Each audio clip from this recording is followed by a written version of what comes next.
Supervisor Brown? Here. Supervisor McGowan? Here. Supervisor Pinches? Here. Supervisor Hamburg? Here. Chair Smith? Here. I'd like to ask Mr. John Sakowicz to lead us in the Pledge of Allegiance, please.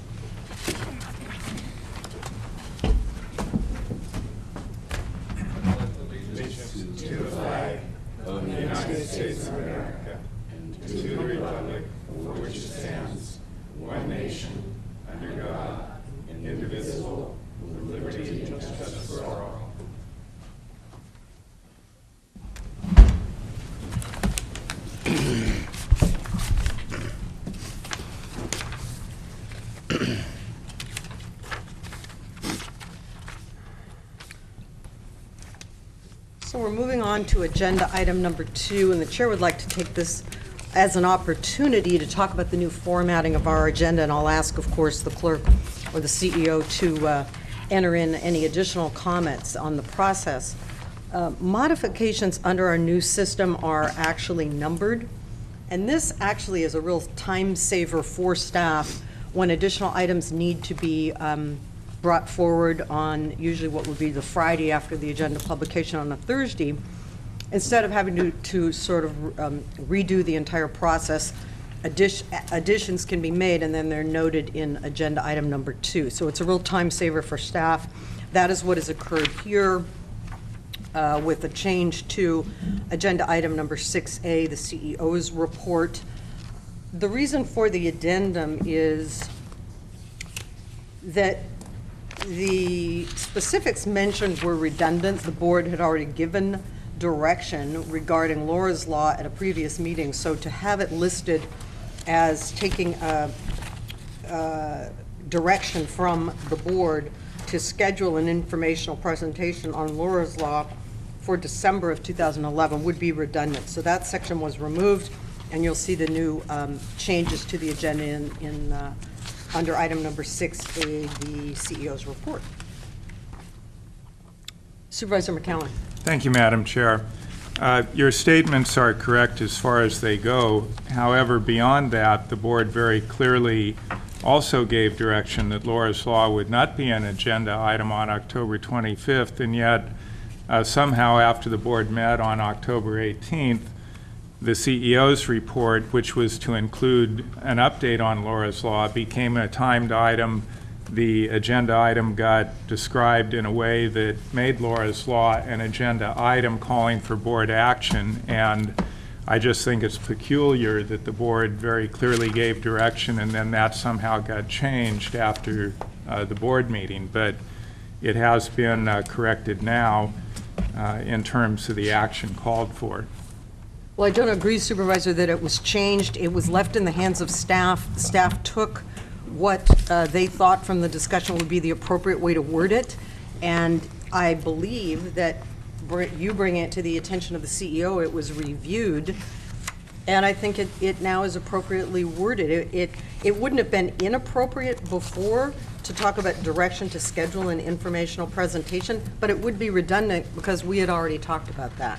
So there would be no action under the CEO's report relative to Laura's Law or anything else. There would only be direction to staff, and I believe that it's appropriately referenced here and would have been appropriate had it gone forward in the other publication, but it is more succinct, it is more specific. If you want to get into minute detail, this is more appropriate to not have that second section listed because we've already given direction. It simply is redundant. Supervisor McCowan. Not to belabor the point, but again, somehow the CEO's report became a timed item for possibly the first time in history, and however this came about, I will object to always putting it off on staff. I think staff does a great job of following board direction. I wouldn't blame them for how this was agendized. Supervisor, there's no blame. This supervisor, and I'm not knowledgeable of any other supervisor, even conferred with staff on this. They took the agenda items and worked on it. No one else had anything to say about it. To the timed item part, Supervisor Brown raised the concern that she had heard from constituents, and they really wanted to know what would be, when it would be talked about, and I had heard the same concerns from the public. So I said during the open session that we can certainly arrange to have it be configured in the agenda so people would know where to come. All supervisors can make that request. I think that that was very clear in our discussion, that we would want people that were interested in it to know when it was going to be and not have to be here from 9 till maybe 5. So we tried to do that to accommodate the public. That is the only reason I believe it became a timed item. Ms. Angelo, did you want to make any further comment? Madam Chair, thank you very much. I do agree that that the language, certainly there were some technical issues, and so there was an addendum that was done on Friday. Clearly, what we attempted to do was to respond to the community request, and I do believe that there was a request from the board as well, or at least one supervisor, that the public know when this item was going. And I think that while it is unusual, it is probably the first time in certainly my tenure that the CEO report has been timed. I would respectfully request that this board consider timing my CEO report. I've heard from members of the public who have said that they don't ever see my CEO report. So I think that there are times when there is specific information in there that may be critical to a topic that's coming in the future. And so I would like this board to be open to timing my CEO report when appropriate. At this point in time, I believe that the language that is listed here is the direction from the board last week, and the goal is that Laura's Law would be mentioned in my CEO report. I would give this board an update on the progress that staff is making with the review and the analysis of Laura's Law. That's what I plan to do today. So, thank you. Good, thank you. Let's go now to public expression. This is agenda item number 3. This is for any topic not on the agenda. Please fill out a form at the back of the room and bring it forward to the clerk, and be ready when your name is called. It looks like this would be under the CEO's report, Laura's Law. Anyone else for any other items not on the agenda? Okay. Moving on, then, we'll go to item number 4. I believe that there's a question about the minutes, so we will continue those to have the questions addressed at our next meeting. That would be the October 18th minutes. We'll go now to the consent calendar. Supervisor Brown. Thank you, Chair Smith. We do have a proclamation, and you kindly asked me if someone was going to be here, and I'm not sure if they are or not. If we have a representative from Ukiah Valley Association for Rehabilitation. Is anyone here? Seeing no one, I can go forward. Great. Thank you, Supervisor Brown. And I understand that you and Supervisor Hamburg will be attending a dinner for that organization, and that's when the presentation would take place. Correct. So we appreciate that and your support of that and having it on the agenda. Any others to be pulled for separate consideration? The chair will pull item number D, and that's for, just pull it for the presentation, but we'll include it for the approval. Supervisor Brown? I was going to move approval of the consent calendar. Second. That would be the total, all items. So a motion by Supervisor Brown, a second by Supervisor McCowan. All in favor? Aye. Aye. Opposed? Hearing Chair none. Smith? Yes. We didn't have public. Oh, you're right. Thank you very much for catching that. Anyone that wishes to address the board on the consent calendar? Any items? Okay. Seeing none. All in favor? Aye. Aye. Opposed? Motion passes unanimously.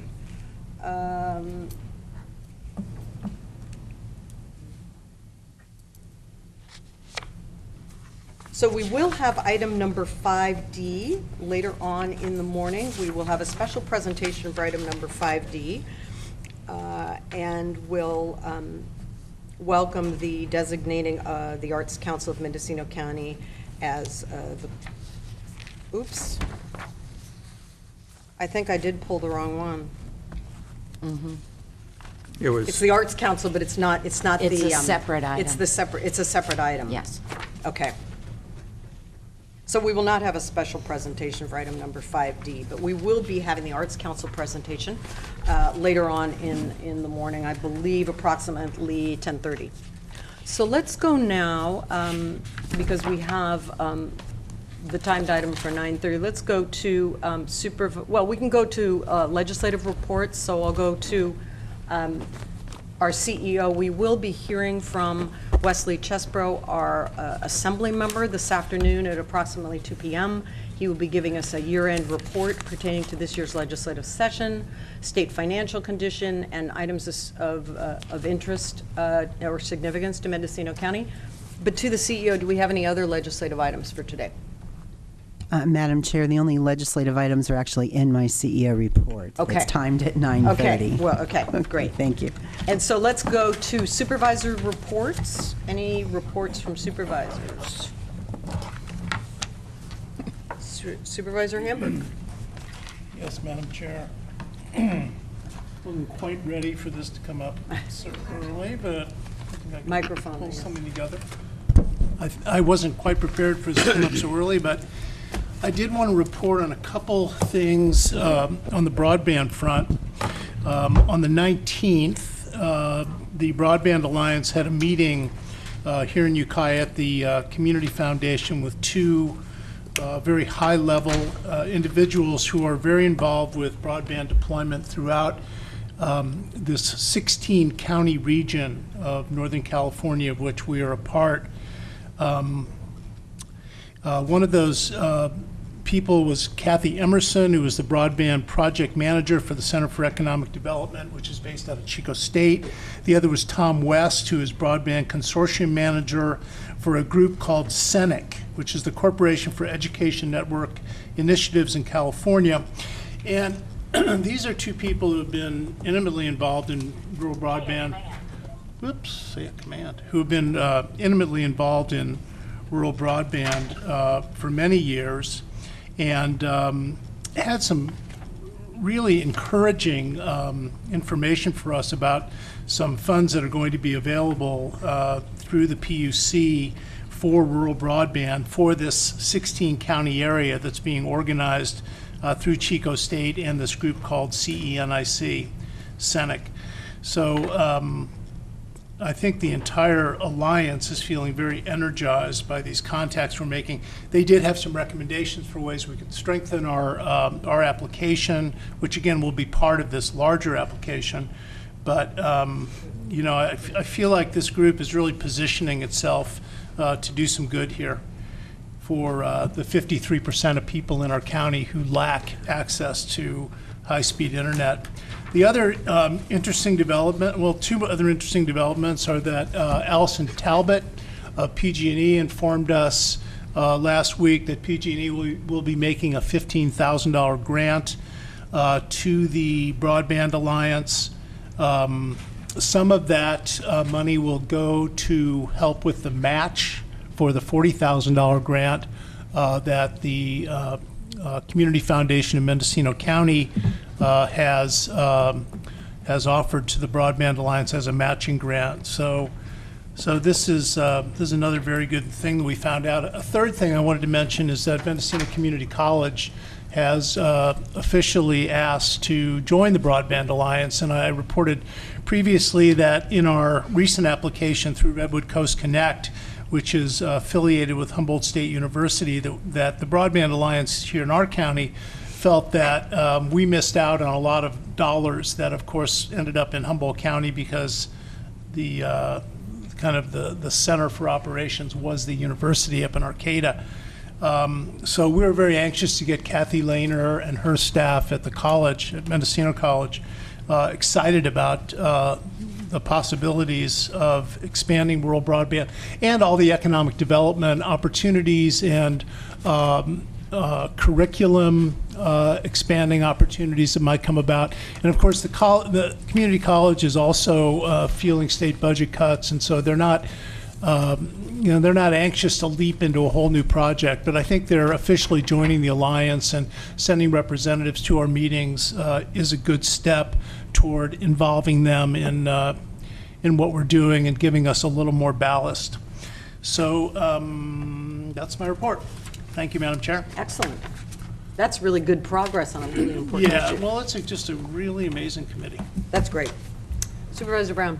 Thank you, Chair Smith, and I actually am not prepared at this moment. I left it because it's usually the end of the day, so I would like to come back with Sure. more of a report at a later time today.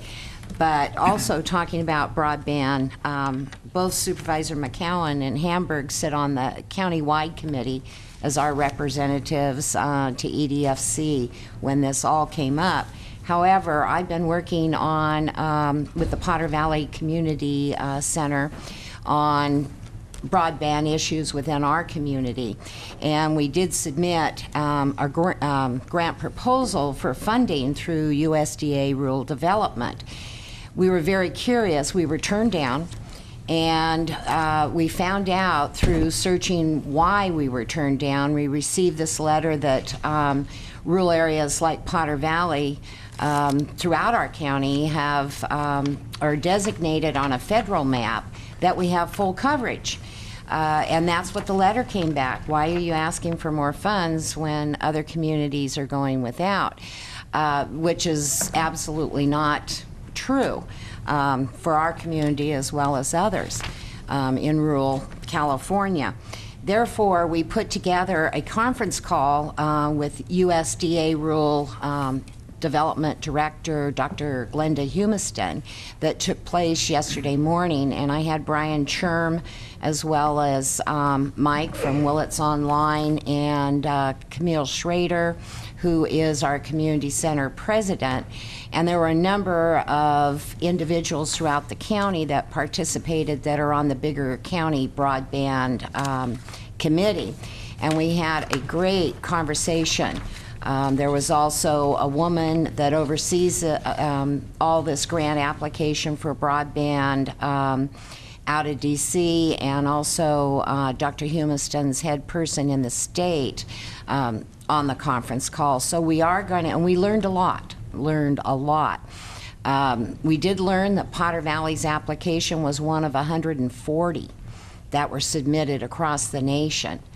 But we're still waiting now, and we will be getting information back as to why we never made it back to California to even be considered within the state mix of grant applications. So I think we learned a lot, and there'll be more said about this as we move into the future, and maybe we can position our county, different communities throughout the county better when the competition for these grant funds are so competitive.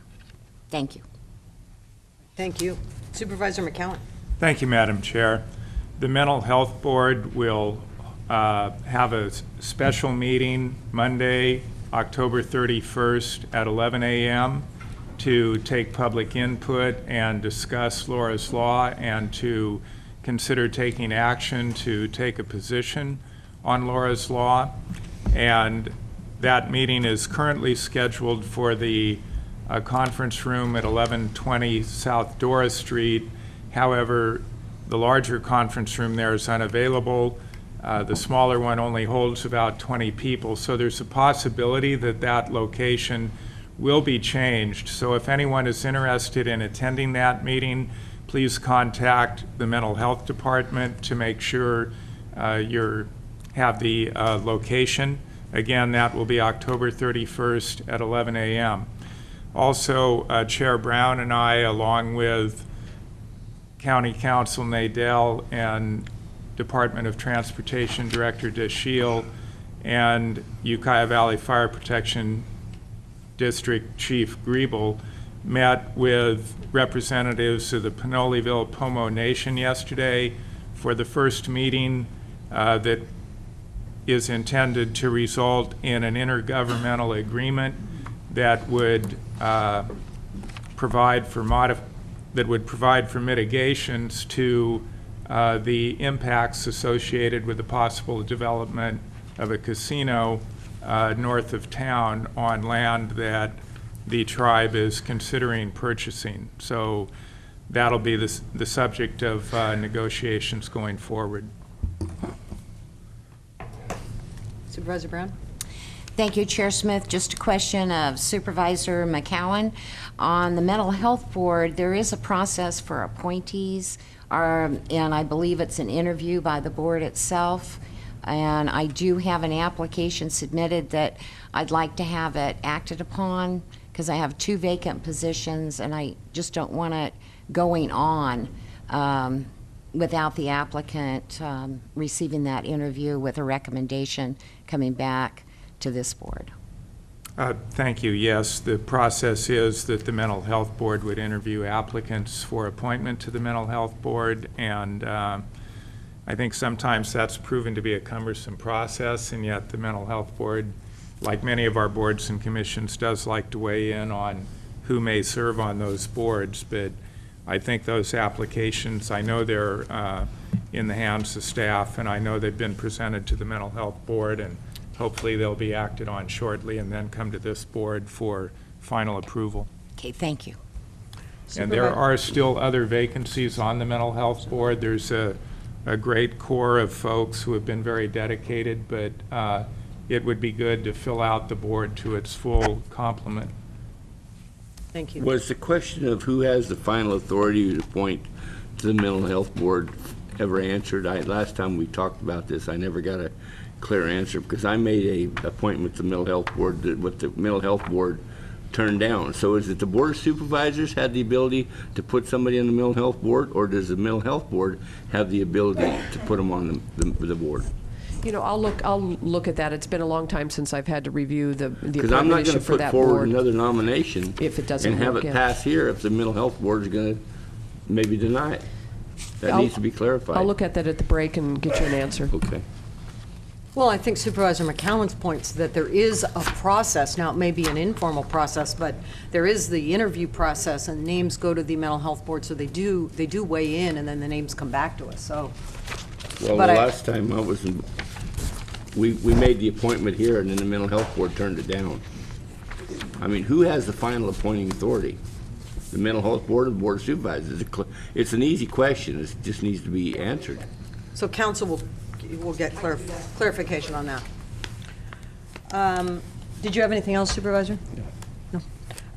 So the chair reporting under Supervisor's reports, good news that an email came out yesterday. Mendocino County Fire Safe Council was successful in gaining federal funding for 2012. The U.S. Forest Service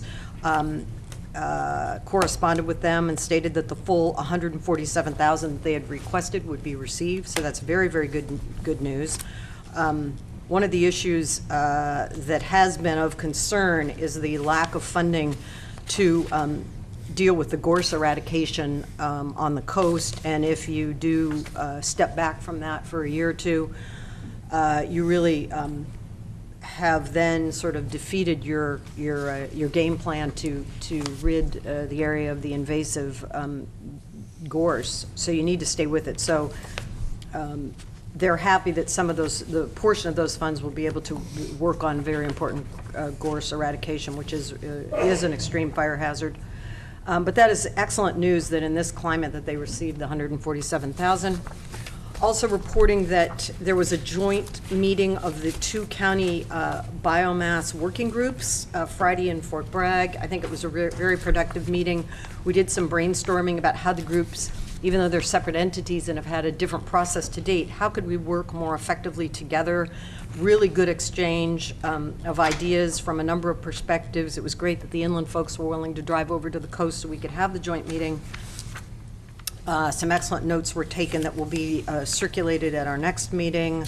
I did share with the group a document that had been provided to the North Coast Integrated Regional Water Management Planning Group from the Watershed Research and Training Center from Hayfork, and this is biomass energy in the North Coast region. It's sort of a good template or document for reference for doing biomass. And the subtext of that is an assessment and strategy for ecologically and socially compatible development for biomass. So I think very important for our area. I also participated On Thursday, I was invited to participate in a forum with Congressman Mike Thompson, Assemblymember Wesley Chesbro, our sheriff, and a number of individuals. It was called Take Back Our Forests. It was a forum talking about how we go forward with this very, very complex and important issue from a number of perspectives. It was just an initial first meeting. Law enforcement, conservation, timberland owners were present, as well as governmental entities of a wide description. And that will come back in some form on the agenda, and I believe Supervisor Brown was interested in co-sponsoring that. Yes. So that will come back at a future time. I think that would actually work very well because Supervisor Brown is our representative to CSAC, and I think some of these issues we'll be looking at the state level. I'm the representative to NACO. And getting some broad policy statements out there is something the group was interested in. So if we had that federal and the state tie-in, as well as whatever we're going to be working on locally, I think that would serve the cause very well. And of course, our sheriff is very engaged in the issue as well. So we'll figure out a direction for that and bring that back. I believe that's all I have. Supervisor McCowan. Thank you, Madam Chair. I have one more item. Most of us have probably already seen the news that, as expected, the State Water Resources Control Board is being sued over the frost regulations that they have brought forward. The lawsuit alleges that the regulations are unconstitutionally broad, and also that they ignore the considerable efforts that have been made by the regulated community to protect endangered fish species. So I'm sure we'll be hearing more about that lawsuit as it goes forward. Thank you, Supervisor. And that reminds me that I do have one more item as well, and that is something I know the board has been informed on, and probably members of the public as well. But the city of Fort Bragg is taking under consideration a sales tax measure to assist with the aquatic center viability in Fort Bragg. That has been a longstanding issue that we're probably most of us are probably aware of. The finances of that have certainly are not sufficient to maintain that very important recreational and cultural hub of Fort Bragg. So the city of Fort Bragg is taking steps to look at what might happen with respect to a sales tax initiative within the limits of the city of Fort Bragg that might help for the viability of the Coastal Aquatic Center.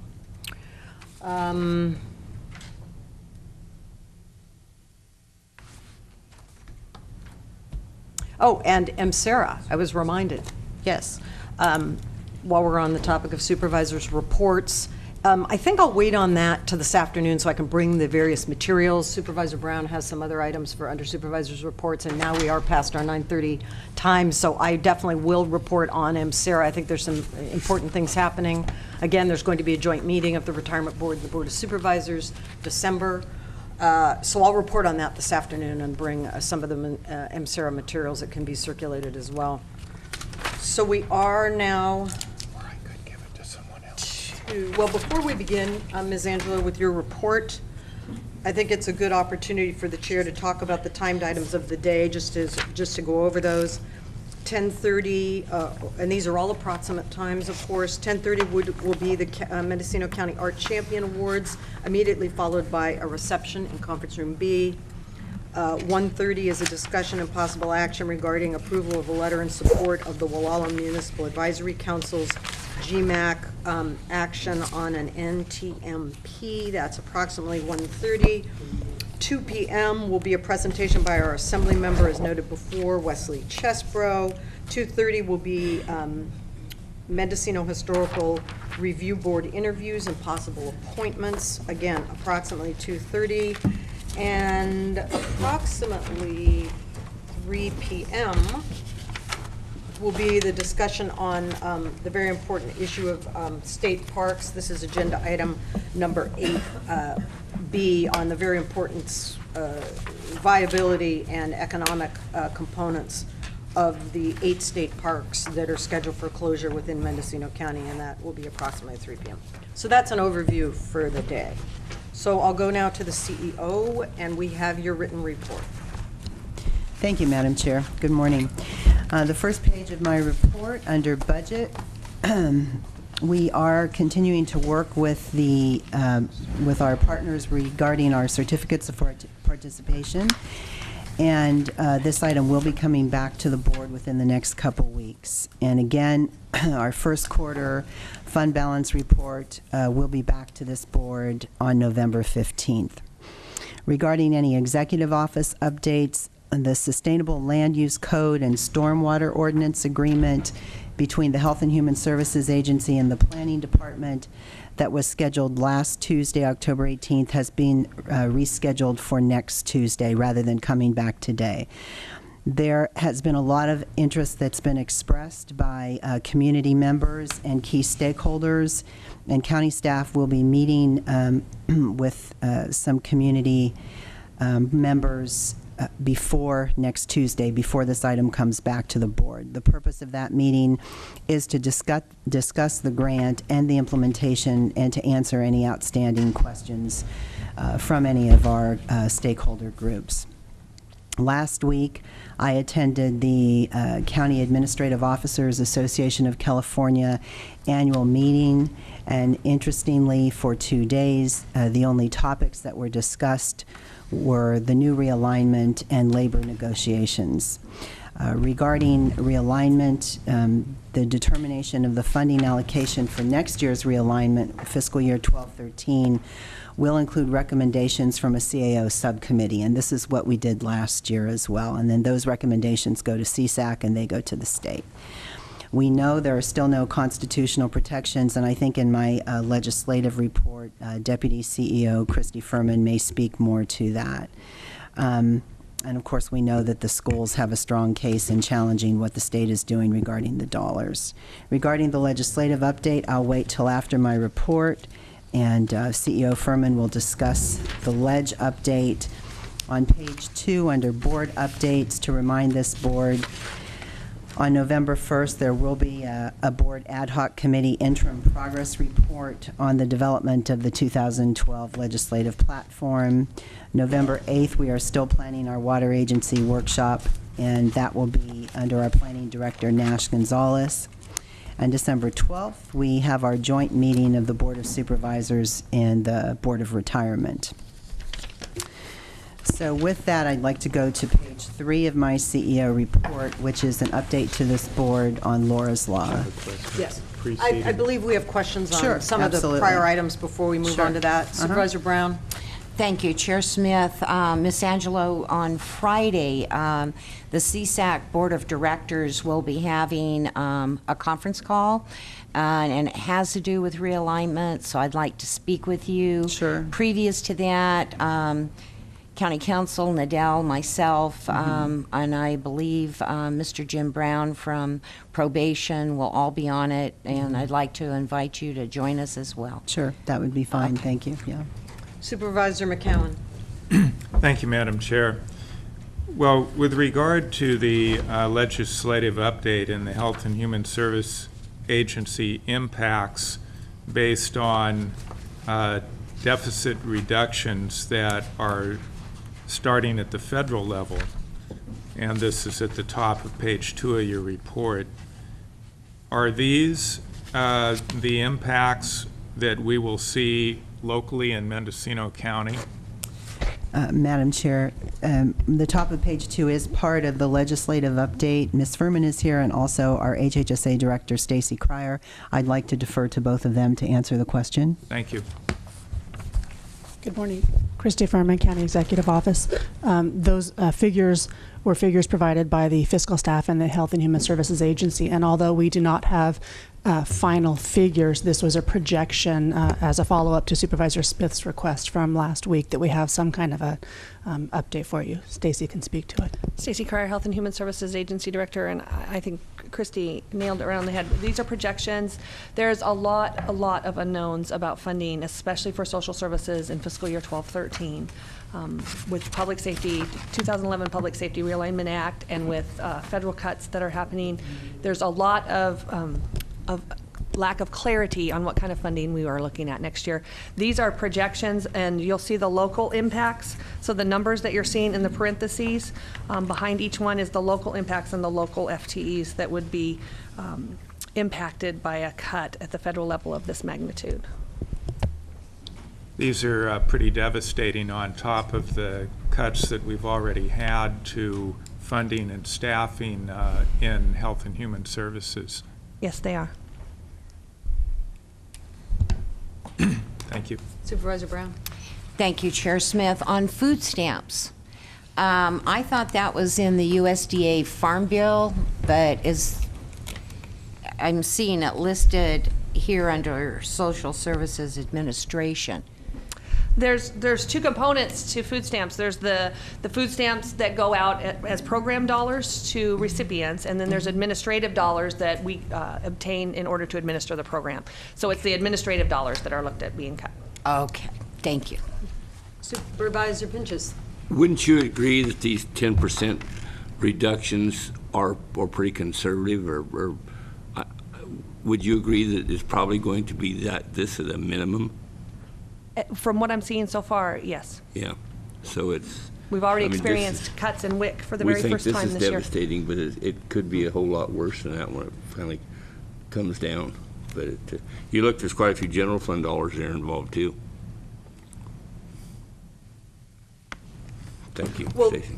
the reason I'd asked to sort of more formalize this, and I really appreciate Deputy CEO Furman taking the initiative and working with staff to get this in, because Ms. Cryer's made comments sort of anecdotally along the line on a number of budgetary discussions that there are some pretty dire things that we would be looking at probably at the federal level in 12. So this is actually showing some form to what you've been sort of referencing. And I think it's very important that we keep this on the front burner, and so we're aware and the public is aware of the various impacts that may impact the budget we passed, will certainly impact our subsequent budget next year. This is just very, very devastating information, but I think we need to have it out in front, so. Yep. So I appreciate you putting the form to it and keeping it in front of us. And for the board's information, the Deficit Super Committee does have a public hearing scheduled for Wednesday, and it generally is televised through C-SPAN on the internet, and people can contact the executive office and we can give you the link for that. But it's one of their first hearings, and 4 weeks from tomorrow, they're expected to release their recommendations to Congress. So a lot is going to move very quickly over the next several weeks. Supervisor Brown?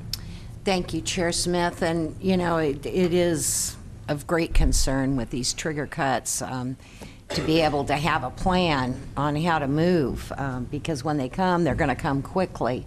And I think it's extremely important, given our financial standing as well, that we're prepared in every way we can be. I think about Potter Valley Health Center, and all of a sudden here came the cuts for adult health care, adult dental, and others that funding that was being provided by the state to keep that health center open. It had to close. It just couldn't sustain. So we need to really have a plan. We have in the agency, of course, been planning for years for every contingency that may come. It's unfortunate that for 1213, what most agency directors, as well as myself, are wrestling with is there is still a lot of unknowns. We're still facing a serious amount of unknowns about what will happen. Our agency has held very tight. We've not filled a lot of positions. So we're in as good a position as we can be, and we've been planning for this for a while. So we have the information compiled that we need. It still will be devastating when this comes. There will be devastating impacts to our communities. Well, I'm glad to hear that you have a plan in place, and congratulate you on that. But the other part is your advisory committee is well informed, and I think they're meeting tomorrow. They are meeting tomorrow. They meet the third Wednesday from 9 to 12, and we talk about the impacts and the potential cuts. None of it looks good. I mean, seriously, some of the things we're facing is there may be no adult protective services anymore. That would be a serious impact. That would Yes. have a critical impact on the residents of our community. And those are the kinds of things we're looking at, because that's what the state is looking at. So some of this we have to wait, and again, this is one of the frustrating components this year because there's still so many unknowns.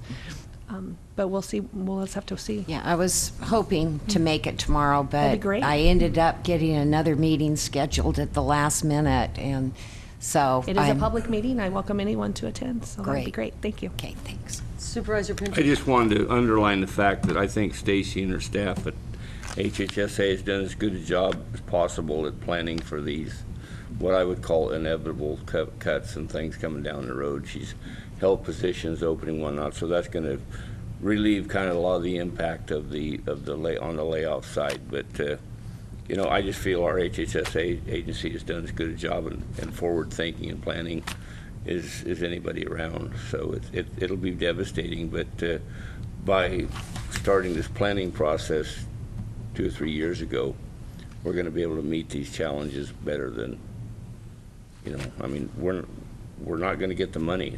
It's just like it's wrote on the wall here. It's clear. No matter by any federal presentation, it's surely showing that there's going to be less money coming down to the local level. That's just the way it is. Supervisor McCallum? Thank you, Madam Chair. Well, I agree that Director Cryer and her staff have done a great job of anticipating the funding reductions that have been coming along steadily over the last few years and that will continue. Unfortunately, the plan is going to result in reductions in programs, reductions in staffing, ultimately, if necessary, layoffs of staff. So, it's a pretty grim reality that is being planned for. And just for people who don't have a copy of the CEO's report, and I'm not sure if it's been posted online now, it has been. The cutbacks we're discussing would involve over $3 million and more than 40 full-time equivalent employees for social services administration, over $2 million in direct social services assistance to people who are served by programs, approximately $500,000 to public health for programs including the women, infants, and children, and a reduction of over 6 full-time equivalents. Reductions in mental health staffing to the department of over $300,000 and 4 full-time employees, as well as the 10% cut to the mental health community-based organizations that provide children's services of over $1 million.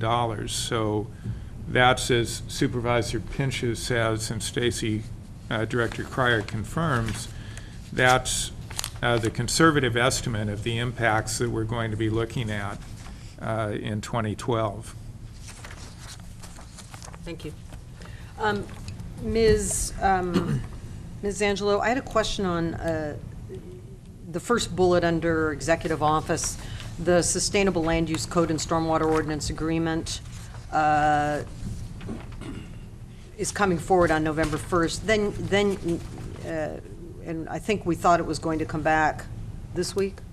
That's It right, Madam changed. Chair. Right. So the key stakeholders have expressed interest. Could you maybe define what the key stakeholders are? I just have a concern that there be diversity of stakeholders. If county staff are conducting meetings with stakeholders on a very robust and yet a rather controversial issue, I don't really believe that the HHSA grant process and the good work staff did should be controversial, but just the topic of stormwater and an ordinance seems to be. So is there diversity of the stakeholders? What have you done to get the word out to the stakeholders? I just want to make sure that this is an all-encompassed discussion. Thank you, Madam Chair. Well, initially, as I said, the board directed that this item come back today. And as it turned out, in my opinion, there really wasn't enough time to really work with both departments, research the information, and then also speak with those stakeholders that addressed this board last week and also contacted us outside of the board chamber to say they had serious concerns with this item. So as it turned out, the stakeholder groups that we are meeting with is the ABC group. It's the Farm Bureau, the Employers Council, North Coast Builders Exchange, and those were the groups that came forward and had some real concerns about this item. Any member of the public or any stakeholder that has any questions and would like to meet with us will gladly meet with them.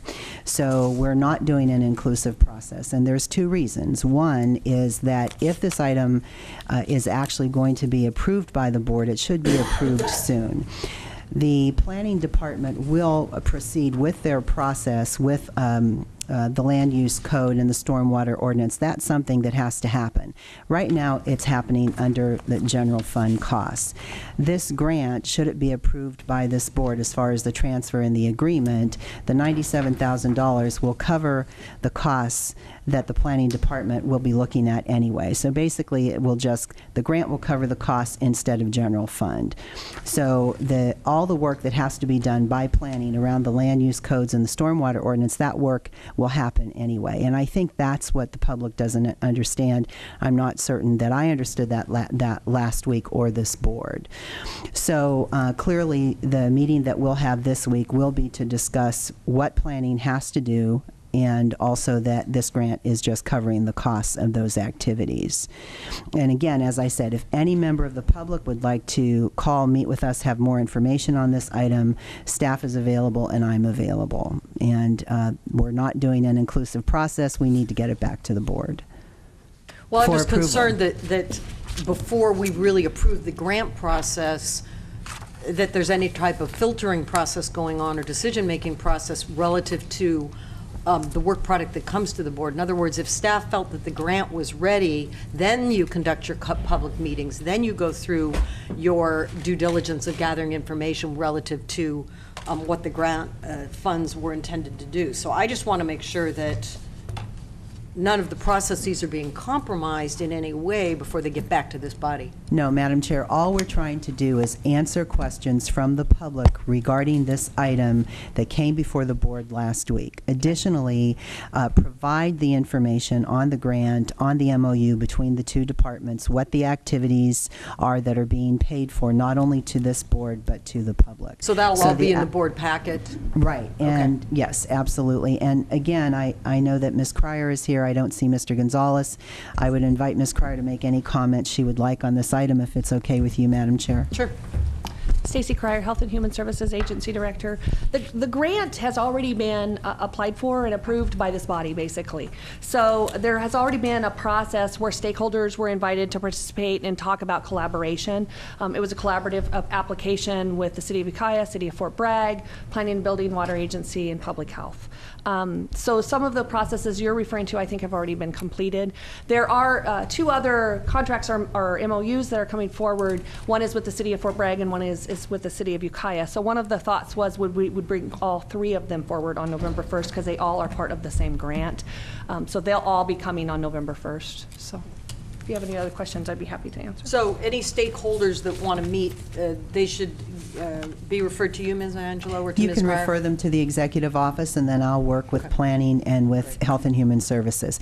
But if I could just make one more comment. Sure. The fact is that the activities that the planning department has to do regarding the sustainable land use code, stormwater ordinance, anything with the general plan, those activities must be done. They're going to move forward either with the cost to the general fund or cost paid for by this grant. And I think that that's something that certainly I didn't know. I don't know if the public was aware of that, and that's part of the discussion with the stakeholders. And I feel staff made that point very clearly last week when we discussed it. It was definitely made. Supervisor Brown. Thank you, Chair Smith, and I'll respectfully disagree that the grant approval came before this board. I think I remember in the agenda summary it said no board action had previously been taken or considered. But I think that the no information that was attached is exactly what it was intended for, has now been, shared. And I think that is what the public, concerned public, needs to hear, is exactly the process, what it was applied for, what came back, how it's going to be used. I think those were the concerns. Stacey Kerr, Health and Human Services Director, and I'm going to own the responsibility of making some errors on this. The grant approval did come before this board, and the board did approve it. And in the board agenda summary that you got last week, it did say none. And there were actually 2 items that had been before this board, so there was an error on the board agenda summary last week. And additionally, we attached the MOU, but didn't ask that it be sent out to the Board of Supervisors. So I made 2 errors on the board agenda summary last week. I apologize. It has created a lot of confusion. We're trying to remedy that and answer questions that came up because of that. And we'll get the accurate board agenda summary. I am working with Nash currently. He's drafting a new one. So there will be a new one coming out with more clarity. So there was just some mistakes that I made, and I apologize. I did go back, and I couldn't see where that grant... I can get them for you. I have them in my briefcase, actually. It's not a big They'll deal. be in the packet next week. All of the All the prior information. actions and the grant will all be there. And Mr. Gonzalez is here as well, Madam Chair. I don't know if Nash wanted to make any comments. Are you okay? But I think the bigger issue is to make sure that the questions of the public are answered. Supervisor Well, while Pinchas. we're on this subject, my concern is, as was stated, I think, by Nash a week or 2 ago, any of the work we've done on this stormwater ordinance in the past has to be funded from the general fund. I want to know when we applied for this grant, because if we applied for this grant 6-8 months ago or whatnot, why didn't we wait to do this stormwater ordinance deal until we seen if we got the grant or not? So it wouldn't have been all impacted by the general fund. So now, we need to get a little more organized here. It seems like You know, council our wants left to hand don't know what our respond. right hand's doing. Right, and this item's going to be on the Right. agenda next week for full discussion. I Sounds think those fine. questions are better answered at that Yeah. time, because it's not on the I agenda mean, today. Right. I'm looking in the rearview mirror. This is what's happened. It's already done. The ordinance is in place. Yeah. We're not talking about the ordinance. It's in place. We're talking about the funding of it and how it was done. I think there was clearly a mistake. If somebody applied for the grant, somebody should have stood up and said, hey, wait a minute, don't fund this out of your general fund till we see if we get the grant approval or not. That wasn't done. That's a fundamental mistake. Anyways, I don't think there was an urgency on this stormwater ordinance. Another 2-3 months wouldn't have mattered. Yeah, Mr. Gonzalez, briefly, please. Right, Clarification? Nash Gonzalez, Planning Building Services Director. Regardless of when the ordinance went through or when the grant went through, all this grant is there to do is to take what's already been done and integrate it into the land use code. The purpose of the grant really is to get us a new land use code to be up to date with our general plan. We are taking existing ordinances that are out there, and we're going to revise them pursuant to the new requirements, technology, the mandates in the housing element, mandates in the general plan, bringing them up to date. But basically what we're doing is we're repackaging what we've got and just bringing it together. That's the purpose of the grant, is to give us a comprehensive land use code.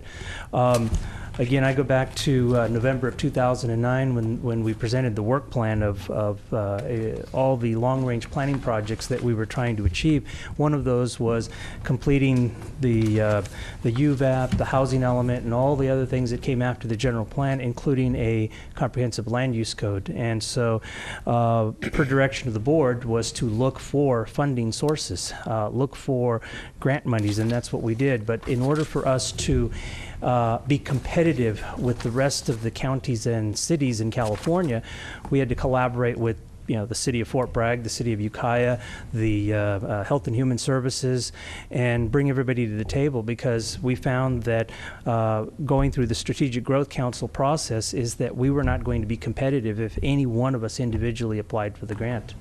So again, there was that issue going on, and again, because we have language in the general plan that deals with health issues, we have language in the general plan that deals with sustainability, this made a grand opportunity to go for the grant. And Health and Human Services took the lead on bringing this to the board back in March, I believe. And basically, they're the contract administrators. basically they're paying us to, through this grant, to produce the land use code. Madam Chair, again, the board will hear all of this next week. You will have the backup documentation on all of this, and I think we'll be good to go. Good, Okay? thank you very much. Thank you. Thank you, Mr. Thank you. Gonzalez. Thank you. So we'll move on now with your report, Ms. Angela? Yes. Madam Chair, Yes. if I may. Sure. Supervisor Pinchas, in response to your question regarding appointments to the Mental Health Board, according to the statute and the Mental Health Board bylaws, it is up to the discretion of the Board of Supervisors who is appointed to the Mental Health Board, whether they are recommended by the Mental Health Board or not. So it's purely within the discretion of the Board of Supervisors. So with respect to your particular issue, we can look into that separately, if you'd like. Thank you. That's pretty clear now. Okay. All right. John, you may pass that on to the Mental Health Board. Huh? Absolutely. Please go Okay. ahead.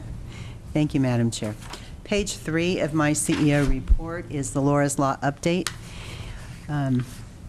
This brief report today is just for the purposes of providing this board with an initial update on the research and analysis efforts to date and preliminary preparations for the full Laura's Law presentation that will occur, we're planning for December at this point. Just as a reminder, Laura's Law was enacted by Governor Gray Davis in 2002 after the death of Laura Wilcox in Nevada County. Laura's Law allows for involuntary court-ordered outpatient treatment for mental health clients who meet very specific eligibility criteria. Certainly, we know that there have been multiple emails and calls from the public and the press regarding Laura's Law. At this time, staff continues to research and will bring the full presentation forward.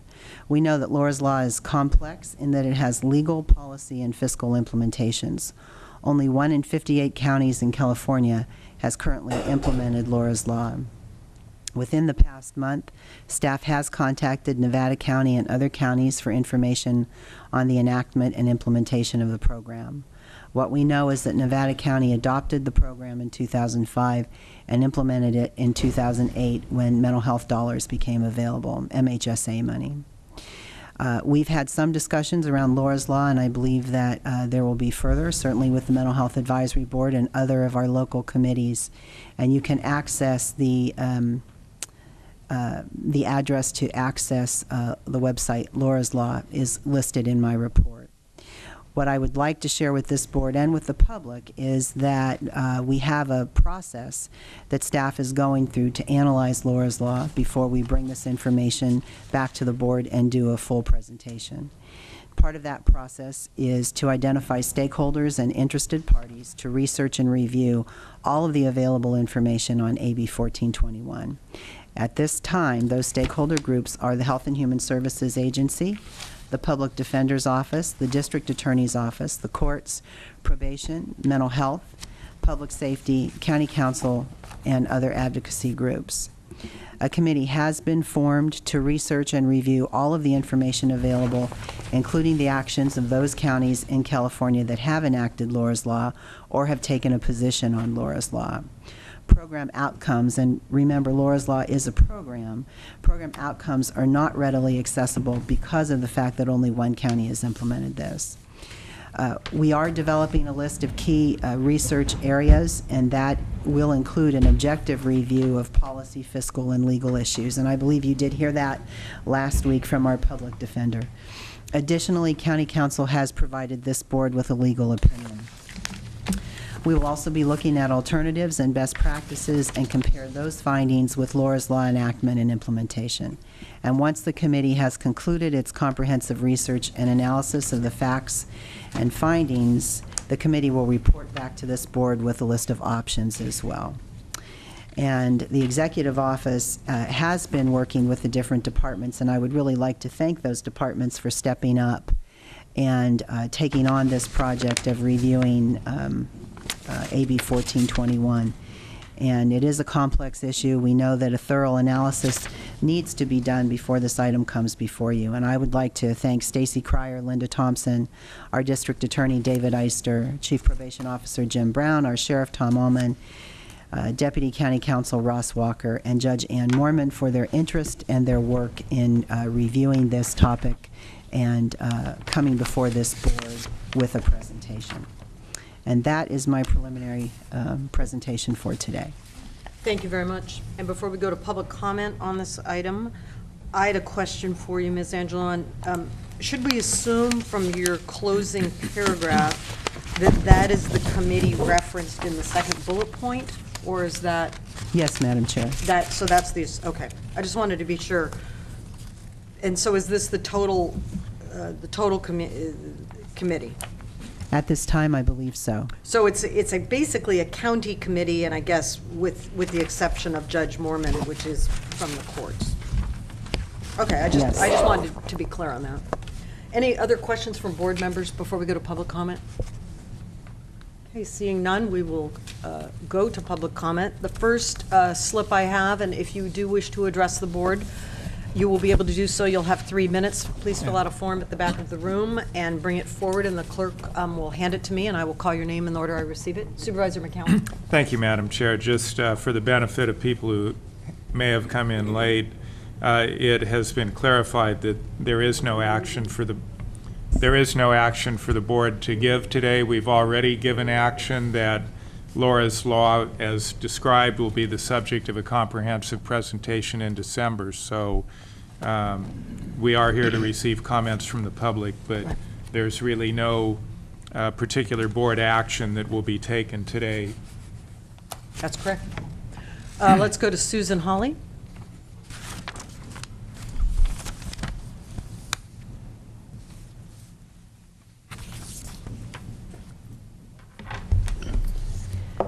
Good morning. My name is Susan Hawley.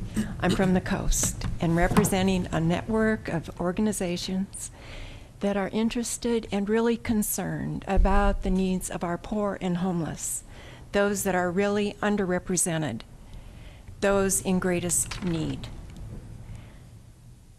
One of the things that we try to do is to look at what are the needs, what are the resources, and how can we best use them? Where are the gaps? One of the gaps that really has come to our attention this fall has been in looking at the needs for those that are mentally disturbed and have kind of escaped the system of the courts and treatment. And it's really due to their illness. Families have tried to help, agencies have tried to help, but they've not been able to do it without the support of the courts. Now there is an awareness that at least there's one way that could be used to help us within our county to look at this particular group of individuals and to plug that gap in our continuum of care. That's why I'm here. That's why others came to the Love in Action meeting. Representation that came there from multiple groups in the community, from the faith communities, from Casper, Little River, Mendocino, Fort Bragg, Westport.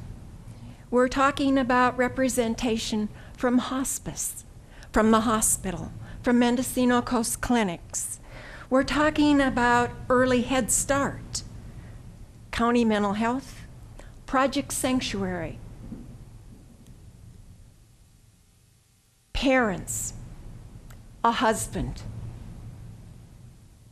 a very young child, all concerned because they felt the need to do something at some point in time to help another individual get into the system to get help. We have an opportunity to look at a way to make it happen so that the individuals that are potentially very violent and self-destructive can get the help that they need in a way that seems to work when other things have failed, so that other lives in our community will not be lost. We need a safe community. We need to do some things as proactively as possible to address the needs that are before us. And indeed, there are many mental health needs on the coast. Thank you, and I hope that you will give this your due consideration. Thank you, Susan. Sonia Nesh, followed by James Bassler.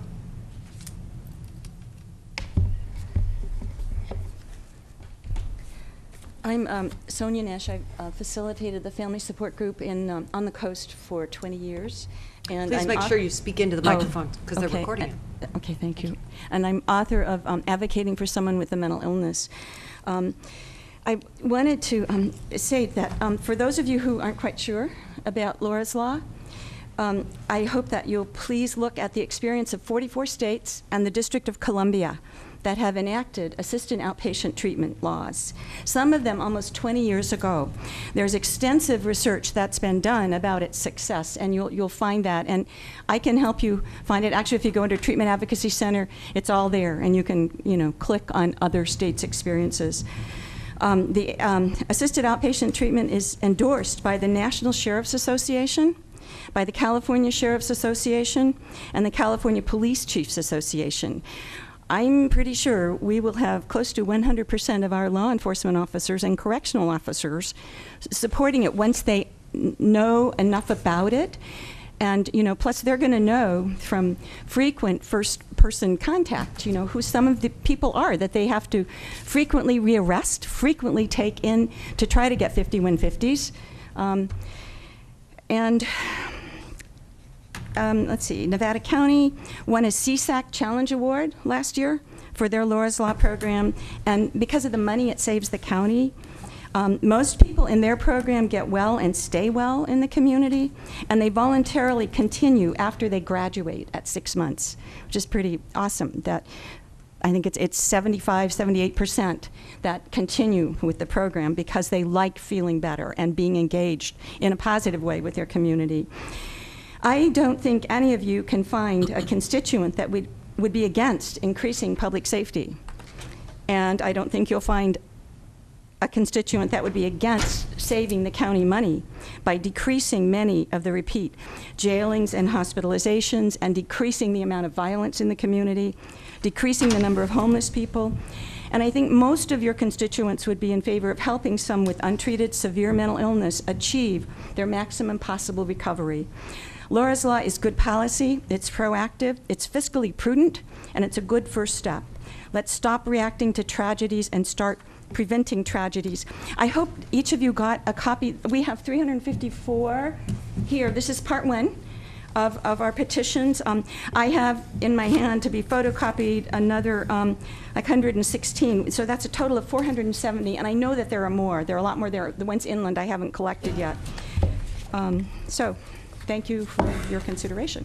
Thank you very much. Mm-hmm. And the petition, the original one you referenced, has been circulated to us as a file, so we've all seen it.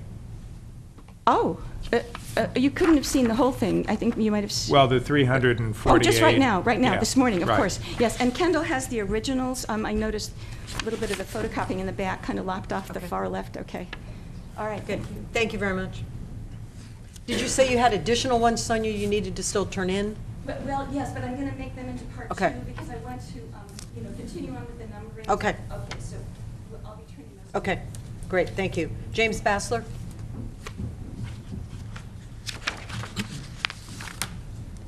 Thank you, Madam Chair and Board, for these few minutes. I'm James Bassler, and I think you all know me as Aaron Bassler's father. Basically, I want to speak about Laura's Law, and I want to kind of just break it down to its bare reality of it, of what it is. And basically, it's all about responsibility. That's all that law is people taking responsibility. And I'm here to assure you that I feel responsible. Legally, when he turned 18, I wasn't responsible, but I'm still his father. I'm responsible for his death and 2 other people. I couldn't handle the job. It involved more than I could do. You know, I mean, as far as being impaired up through 18, it was, you know, it was like anyone else. I was a broken home, but I did the best I could. It had its trials, but it was a positive experience, an enjoyable experience. When he came down with schizophrenia, you know, the joy of being a parent went away fairly quickly. I was required on my own to be study psychiatry. I was supposed to be a mental health worker, a social worker. I was supposed to find, an advocate for the disabled, trying to find him work, trying to find him housing, trying to police him, try to coerce him into doing the right thing. I mean, the jobs I had were pretty extensive, and I did them. I was all alone in it, really. I had some family, you know, the family help, but if I failed, you know, and I imagine other people in my position probably failed too, and I'm gonna live with that the rest of my life, you know. But the point is, Laura's Law is about responsibility. And government hasn't taken the responsibility. There's only one, the law enforcement community and Sheriff Allman are the only ones, I think, that can hold their head up and say they dealt with this. You know, the sheriff's not a psychiatrist, he's not a mental health worker, he's not a social worker. He treated Aaron's mental health in the only way he really could. Of course, I don't approve of the methods entirely. I mean, there's three reasons that I think the public, everyone in this county, I mean, it's so real and so easy to understand. First of all, don't worry about that. First of all, his treatment came way too late. I mean, that's got to be obvious to everybody that you bring him in at that late date, the 2 lives have been lost already. And the second point is that his treatment is pretty expensive. You know, I mean, Aaron is an extreme case, but it goes on all the time with other mentally ill people, dangerously mentally ill. They're in his jail. He's dealing with them constantly. You know, to have somebody say that Laura's Law is too expensive, I mean, I would choke on those words. I almost choke on that. That's ridiculous. And the third point is the treatment is fatal to the patient. I mean, I think that's obvious to everyone. And the real sad part of it is that the sheriff doesn't even realize how the rest of the county government has dumped on him. He's dumped a job, they've dumped their job on him. You know, we have mental health workers in this county, we have judges, we have lawyers that would probably love to have been able to prevent this, but we have no system to do it. And Laura's Law, you know, we hear it over and over again. Well, why has only one county implemented this? And the answer to that is it's so obvious to me. I don't see how it's not obvious to everyone else. You know, there's 44 states with this law that are successful. They've proven to be successful. You can't find any literature that says those programs don't work. The simple reason it's not happening in California is our state government, that I'm sure we're all very proud of, and they do such a fine job, they decided to hand it over to the counties. Well, that's what you have now is a county, before Laura's Law, what you have is the counties, it's like the fox guarding the hen house. Nobody wants to take responsibility for these tough cases. Like Aaron or anyone, they don't want, I mean, it's natural to take, somebody wants help, they come and ask for it, okay, you know, but it's a public safety and a mental health. That's two things together, and that's what's not being addressed. You know, to have the counties, for the state to expect the counties to do it, it's like asking the Fox to come up with a program where there's accountability and it's transparent to the whole community. I mean, that's the last thing they want. They're comfortable with they're not taking any responsibility right now today. Not at all. The only one is the sheriff's department and law enforcement in the communities. The only ones that have taken responsibility. And I had more to say, but I tell you the truth, I've forgotten it at this point. And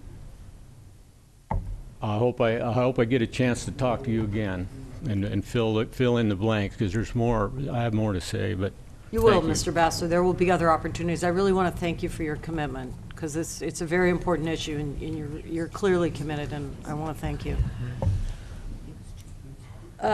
Meg Courtney. Anyone else, please fill out a form, bring it forward to the clerk. Meg Courtney, Fort Bragg. Excuse me. As you know, the Fort Bragg City Council wrote a letter supporting Laura's Law. I'm here speaking for myself, and I just want you to note the grief that's in this room. And I'm hearing, well, I'm looking at Janine, and I'm hearing a lot of sniffing, and I know that what happened to Jerry Mello just was I was so struck, and have been and still am, and I'm still like an open faucet. And look at Aaron Bassler's dad, Jim. I wasn't sure what I was going to say, except to reiterate, I really would like you to support this law. I think it's extremely important. But I did go to a meeting with the Susan Hawley's group. She was just talking. Sonia Nesh and I were there, and there was a father there who was a prime example of somebody who needed this law. He's there. He's probably in his 50s or 60s, pretty scruffy-looking guy, a few teeth missing, dirty T-shirt. He has a bassinet or a little carrier with this small child who's playing with these toys the whole time we're meeting. And we're trying to get the details of the Laura's Law, and the little kid's banging them, the toys, and he kept reiterating, I need help, I need help. Her mother is her mother's going to kill someone. She's going to kill someone, and I can't get help. Meanwhile, the kid is banging and smiling, and we kept saying, well, you know, we have this meeting, we have to carry on in this dignified way. He kept saying, I need help. I don't know what to do. I put her in, I put her away, I put her in jail. She went away for a year, now she's back.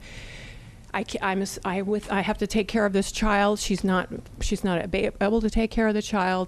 I need help. We kept having to go, please, you know, we're having this serious meeting and we're really working on this, but we can't deal with your issue now because there's nothing we can do, and there's nothing anybody could do for this man who, he says, I'm stuck with this kid for 18 years because she can't help me and she can't help us, and she's gonna kill someone. And so I think it's just a great example, and it was right there in front of my nose of why this is essential. And I just please urge you to do something. I know it sounds utterly, probably so impossible. There's so many entities involved. I was also listening to the radios I came in about the man who'd written Steve Jobs' biography, and Steve Jobs apparently was a terrible taskmaster in the face of everything, and his employees, he was always saying, you have to implement this, you have to do this right away, and he would, in 2 weeks, and they'd say, but it's going to take 3 weeks, and they'd say, no, you do this in a week, you do this in 3 days, no, but it's going to take, no, you do this now, you create this, and by God, it would work. So it's called miraculous thinking. I don't know, whatever it is, please get it done. Thank you. Thank you, Meg, very much. Anyone else wishing to address this aspect of the CEO's report? Please come forward. Give your form to the clerk, please. Please over here to the clerk. And go ahead, sir. You'll have 3 minutes to speak. My name is Glenn Muller, and I'm a taxpayer in Mendocino County, and I'm also the grandfather of a mental problem that's very similar to the one that just took place over in the Fort Bragg area, and it makes me particularly concerned. Most recently, he just ended up threatening his a stepdad, and it's a big problem for us. But I also, looking at Laura's Law, going over it, I wonder how in the world you ever can enforce something like it. It seems to have a lot of good things in it, but I know that in seeing and observing my grandson, that all the medications can cause tremendous side effects, and this has to be controlled awfully well because of that. And when you start enforcing medications, sometimes you have to really monitor it by a professional. Also, the enforcement, I can't understand how you enforce it except going through the courts and through the police forces and so on. And it seems to me you're laying another whole layer of expense on the county, so it gets to be very much a conflict here, and it leaves an awful lot to question. Because I'm so hard of hearing, I miss an awful lot that goes on here. It doesn't stop me from talking, though I do like to talk.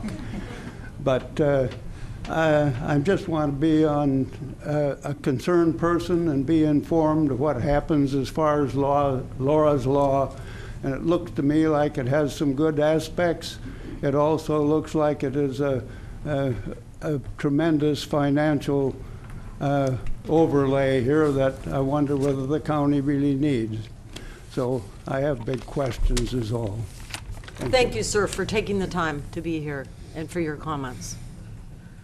We're going to move on now to item number 6C. And as mentioned earlier, Laura's Law will be brought back before the board for a more comprehensive discussion, reports from the committee, specifics from various staff members on the committee, and that will be sometime in December. So thank you all for being here. Item number 6C, this is for presentations. The recipients of the 2011 Mendocino County Art Champions Awards as nominated by the community and selected by the Arts Council of Mendocino County. And I believe we have the executive office here and present as the sponsor. Chair Smith, board members, Alyssa Weir, the Executive Director of the Arts Council of Mendocino County, is here to provide the board with some information regarding the Arts Champions Awards and this year's recipients. Good morning, supervisors and staff. I'm Alyssa Weir, Executive Director of the Arts Council of Mendocino County. With me today are two Arts Council board members. I only saw one in the back of the room. Oh, yay. Jan Stevens and Hal Wagnett from Willits, and an Arts Council member and musician, Jessica Schaefer from Ukiah. Please come up with me. As you know, the mission of the Arts Council of Mendocino County is to advocate, support, and promote the arts in order to enrich the quality of life for the citizens of the county. This is the time each year that we are able to recognize the accomplishments and contributions of a few who have gone above and beyond in support of the arts in our county.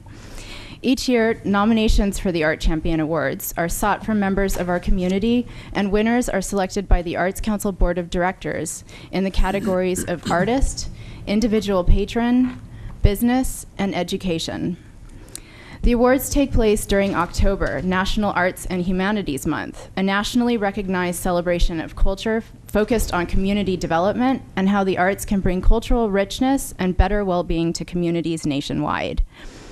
While the Arts Council can only recognize the contributions and accomplishments of a few individuals and organizations each year, this is a time to reflect on the breadth of artistic talent and generous support of the arts that makes Mendocino County unique, and to recognize and celebrate our rich cultural and artistic life. Throughout the year, the Arts Council is dedicated to getting arts in the schools through our Get Arts in the Schools program, into the botanical gardens, through the annual sculpture gallery on the grounds of the Mendocino Coast Botanical Gardens, into tasting rooms, lodging establishments, boutiques, galleries, and other businesses through Mendocino County Celebrates American Craft Week, into events and festivals, and even onto welcome banners. This is one of the new banners that just unfurled in Laytonville. And the sides of rail cars through our site-specific creative placemaking projects. It should come as no surprise, then, that today we are bringing live music to the County Administration Center to celebrate Arts and Humanities Month and to honor the art champions we are recognizing today. Allow me to introduce musician, Arts Council member, and Get Arts in the Schools program grant recipient, Jessica Schaefer, to play a short piece for us. Ladies and gentlemen of the board, I'd like to present one of my favorite pieces. This is Merengue Rojo, and I hope you enjoy it.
You're a lot more entertaining than we are. And Madam Chair, perhaps we should include a musical interlude as a regular feature of our meetings. It will reduce stress greatly. Thank you, Jessica. Please allow Jan and Hal to now introduce the 2011 Mendocino County Art Champions.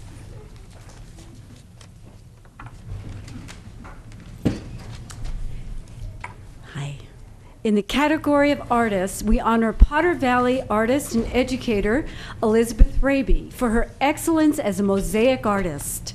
Elizabeth has been creating mosaics for over 30 years, including personal narrative work and commissions, both public and private.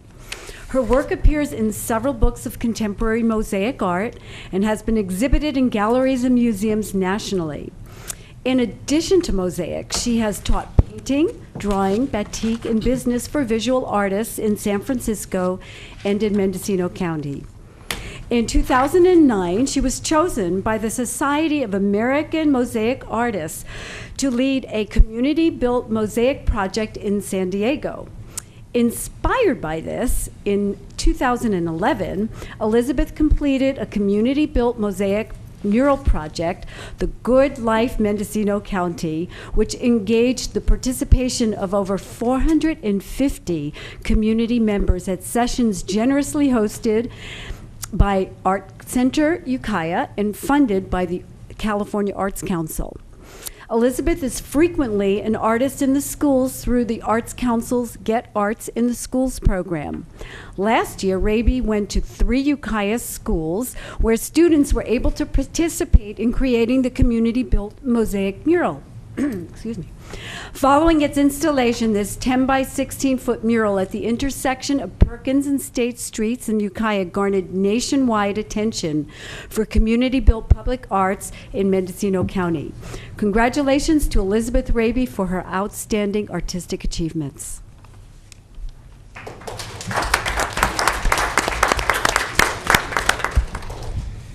In the category of individual patron, we honor musician and event producer Patty DiMatteo of Comchi.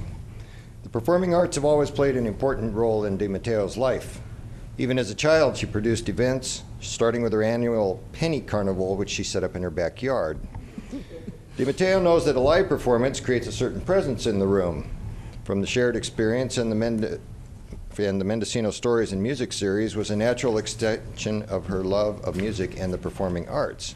The first event of that series was in January of 2007, starting with a writers group who read from their works.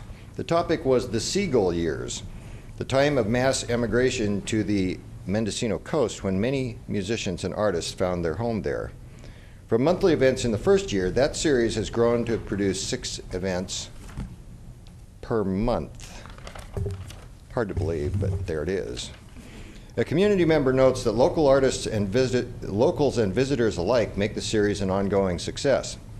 From concerts, dances, benefits, performance, readings, and evenings honoring dear friends who are no longer with us, Patty DiMatteo and Mendocino Stories and Music series celebrate and support the local artist community.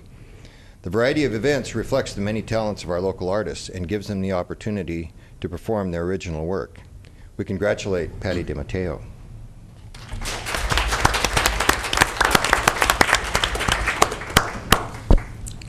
In the category of business, we honor Mendocino County Lodging Association and Visit Mendocino Incorporated. MCLA has supported the arts locally through monetary contributions and by sponsoring individual art-related events throughout the year. Through their ongoing commitment, MCLA and VMC continue to offer funding and support for the enhancement of the arts in Mendocino County. VMC has done and continues to do extensive outreach to local artists, artist groups, and galleries, offering marketing assistance and partnership opportunities, enabling them to benefit from their county marketing efforts both in and beyond our county through events such as the Wine and Mushroom Festival and Crab and Wine Days. VMC assists with the development, printing, and distribution of multiple art publications.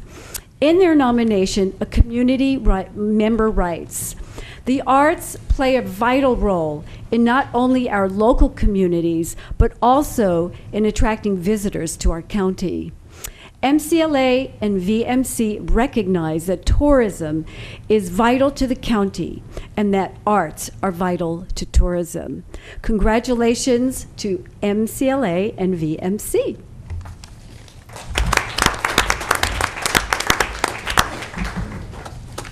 And finally, in the category of education, we honor Carolyn Carpenter of Laytonville.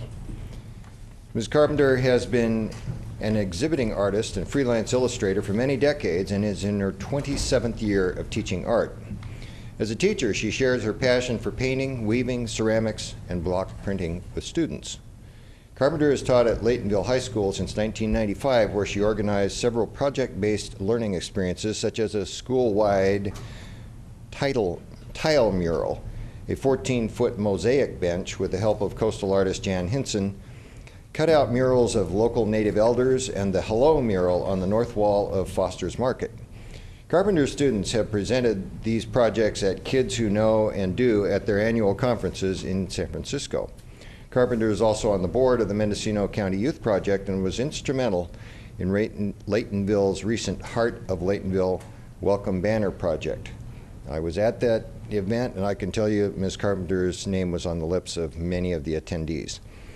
We are pleased to honor, I'm very bad at names, we are pleased to honor Carolyn Carpenter of Laytonville.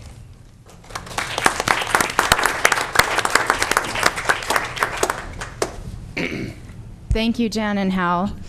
We commend the Board of Supervisors for annually supporting these awards and thereby recognizing the importance of the arts to our community, educationally, socially, and economically. The arts and culture industry is an economic driver and growth industry in many communities, supporting jobs, generating government revenue, and providing the cornerstone of tourism. The Arts Council is hosting a public reception immediately following this recognition of the 2011 Art Champions in Conference Room B. If your schedule allows, we invite you to join us in recognizing the contribution of these exceptional individuals and organizations. Many thanks for your continued recognition and support of the Mendocino County Art Champion Awards. Thank you so much. So we're going to go first, or now to public comment, because we'd love to hear from the public on the honoring of these four entities, these four individuals. And then we'll have board comments. And then we have proclamations for the recipients. And Alyssa, I'd like you to introduce them when we've concluded this. And just prior to that, Supervisor Brown will read the proclamation. Then my understanding is you would like photos with the board members, and we'll do the presentation. And then we would love to adjourn at that moment to the reception to join all of you. Okay? So public comment. Members of the public that would wish to come forward and speak on honoring the recipients of this year. Please come forward and state your name. My name is Jill Schmuckley, and I'm a local marketing person, and I'm also a volunteer for many factions of the arts community. And I just want to make a comment on two of the winners that I know more intimately than the other two. Elizabeth Raby has done a major contribution to the arts in Mendocino County. And I just want to highlight the mosaic mural. It's Mendocino County, The Good Life is the title of the mural.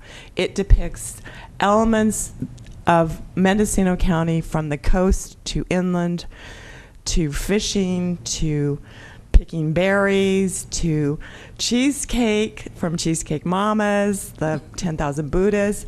But my most memorable moment of being involved in that project is a local brownie troupe donated their cookie money to support that mural.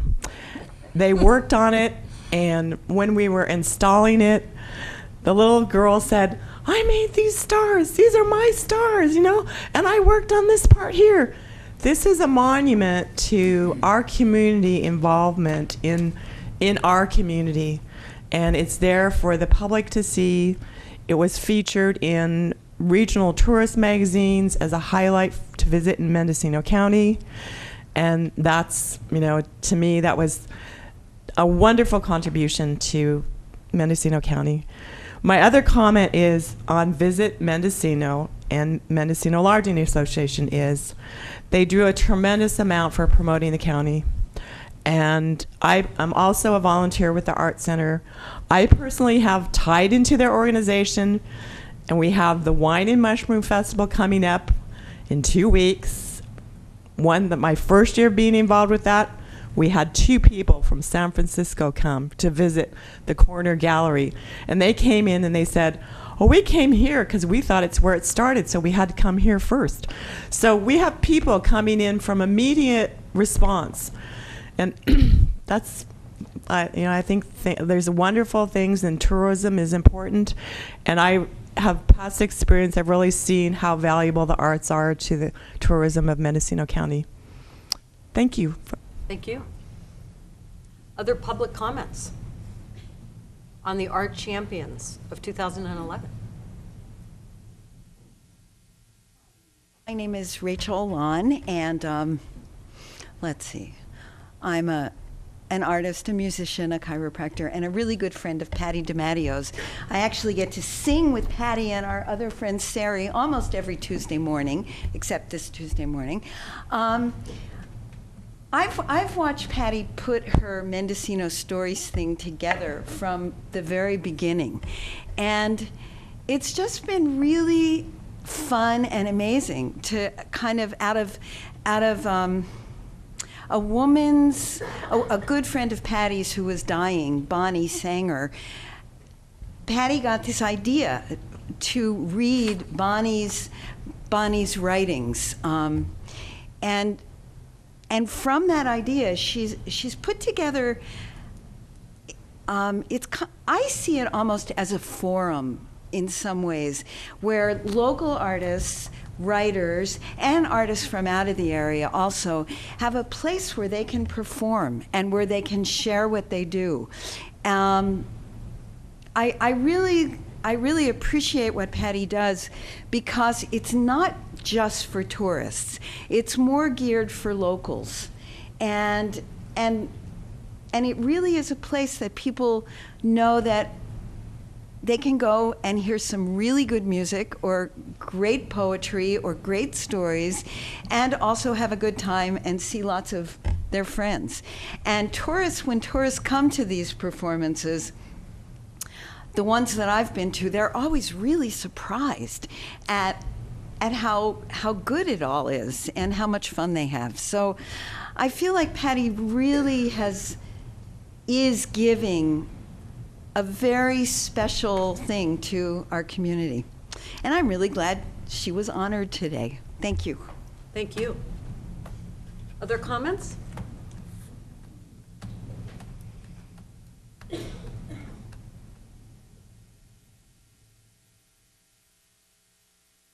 Hi, my name is Helen Sizemore, and I came early today because I didn't really know what time the arts presentation was. So it's been quite an emotional roller coaster, and I'm happy to be at this end of it. And I'm proud that Mendocino County and the Board of Supervisors can support arts in our community. I'm not sure what more you do besides allow them to come to your meeting. But without the arts here, we would have a lot more of the low and challenging emotional activity and less of the heart-filled, joyful activity. So I'm glad to be here, and I'm glad that this is happening here today. Thank you. Other comments on the Arts Council Art Champion Awards 2011? Without speaking to the art champions themselves, I want to personally thank the Board of Supervisors, both as a body and individually. In my work in tourism promotion and in the arts community, I see each of you at many events, and I don't think you come there just to schmooze and get reelected. You come because you have an actual interest in the arts, and I know that you individually support them. I've seen, I'm going to repeat myself, but I've seen each of you at these various events, and I know that you are very much a member of this community in that regard. Thank you. Thank you. Any final comments? Okay, seeing none, then I'd like Alyssa, if you would please introduce the recipients, have them come forward, and Supervisor Brown will read the proclamation. We'll take the board, we'll do board comments, and then we'll come forward with the 4 proclamations, and I believe there are individuals here that wanted to take a photo, and then we'll join you in conference room B. Okay, great. We need a motion. Shall I invite them up now? Well, after you read it, you can make the motion. Yes, please have them come forward. All right, Elizabeth, Carolyn, Patty, Scott, I think is here.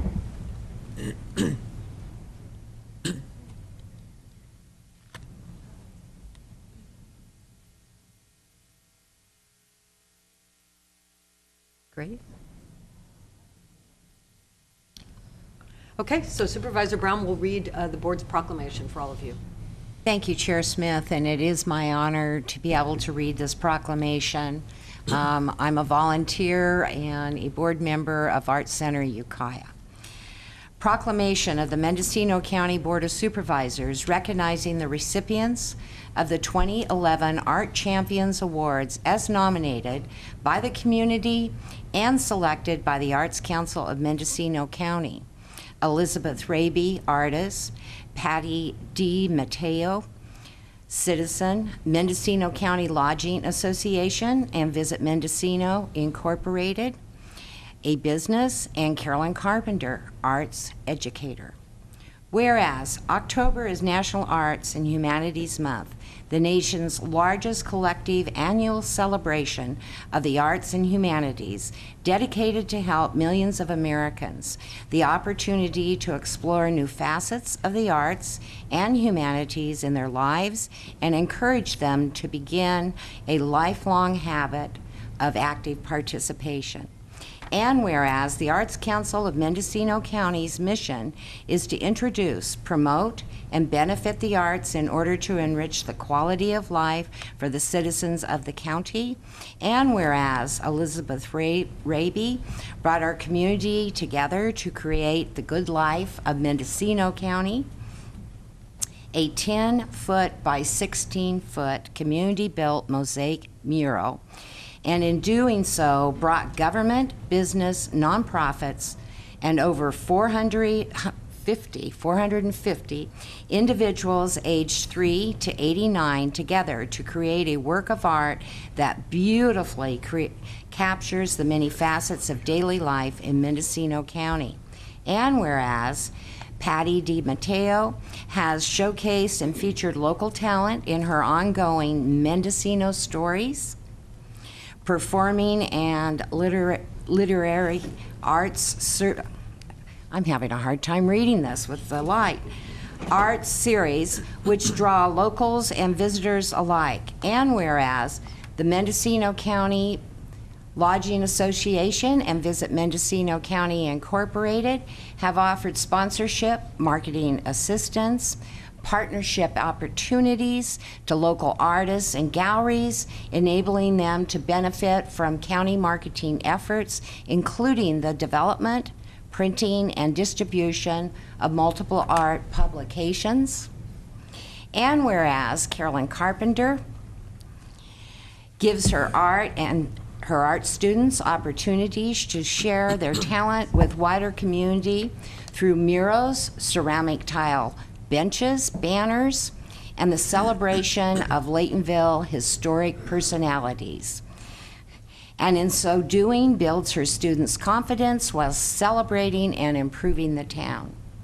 Now, therefore, be it resolved that the Board of Supervisors of the County of Mendocino hereby recognizes Elizabeth Raby, Patty D. Mateo, Mendocino County Lodging Association, Visit Mendocino County Incorporated, and Carolyn Carpenter as the 2011 Art Champions of Mendocino County, and calls upon its citizens to honor the contributions these individuals and organizations have made to our rich cultural life, dated October 25th, 2011, and will soon be signed by Kendall Smith, Chair. Is that a motion? That is a motion. Second. Good, we have a motion and a second on the proclamation. All in favor? Aye. Aye. Motion passes unanimously. Thank you all.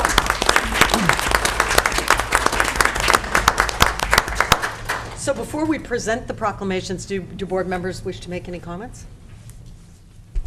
Actually, I do. Supervisor Brown, we'll start with you. And we'll go to Supervisor Pinches. And I was so honored to be able to read the proclamation, and you're all so deserving. And Elizabeth, special congratulations to you and the mosaic. It was a wonderful, fun time. So many people got involved, and it was unbelievable, the young people in the inland community that came in and out of Art Center Ukiah and participated. And as someone said about the Girl Scouts and their cookie money, that's it was Jill. That's a very true story. But it was a great project, and it's very beautiful on State Street. Thank you. Supervisor Pinches. Well, you know, so many times here we always are talking about the negative things and how to fix negative things, but the real bright spot in Mendocino County is the arts. We do, this Board of Supervisors does, and always has made a small financial contribution to the Arts Council. And I feel it's a very worthwhile investment with many times return, but it's really all about the people out there, and I especially thank the work that you've been doing in Laytonville. It's nice to have that community included. It's really a bright spot, but I commend all of you folks and everybody involved. Special thanks to Hal Wagonette. He's always been probably the person that's really the staunch supporter of the Arts Council for many years, and I appreciate his work in that. Supervisor Hamburg. Well, these other supervisors have stolen my things I was going to say. I was even going to remind people, though, that Hal Wagonette is quite an artist in his own right, and used to be part of a very, very famous rock band. It's a Beautiful Day.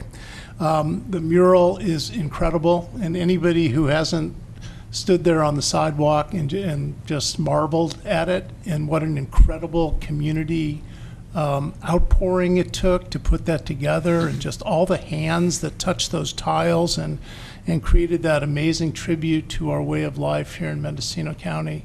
It's just, it's a beautiful thing to behold. I've been saying for some time that Mendocino County has more artists per capita than any county on the planet. I have no idea if that's true, but I think it probably is. I don't know if anybody needs to check on that, but anyway, please don't. The other thing I just wanted to mention is the relationship between the arts and tourism. It's become pretty clear in the last few years that tourism is our largest legal industry and represents 12.5% of total employment in the county, 7% of total county earnings, and nearly 40% of local taxes generated are related to the tourism industry.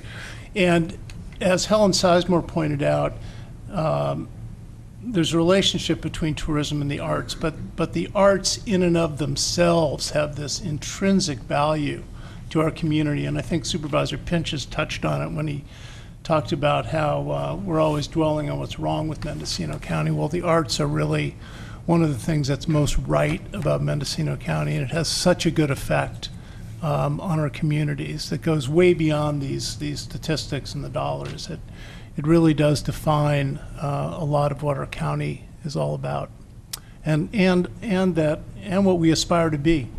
So thank you very much.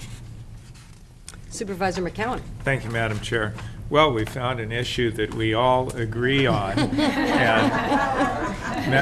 Mendocino County does have a very strong arts presence. I've never questioned Supervisor Hamburg's statement. I'm sure it's absolutely true. And not only do we have more artists per capita, but we have more gifted artists per capita than any county on the planet. And I would just like to point out, I think, so much has been said already, but I'd like to point out that the Arts Council of Mendocino County, which is very effective at helping draw together the arts community and give cohesiveness and a higher profile to it, and also Visit Mendocino County, which does the same for the tourism industry in general, for the lodging industry. Share office space in the historic Ukiah Railroad Depot on Perkins Street. So anyone who wants to find the Arts Council or Visit Mendocino County inland, stop by and see the newly renovated historic railroad depot on East Perkins. Is it 311 or something like that? Right next to the railroad tracks. Yeah. Thank you.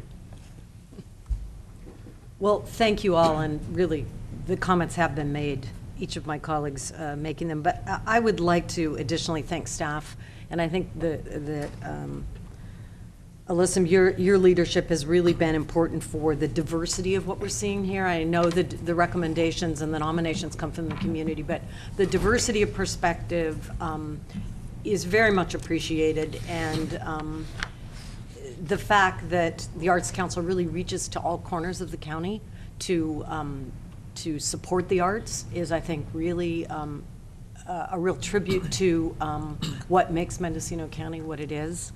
And so I really appreciate your efforts on that, and I just really wanted to thank you.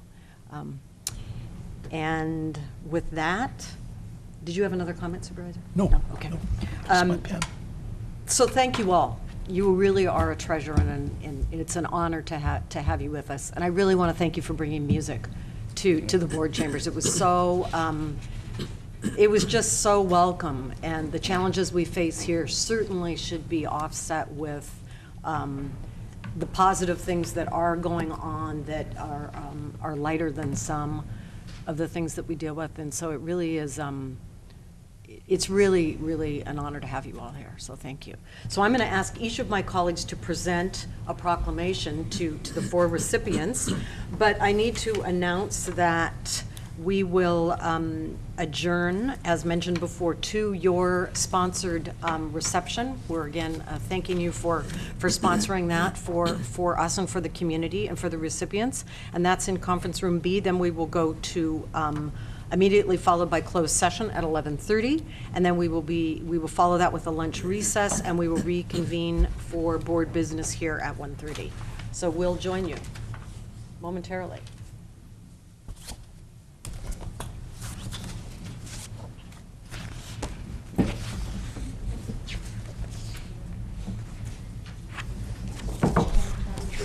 They're not supposed to. Oh, they're all the same. I think we can do them all at once. Yeah, we can all do that there.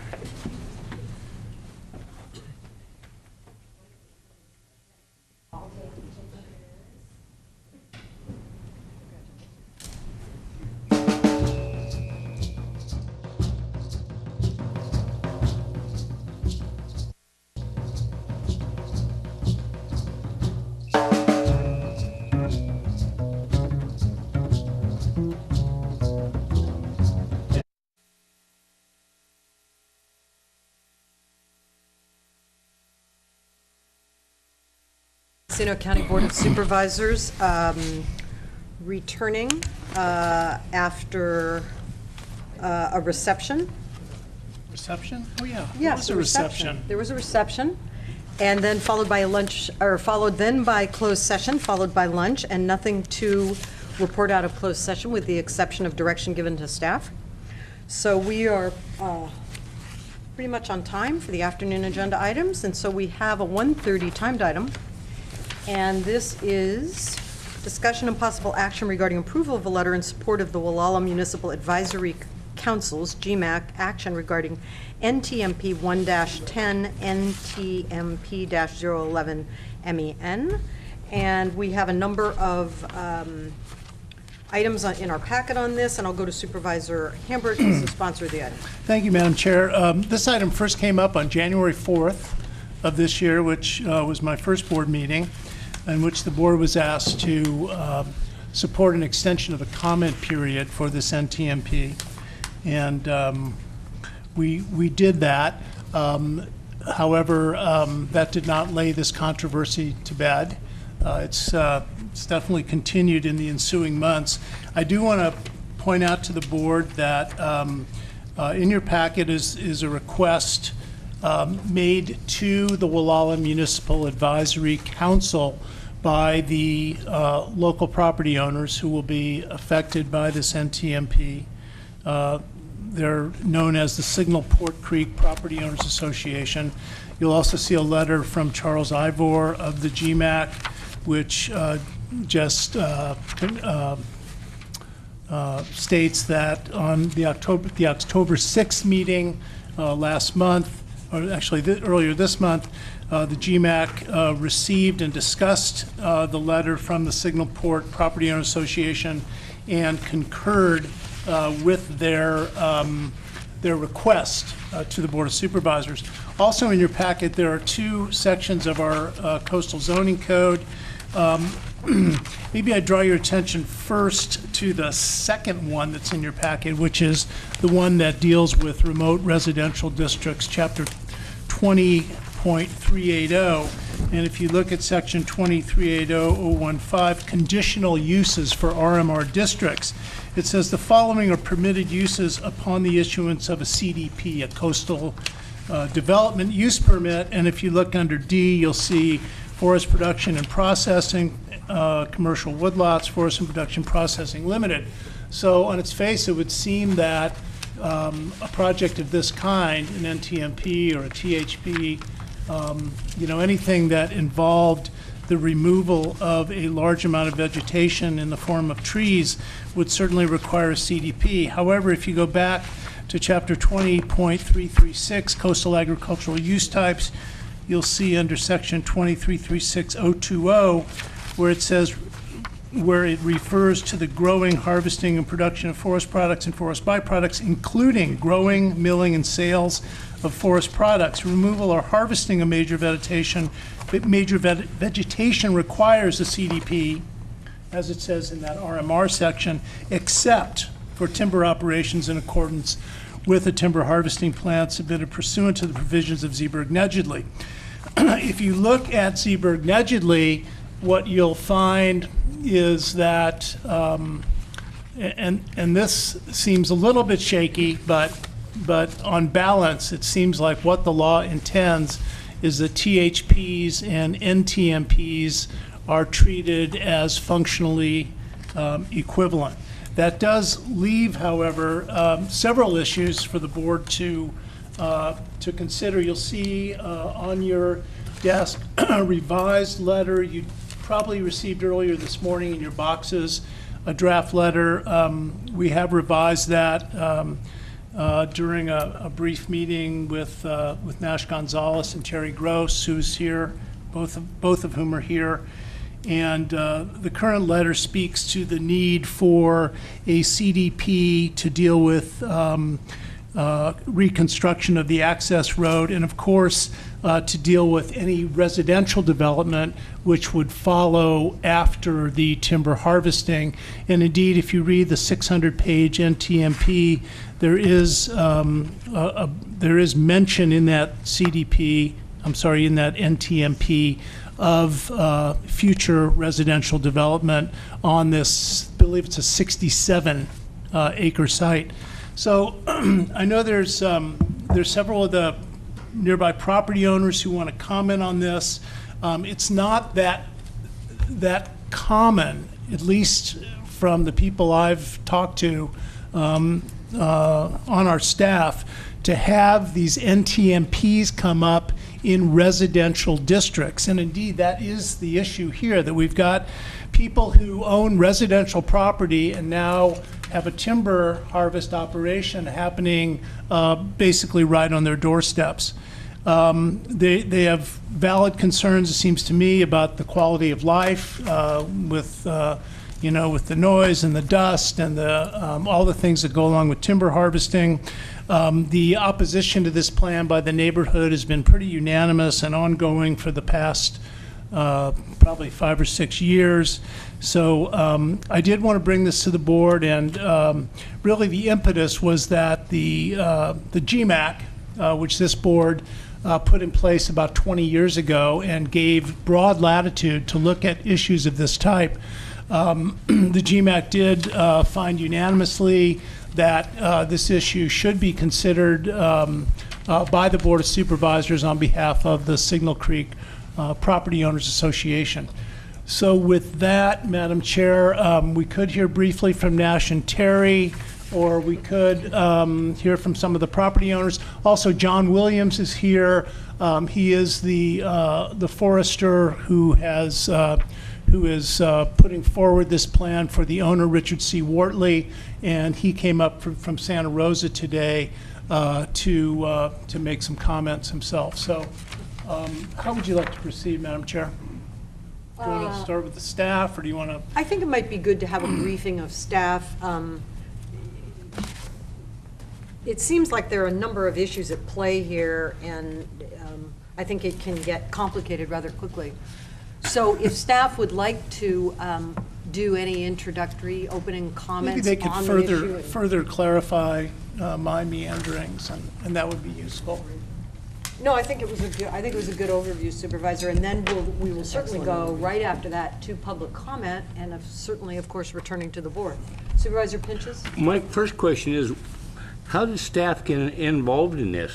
Was there any board direction to get staff involved in the issue? When are we getting into the timber harvesting review process at any level, whether it's an MTMP or anything?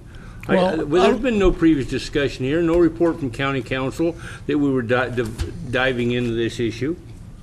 I mean, we've had MTMPs and timber harvest plans going in this county for many, many decades, and even through the timber wars of the early 90s, it was never about a particular MTMP or a timber harvest plan.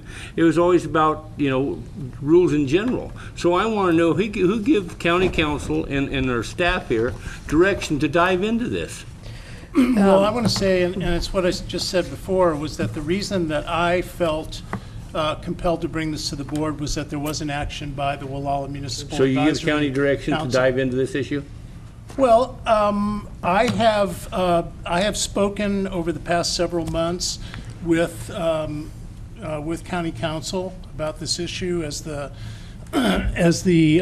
adjacent property owners have brought their concerns to me, and I did feel that once the GMAC had acted and asked the Board of Supervisors to consider it, that was an appropriate thing to do. Thank you, Supervisor. Let's go briefly to staff, maybe kind of lay out the basics as you see them, and then we'll go to public comment. Madam Chair, very briefly, Yes. the previous history was this item came to the board for a request to send a letter asking for an extension of comment, and that's what we did. Right. But there was no further involvement by the board. That's correct. That's I correct. believe Supervisor Hamburg said that. in his Yeah, and initial I just statement. want to say that this issue did come to us through Supervisor Hamburg as a result of comments by GMAC made directly to him. And often we will respond to individual supervisors with respect to legal issues in their jurisdictions, and that's how this came about. What you have before you is a proposed comment letter regarding this particular NTMP. And the earlier version of it that Supervisor Hamburg had included in the packet, we did not agree with from a legal standpoint. We've met with Supervisor Hamburg over the lunch period, and we came up with the version that you have now in front of you, which correctly reflects the law as we see it in our code. So that's what you have before you. All this is a request by Supervisor Hamburg to send a comment letter to the Department of Forestry and Fire Protection relative to this particular NTMP. Supervisor McCowan. Thank you, Madam Chair. But if these are the requirements of the law, these are the requirements of the law. They have to do this whether we send them a letter or not. That's absolutely correct. But I just want to point out that as an agency, we have every right to comment on THPs and on NTMPs. So we're certainly not stepping outside of our our legal abilities and commenting on an NTMP within the jurisdiction of the county. Right. We don't have to do that. Right. But in the law, it's recognized that the local agency has the right to comment. Right, and the local agency is notified of that fact as well. So yes, we have the ability to comment on this particular NTMP, and the proposed letter in front of you is one that our office and the planning department can support. Thank you. If you feel that you will wish to address the board on this topic, please get a slip from the back of the room, fill that out, bring it forward to the clerk, and when your name is called, you will have 3 minutes to address the board. So you may want to prepare to do that if you're feeling that you did want to address the board on this topic. And we'll go now to staff. Yeah, please.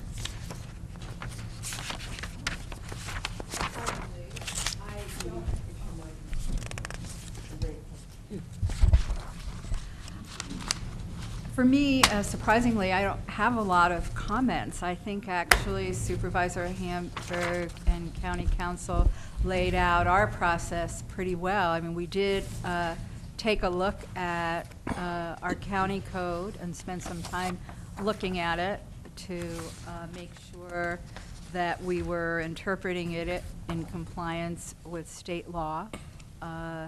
And I will respond to questions. I think that would be easier for myself and Mr. Gonzalez.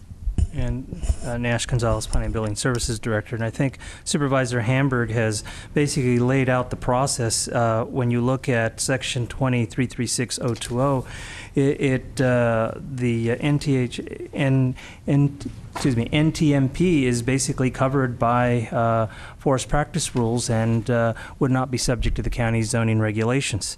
And so, therefore, we're deferring to the Zeeberg-Nedley Forest Practices Act of 1973, which is outlined here in the code. So, again, I'll be happy to answer any questions specifically addressing zoning.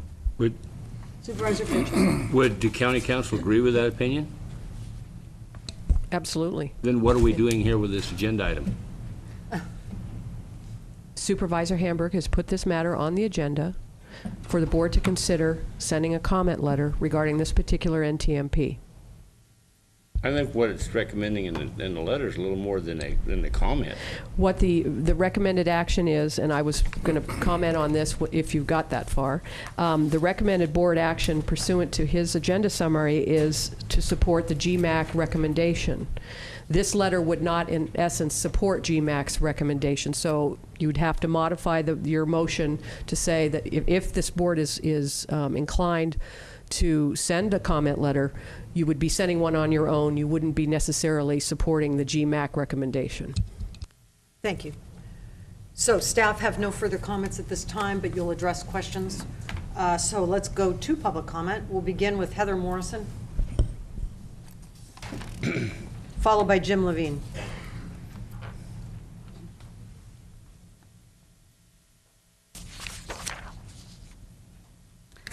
Hi, my name is Heather Morrison, and I am a registered professional forester who lives in the town of Fort Bragg. And I basically I came here to urge you not to support the recommendation of the GMAC. As you know, the timber industry is a big industry here in the county, and it's a legitimate agriculture industry that produces jobs. Please support it by not tying the hands of those who are actually trying to make a living off of it. And as we all know, that there's lots of other non-legitimate agriculture industries that could easily be converted, this land converted to. So I wanted to remind everyone of that. So that's all I wanted to say. Thank you. Thank you. Jim Levine.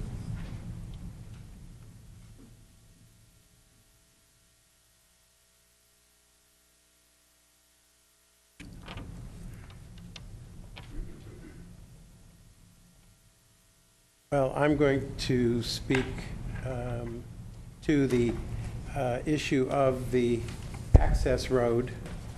Going to speak.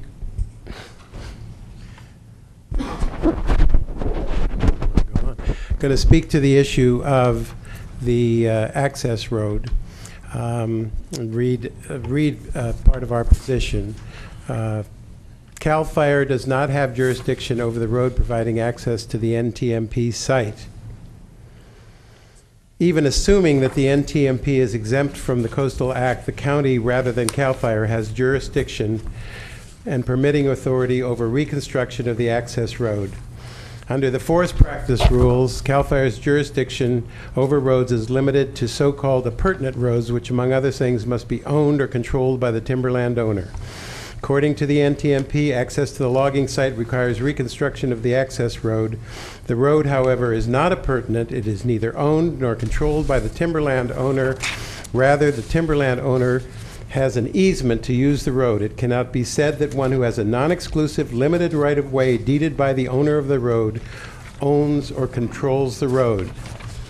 To summarize, as lead agency, CAL FIRE must conduct a thorough environmental review of reconstruction of the access road. However, because it lacks jurisdiction over the road, it must consult with the agency having jurisdiction, namely the county. Ultimately, the county must decide whether to grant a permit for the road's reconstruction. But in addition, I want to point out that since the second review, which happened in May, since that occurred, a secondary temporary access plan has been added, which would allow them to move equipment up that road, but not, which would allow them to build a cable yarding system, which would mean that they wouldn't have to bring the logs out that road. However, in order to do that, the inboard ditch will be temporarily filled for the entire length of the driveway to gain road width to the inboard edge of the road that is underlain. That would be the whole length of that what's so-called Fox Gulch driveway, which I live on, and that would mean filling in the ditch that protects our road from the floods that come down it, and diverts and tends to divert the water away from it. They say here, at the conclusion of operations and prior to October 15th, the inboard ditch will be cleared and road drainage reestablished to condition that existed prior to operations. The inboard ditch would be cleared by October 15th. By October 8th, we had 7 inches of rain this year.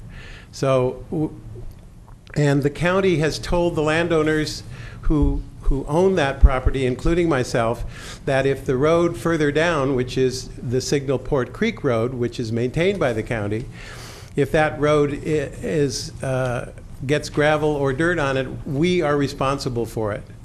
They didn't tell Mr. Wortley that he was responsible for it. So we believe that this temporary access plan requires a CDP as well as the major reconstruction described in addition in the NTMP.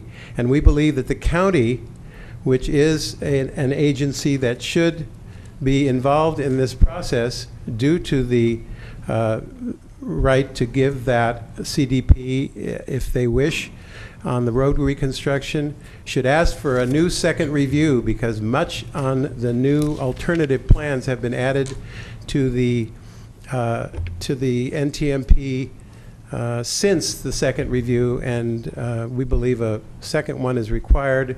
And we understand from Leslie Markham of CAL FIRE that without a agency asking for a second review, no second review will occur, and it will be approved as is. Mr. Levine, your time is up. Okay. Thank you very much. Linda Gutlin? I know I mispronounced your name. Hey, my name's Linda Gutlone, and I'm a member of the Signal Port Creek Property Owner Association. My property's located on the south corner of Signal Port Creek Road and Highway 1. There are about 25 households in our quiet residential neighborhood.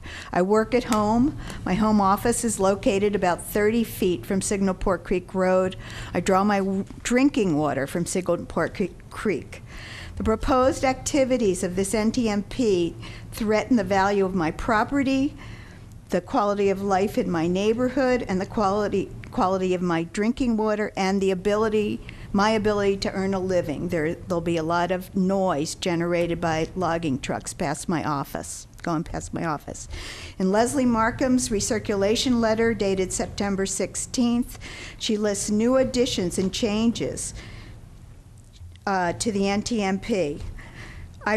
And this includes the new temporary access plan.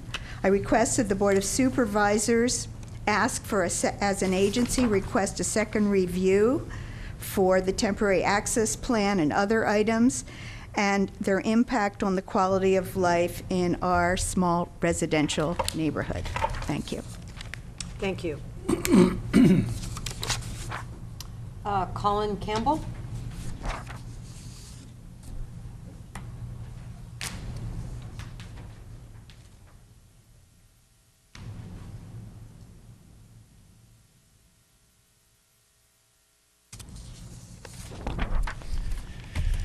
Thank you. I asked that a written version of my comments be included in the record. I have that here. Supervisor Pinch has asked the question, why are we involved in this? There's Cal, would you speak directly in the microphone? Yeah, there you go. There's a 2006 California Supreme Court case, Big Creek County versus Santa Cruz, which directly addresses the issue and provides that the counties can regulate and absolutely prohibit timber harvesting through their zoning process. And that has come forward since a lot of the original dicta on who controls the timber harvesting processes was implemented. Our county ordinances, RR and RMR, are very straightforward that a coastal development permit is required for timber harvesting on residentially zoned lands. It's very easy under the Timber Productivity Act of 1983 for an owner to have his land rezoned as timber production zone and proceed with a harvest. Major vegetation removal is only one part of a timber harvest. Doesn't include road building, doesn't include housing construction after the harvest, and therefore that language can be read harmoniously with the requirement for a coastal development permit, or alternatively rezoning of the property to timber. This property doesn't qualify as timberland. The county coastal element requires that timberland be level 4 and better forest. The NTMP itself specifies that the redwood forest is level 4 and level 5, which is level 4 and worse. Furthermore, the Forest Practices Act defines timberland through 2 criteria. One, that it's capable of producing a commercial crop, in question obviously here. Secondly, that it's available as residentially zoned property without a coastal development permit. It does not meet the legal availability criteria. You have, I believe, received overnight a letter from Mr. Sternberg with 3 reasons, philosophical reasons why this plan should not be, or this letter should not be approved. One is proposed development of the Little River Airport.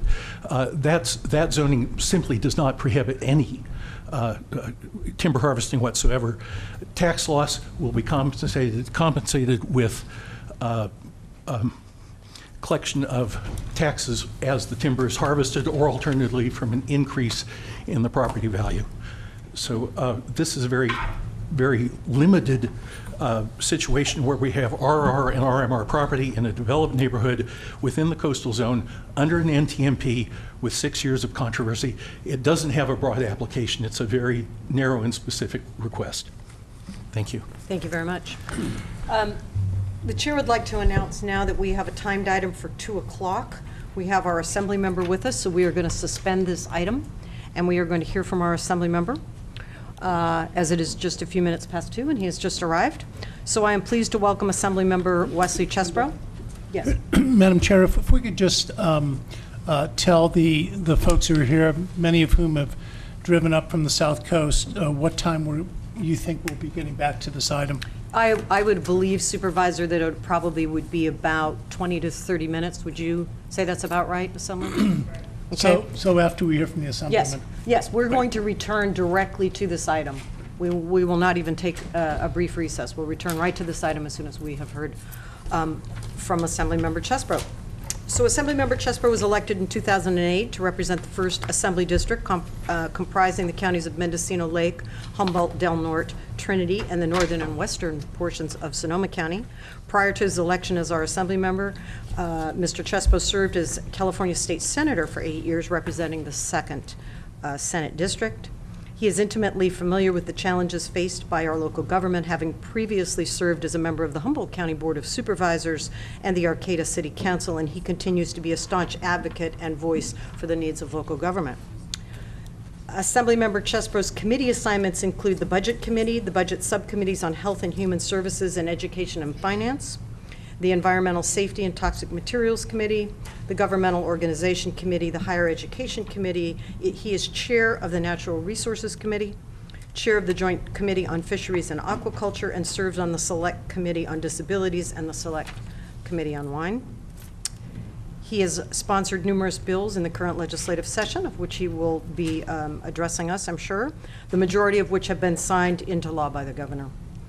Mr. Chesbro has also announced his intent to run for re-election in 2012 in the newly formed 2nd State Assembly District, a result of the recent legislative redistricting. Please join me in welcoming our Assembly member. Wesley, good to see you. Well, thank you very much, Madam Chair, members.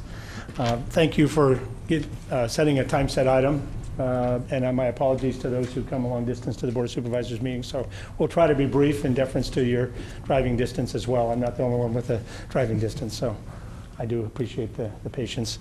I want to thank you for inviting me to come and present. Just an aside on the 2nd Assembly District is I'm going to have to think of a new motto, because for the last four years I've been saying 1st District first, so, and obviously we don't want 2nd District to be second, so I'll have to think of another brief and pithy way to say that.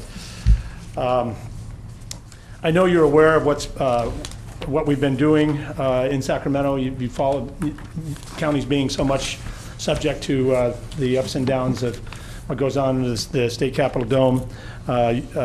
But I always appreciate being able to come before you and have this discussion face to face.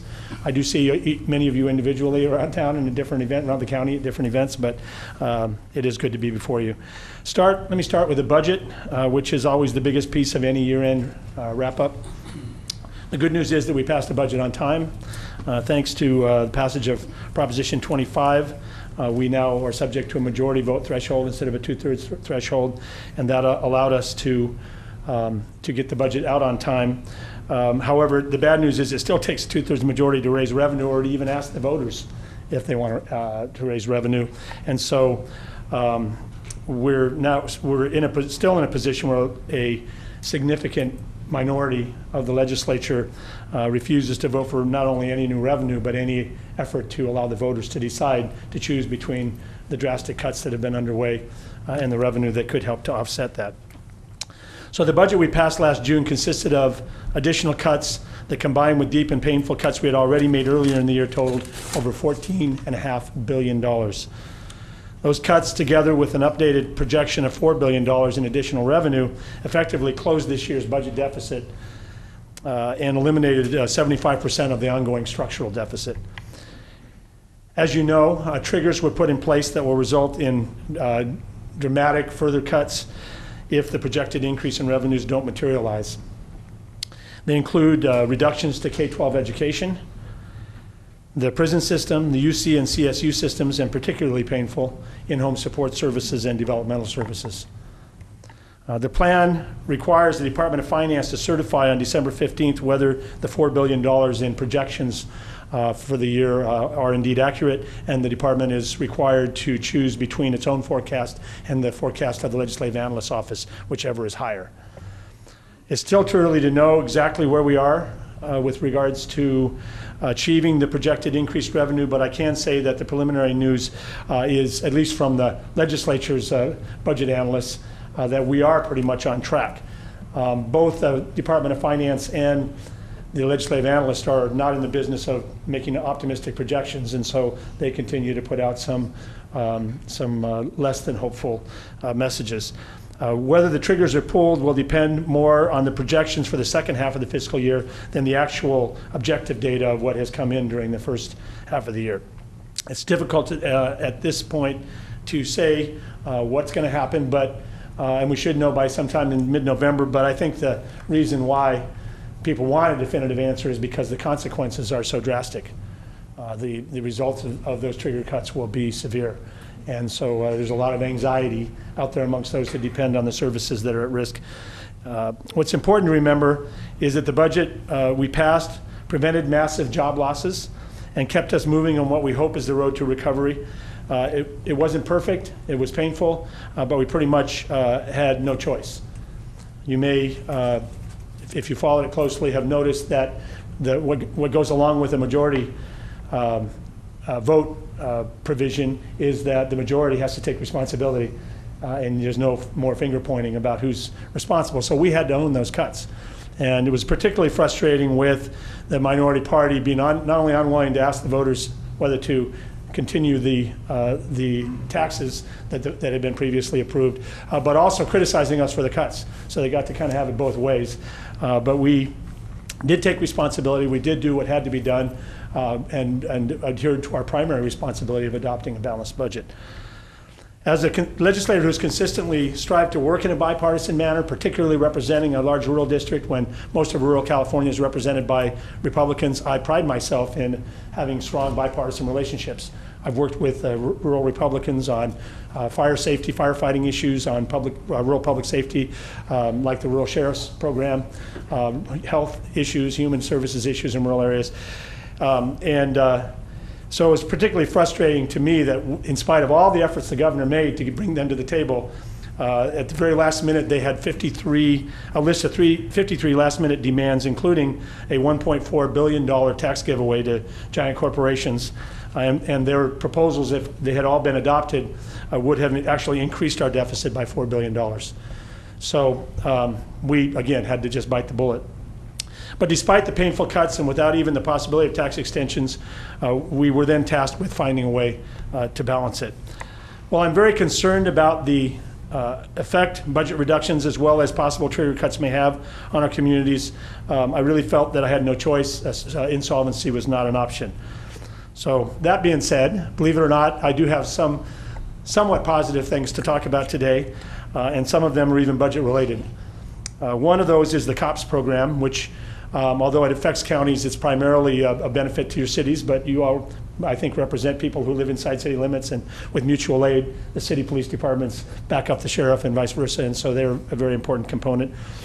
During the final hours of legislative session, it was determined that language in one of the budget bills, and some of us actually are plowing through those trying to find these kinds of things, would have required a new maintenance of effort requirement for all frontline police services in order to be eligible for Citizens Option for Public Safety, or COPS funding.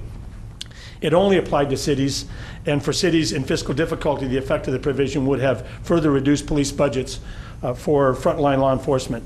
So in the waning hours of the session, we were able to get the speaker's attention and the governor's attention focused on it, and were able to come up with modifications to the language to resolve that problem. We also were able to keep funding for the public safety programs, including the Rural Sheriff's Program, that have been funded through a surcharge, a small surcharge on the vehicle license fee, which were part of the previous budget deal that initially increased various revenues.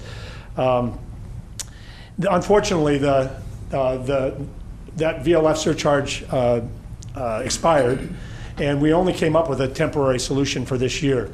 And so the programs are still hanging. This affects your probation department, your district attorney's office, and your sheriff's department and other public safety programs. I'm still hopeful, because I think the one of the temporary taxes that had the greatest potential for extension, because it's for public safety, of getting Republican votes was that VLF surcharge. And so I haven't given up, and I intend to continue to work with Republicans to try to get the votes, because what we really need for those programs is a stable, permanent funding source. Unfortunately, it's been a political football, and I won't say who's passing and who's catching and who's tackling, but for the years we've had a hard time getting consistent funding. In the end, most years we get it, but it creates so much uncertainty and causes your public safety people to be in here talking to you in the budget about we can't count on that money. And so for the last couple of years, they have been able to, and my goal with bipartisan support, because it'll take 2/3, is to get that, get a permanent funding source. Another success was being able to ensure Mendocino County received $280,000 that otherwise would not have received from the Special Distribution Fund, the Indian Gaming Fund, and that's something that we jumped in and helped out with. I know you've also been hearing about, and this is not in the good news category, SRAs, or state responsibility areas, and the fees imposed on landowners in those areas, and I thought I'd talk for a few moments about that. I felt from the beginning that there were serious problems with this fee, and I sent a letter to Assemblyman Blumenfield, who is the chair of the Assembly Budget Committee, with a copy to the Speaker, strongly stating my concerns and interest in working on implementation of the bill so that it might be more equitably applied and ensure that it does not disproportionately impact California's most economically challenged rural areas. However, the so-called cleanup bill that the governor came forward with actually proposed to make the problem far worse than the adopted SRA budget language and far less equitable. I strongly oppose the governor's SRA proposal and worked diligently to kill it. And as a result of our efforts, when it came up in the 2 budget committees on the same afternoon, there wasn't even a motion to pass the worst version of it that the governor had proposed. And I think if you look at the way the governor's proposal was structured, it's pretty obvious that it was written by the Department of Finance in order to maximize the revenue, which of course doesn't take into consideration at all the equity issues that associated with it and the effect on local fire departments only looked at trying to squeeze the most money possible out of rural residents. In addition to the complicated fee structure, it allowed for only a $25 credit for those owners who live in established cities or fire districts. And we know that many fire districts and cities have established fire fees, and asking somebody to pay twice not only is inequitable, but also makes it much harder for a city or a fire district to annex a new area if the people are already paying a fee to the state. And it makes it a lot harder to get a fee approved at the local level if it's already being charged by the state. So it's understandable that people would be upset about being charged for a service that in some cases they're already paying to another agency. In addition, the SRA fee that was passed by the legislature said that once the dollar amount in the budget was arrived at, the fee would stop. They'd stop collecting. What the governor proposed was open-ended so that it could become an ongoing revenue source, and presumably, with many other examples of this being done, the funds could also be borrowed, diverted for other purposes during budget crises. And so this sort of adding insult to injury that they collect a fee from you to put out a fire and then potentially raise more money for other purposes from it. According to district fire chiefs, this bill would have devastating effects on the ability of the fire districts to provide fire services, and that's especially ironic in light of the fact that almost every residence in a rural area in our region, their first responder is a local fire department. It's not CDF. It's great that CDF's there. This isn't anti-CDF. I mean, they play a very, very important role, but we know that the first folks to arrive are the local firefighters, and usually they're volunteers. I've been meeting with fire chiefs from all over the district, and I will be working closely with both district fire chiefs and statewide fire leaders to try to formulate legislation for next year that will fix these inequities. The one other inequity I didn't touch on doesn't have to do with the fire districts, it's just fairness. The way the fee is currently structured, and the governor's proposal wouldn't have solved this, a person in a one-room cabin or a mobile home would be paying the same fee as a person in $1 million mansion in Santa Barbara County. And now they were trying to avoid the ad valorem tax. If it was based on value, then it would be a tax and it would have to require 2/3 vote. But I think there's another way to get at it, which is square footage, which I believe would make fit the definition of a fee rather than a tax. And so, again, part of the modifications I'll be seeking will be to try to straighten out that inequity. The Department of Healthcare Services had a proposal to eliminate the Healthy Family Program and fold it into Medi-Cal. This would have meant that low-income people currently whose children are eligible for the Healthy Families Program would have had additional mandatory co-payments, and monthly premiums would almost double. But in addition to that, I think we all know that there's a severe shortage of Medi-Cal providers everywhere, but particularly in rural areas. That might have something to do with the fact that we're not reimbursing them adequately. This new shift would put an even larger burden on already overworked and underpaid providers. I worked with my Democratic colleagues to get this proposal sidelined, and we were successful. There was also a need to do something so that Mendocino County and the city of Fort Bragg could acquire the land needed to build a new long-haul transfer facility to replace the currently outdated garbage transferring operations out on the coast. I was able to facilitate discussions between the Department of Parks and Recreation, CAL FIRE, the Mendocino County Waste Management Authority, and the city of Fort Bragg, as well as the Department of General Services, to coordinate a triple land swap and enable this to happen, as well as implementing legislation. And getting all those agencies to get out of their silos and talk to each other was a challenge, but we were able to accomplish that. And I'd like to compliment Mr. Sweeney for his good work on behalf of the authority, and also persistence. Is that a good word? Both budget realignment bills contained language which gave funding preference to counties that committed the largest percentage of inmates to state custody in relation to the total inmate population. Under this scenario, small counties would have had almost no access to the capital improvement funds that were intended to help modernize or repair detention facilities in anticipation or reaction to the number of inmates that are being transferred into county jails. It was clear that this was not going to work well for the counties in my district, so I was able to secure a funding formula that eliminated that inequity. In the end, there's a whole priority setting process, so it's no guarantee that anybody in rural areas are going to be funded, but we at least took out the built-in bias, which said that urban areas automatically got the front of the line. There was a new timber harvesting fee proposal as part of the budget that also on a parallel track, a member of the Assembly, Assemblyman Dickinson, introduced a bill to also establish that fee. I opposed this new fee because I believed it was just adding insult to injury in today's economy. As a result of the recession, the timber industry, I don't need to tell you, those jobs that are left in the industry have been hit very hard, and hundreds of workers throughout my Assembly district have lost their jobs. In rural areas, these types of losses are disastrous. If extraordinary costs are imposed through a new type of THP fee during these tough economic times, there's no question that things can only get worse with regards to timber employment. And we know that sooner or later people are going to start building houses again, and we don't want to put constraints on the ability of the timber industry to recover and respond in a sustainable way to providing the raw materials necessary to build with. Also, another concern I have is that if higher THP fees are imposed on forest landowners, there will be greater economic incentive to convert timberland for development and uses not consistent with protecting wildlife and habitat.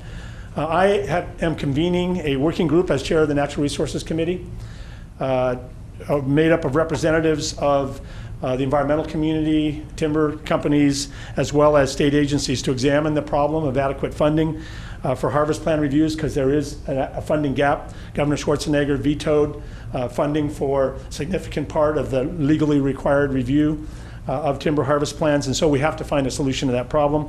I do think there's a compromise that everyone out there that everyone can live with, and that's what I'm working towards. And I've been working closely with Assemblymember Dickinson on trying to find that resolution that all sides can live with, that will resolve the need for an adequate review process, but not do it in a way that drags down further our timber industry. By working with the Wildlife Conservation Board and others, we were able to help secure over $45 million in funding for several important projects in this county. One of those was the Gualala River Forest Conservation Easement.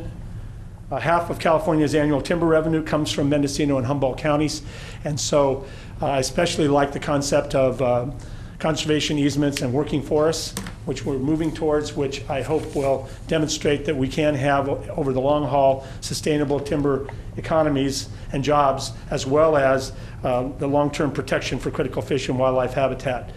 The northern spotted owl, the marbled murrelet, are both found on this property and are dependent on its water, nesting habitat, and food sources. The Gualala River and its tributaries also, I think you all know, provides critical habitat and spawning areas for endangered steelhead, chinook, and coho salmon, and other aquatic species. Moving on, I'm very proud that the governor signed 13 of my 14 bills that went to his desk. A few that might be of particular interest to you include AB 964. As we all know, forest protection is important, but hopefully not at the expense of the fish. Frost protection, I didn't mean forest protection. I should put my glasses on here. Frost protection. AB 964, which I co-authored with Assemblyman Huffman, will help grape growers and other farmers by providing an expedited process for building off-stream storage for water to be used for frost protection in lieu of direct diversions during the time of frost, which also can coincide and has coincided with critical moments for the fish when they need the water.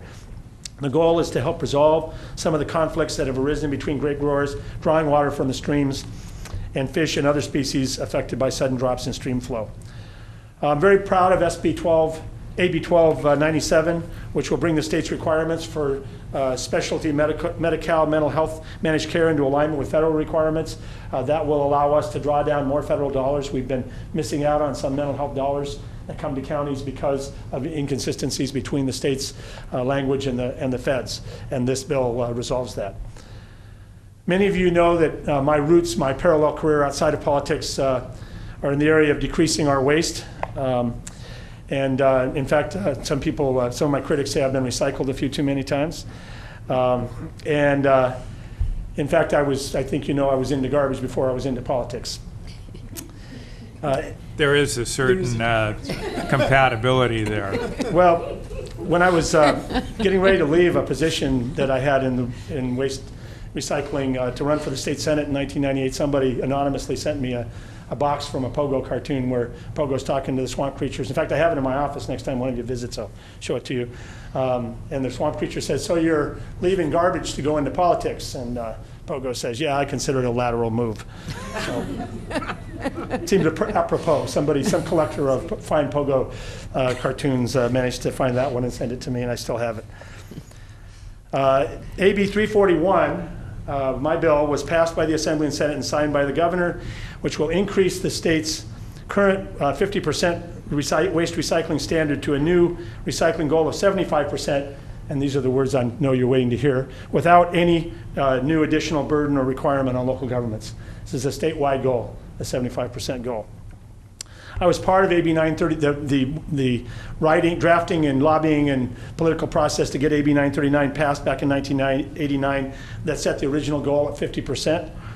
It's so important that we keep moving forward towards a zero waste goal, not just because it's in the best interest of our planet, but this bill also creates thousands of good green jobs. And actually it was creating green jobs before anybody was talking about green jobs.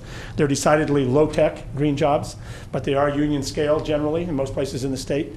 And it's calculated that getting to 50% created 130,000 jobs statewide, and we believe that getting to 75% will create at least another 60,000 green jobs. The one bill that wasn't signed by the governor was specific to Del Norte County, but it has some application to the other counties in my district, so I want to talk about it for a moment. And that's AB 1429. Many of you know that, like Noyo Harbor here in Mendocino County, Del Norte was one of those counties hit by the tsunami after the earthquake in Japan last March. However, you should consider yourselves fortunate as a county and the fishing industry here, because the Del Norte Harbor was destroyed. All the docks were destroyed. AB 1429 would have allowed Del Norte County to be eligible for the full reimbursement of the tsunami disaster recovery and response not covered by the federal and state governments under the California Disaster Assistance Act. In his veto message, the governor referred to the fiscal crisis and the concern that signing the bill would create a costly precedent for the future. But in subsequent discussions with the governor's office, it became very apparent that any future requests for disaster funding for local governments who do not have approved and adopted local hazard mitigation plans would not be well received and most likely be rejected.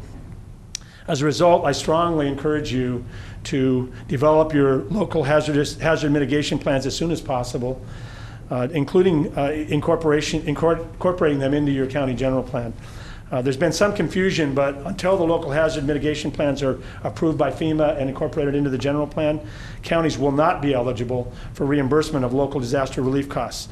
Living here in earthquake country, this is something that we need to be mindful of. We continue to be at risk of floods and tsunamis, and so it's something for you to consider. Far be it for me to tell you what you ought to do in the county business, but it's just I wanted to put a marker on it so you were aware that this governor and the people that are advising him are focusing on this in this way. I want to take time for questions, so I just want to touch on a couple of other issues that I know you'll be interested in, one of them being redevelopment. There's no question the governor's proposal to eliminate redevelopment wasn't popular with local government. Redevelopment, although no local governments are giving us credit for it, the legislature actually said no to the governor's proposal to completely eliminate redevelopment. Instead, we passed a compromise which says that you can continue to have redevelopment using only local funds. funding for redevelopment that would otherwise go to schools has been being backfilled by the state. This has been something that you don't hear much about. This money comes directly from the state's general fund under Prop 98, and we simply, when compared to all the other cuts that I know you're aware of that have been made, we could not justify that priority of the state indirectly subsidizing local redevelopment efforts with general fund money. Well, you know, the other cuts we've made have been to health and human services, higher education, and many, many other critical programs. So while redevelopment will undoubtedly be slower, it will also be allowed to continue to exist and progress. And it was particularly painful for me because honestly, if I look around the Assembly District from Santa Rosa to Eureka, and some good examples in this county, redevelopment has had historically a very important role to play, and I think can do a lot more good in the future. I think particularly of the mill site at Fort Bragg and the ability of the city to partner with potential developers to make that useful, and I know other cities in the county as well have made use of redevelopment. Another painful issue that we've all been dealing with has been pension reform. I don't need to tell you about pain around pension reform. I've been following this county's travails. There have been many proposals, too many to review here today, but suffice it to say we're taking a long, hard look at the issue. And although it's counterintuitive and the public hasn't noticed and the news media hasn't reported it, we did make, the governor and the legislature did make a down payment on pension reform in the most recent round of contract negotiations with state employees unions. Significant concessions that over time are going to save a lot of money were made and agreed to and approved by the legislature. However, I'm not here to tell you that that's the end of the discussion. That was just the beginning of the discussion. We have a lot more work to do on it, but I do try whenever this discussion comes up to point out that some progress has been made. The legislature wanted to take a more active role in the discussion than just leaving it to the governor to negotiate with the state's unions, and also to leave it to the ballot if, in fact, ballot measures begin to circulate, which it seems likely with the public mood being what it is. So a committee was formed to take public input, ideas, and to discuss the governor's 12-point plan in an effort to create pension reform legislation. This committee will be meeting 3 times. Of course, we're used to this in rural California, in LA, the Bay Area, and Sacramento. The first hearing is scheduled to take place tomorrow in Southern California. As you're probably aware, also the redistricting process has changed the district. I hope to serve in the next term. The good news is that it didn't change my representation of Mendocino County or Humboldt County where I live, and that's a relief. However, I unfortunately was unable to continue to represent Lake County.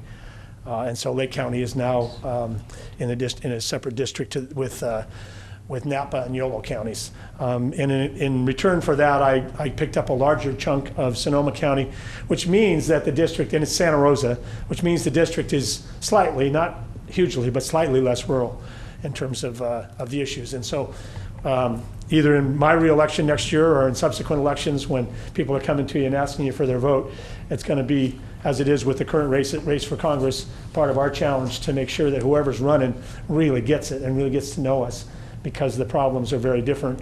And it's not putting down people in Marin County or Santa Rosa, it's just to say our needs and problems are different, and we need to make sure that who gets elected to represent this region, if not coming from rural counties, at least has made a firm commitment. So I've been so proud to serve this beautiful county. I think you in your introduction pointed out for 8 years in the Senate and now for 3 years in the Assembly. It's really been a privilege, and if the voters choose to give me another term next year, I'll have 2 more years opportunity before I fill out the allowed time under term limits, and then mercifully maybe I'll be able to move home to Arcata finally after 20 years or so of spending most of my time in Sacramento. So thank you very much, and I'll be happy to answer questions or listen to your gripes and complaints about what we've been doing or what we might do. Great, thank you for that comprehensive overview. Supervisor McCowan. Thank you, Madam Chair. Well, first of all, thank you for your work on the off-stream storage bill and also, of course, the Mendocino land swap. Those are both very important for us. The off-stream storage is important regionally, I think. And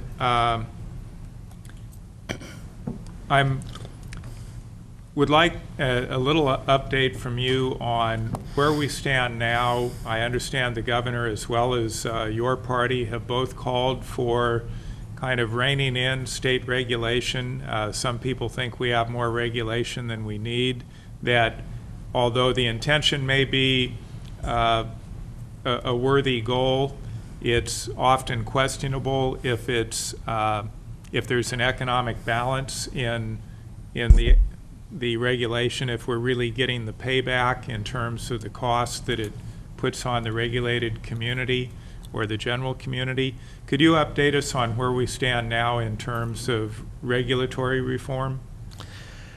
Well, that's a broad topic, but let me focus in on particularly environmental regulations, for example. The solution to, as I think all of you know, in elected office, the solution to most difficult problems is usually in the middle. But it's the devil trying to get the sides in a longstanding argument to really sit down and take each other's concerns seriously.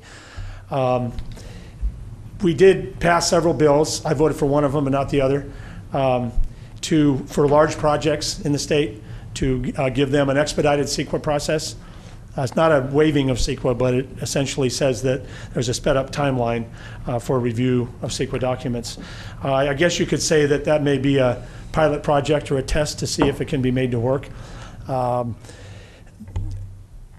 As always, there's two sides to every coin, and most of these laws and regulations were passed for some good purpose, to protect a resource or to protect worker health and safety. But in the actual application, layer upon layer upon layer over time, it can wind up, particularly in a weak economy such as the one we're in right now, making it more difficult for business to both maintain and or ideally expand their employment and their ability to pay taxes and to support all the things that we've been talking about that have been cut. But I think it is important to try to bring the sides together and find that balance. Because we don't, in spite of the fact that this crisis has created the environment in which it's possible to talk about things that haven't been talked about for a long, long time, it's very important that we not throw the baby out with the bathwater, that we not overreact, that we try to find solutions that don't abandon the original purpose for the regulations, but instead tries to find ways that make it easier for the regulated parties to live with them. That would be my general take on it. And that was what was attempted with the two bills that we did pass. Whether they wind up measuring up or not, I don't know. Just as an aside, if I was a judge, I'd be very, very unhappy, because one of the things it does is it, at the same time as we're cutting the budgets for the courts, it orders that CEQA review be expedited in the judicial process and given some priority over other judicial consideration. And you can imagine if you were a judge whose budget's being cut and you're being told which case to put in front of another one. I don't know. If I don't know about you, I wouldn't be too happy about it. But it also expedites the deadlines and various other pieces of the actual process of CEQA. Thank you. Supervisor Hamper. Yeah, I want to thank you too for being here today. It's always good to see you, Wes. I wanted to thank you for your work on AB 380, which is the pilot projects bill. I realize that those two forest projects that are being looked at in terms of cumulative impacts are already underway, but I think what your bill does is it codifies that and makes that part of what the Board of Forestry requires when they approve plans. And so I really support AB 380, and I appreciate your efforts. Thanks. Can I comment on that for please. just a second? Besides the actual provisions of the bill, one of the things it accomplished that is virtually unheard of, talking about bringing people together, had the Forestry Association and the Sierra Club and Forest Forever all on the same bill. And, compromise and constructive progress is much easier when people have the experience of working together. And so hopefully as a vehicle for communication, we also improve that environment some. Yeah, so thank you very much for that. I did want to ask you about AB 1005. And as we all know, Governor Schwarzenegger used a line item veto to eliminate the Department of Fish and Game's budget with respect to its oversight responsibility for THPs. So indeed now when THPs are approved, there is no DFG oversight. And I believe this bill by Assemblyman is it Dickinson or Dickerson? Dickinson. Would have restored what was it, $1.5 million that Schwarzenegger took out of the budget. And is that the bill that you're talking about that you mentioned earlier that you were working on with Dickinson to try to find a compromise? Correct. Okay. There's another bill, I believe, and I don't know the number of it, but it was reported on the Sacramento Bee, and I think you alluded to it.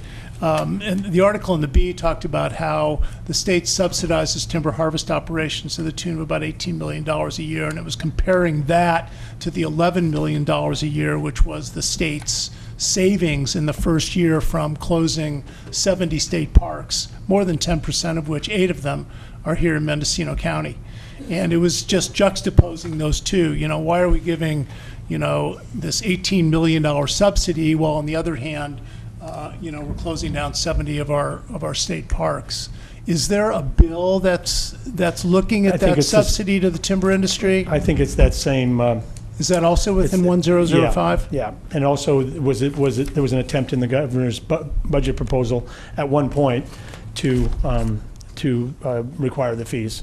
So there was both. Yeah. Well, I understand your contention that it's a bad economy and you don't want to make it even harder. But are there other industries in California that are analogous to timber and that the state subsidizes the permitting process for those industries, or is timber sort of its own thing in that regard? Well, I don't know of a single other case where the entire burden is attempted to be placed on the regulated community. There certainly are examples where a much larger proportion of the cost is allocated, and is allocated to the regulated community. To the regulated community.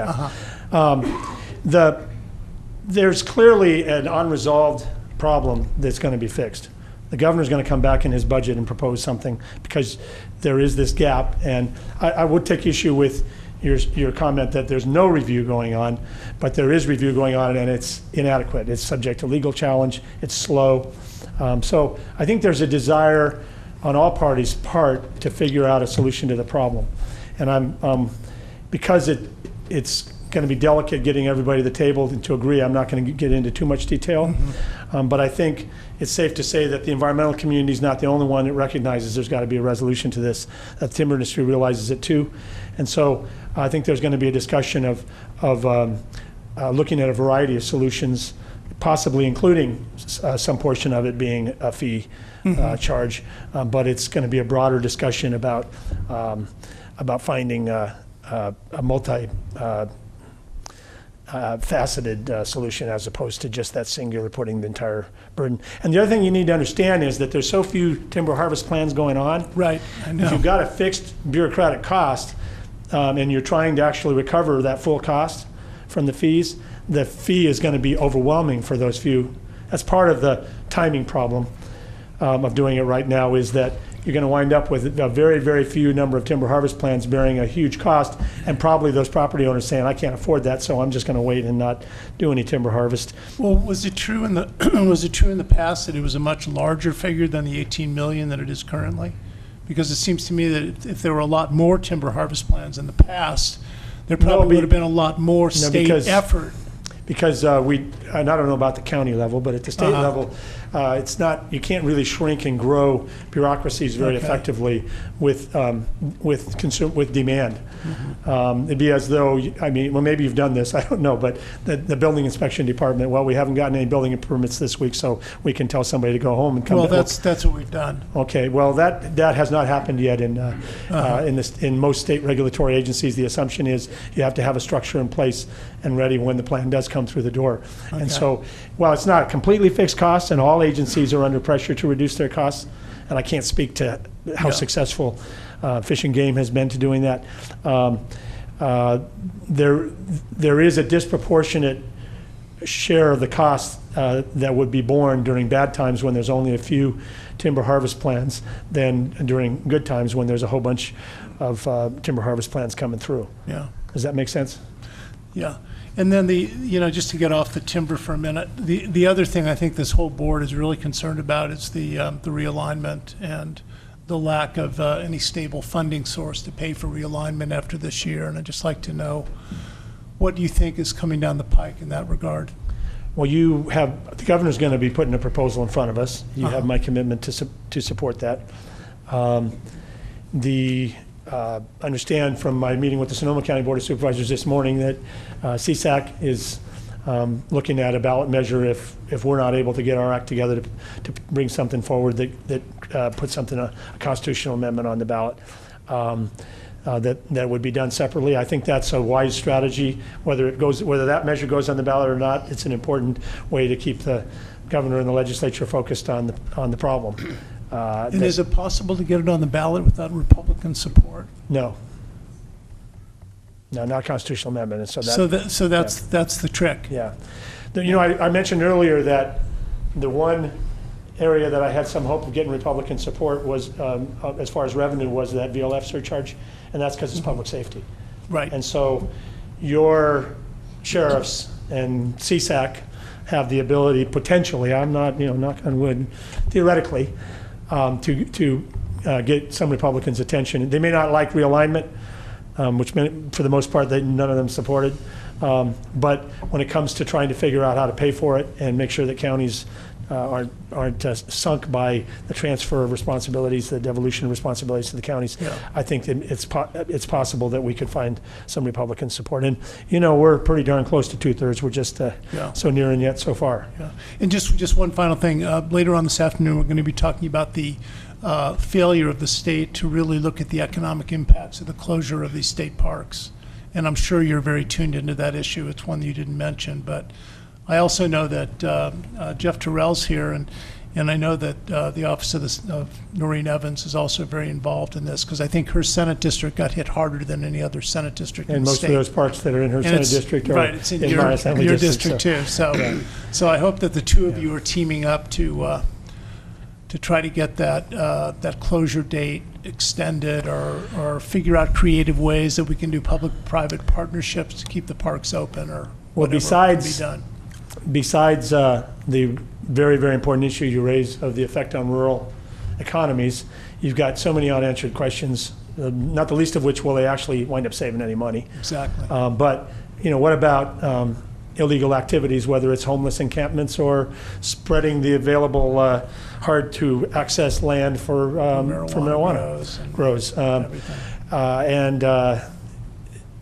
So far, the things that have happened that I can report to you is we did pass a bill which facilitates the ability of nonprofits and local governments to contract to operate. And I realize that's a very selective, only certain instances, especially with parks that have revenue potential that could help to support somebody trying to keep the park open. So I'm not offering that as a panacea, because I think there's some very, very important parks that don't have any of that potential.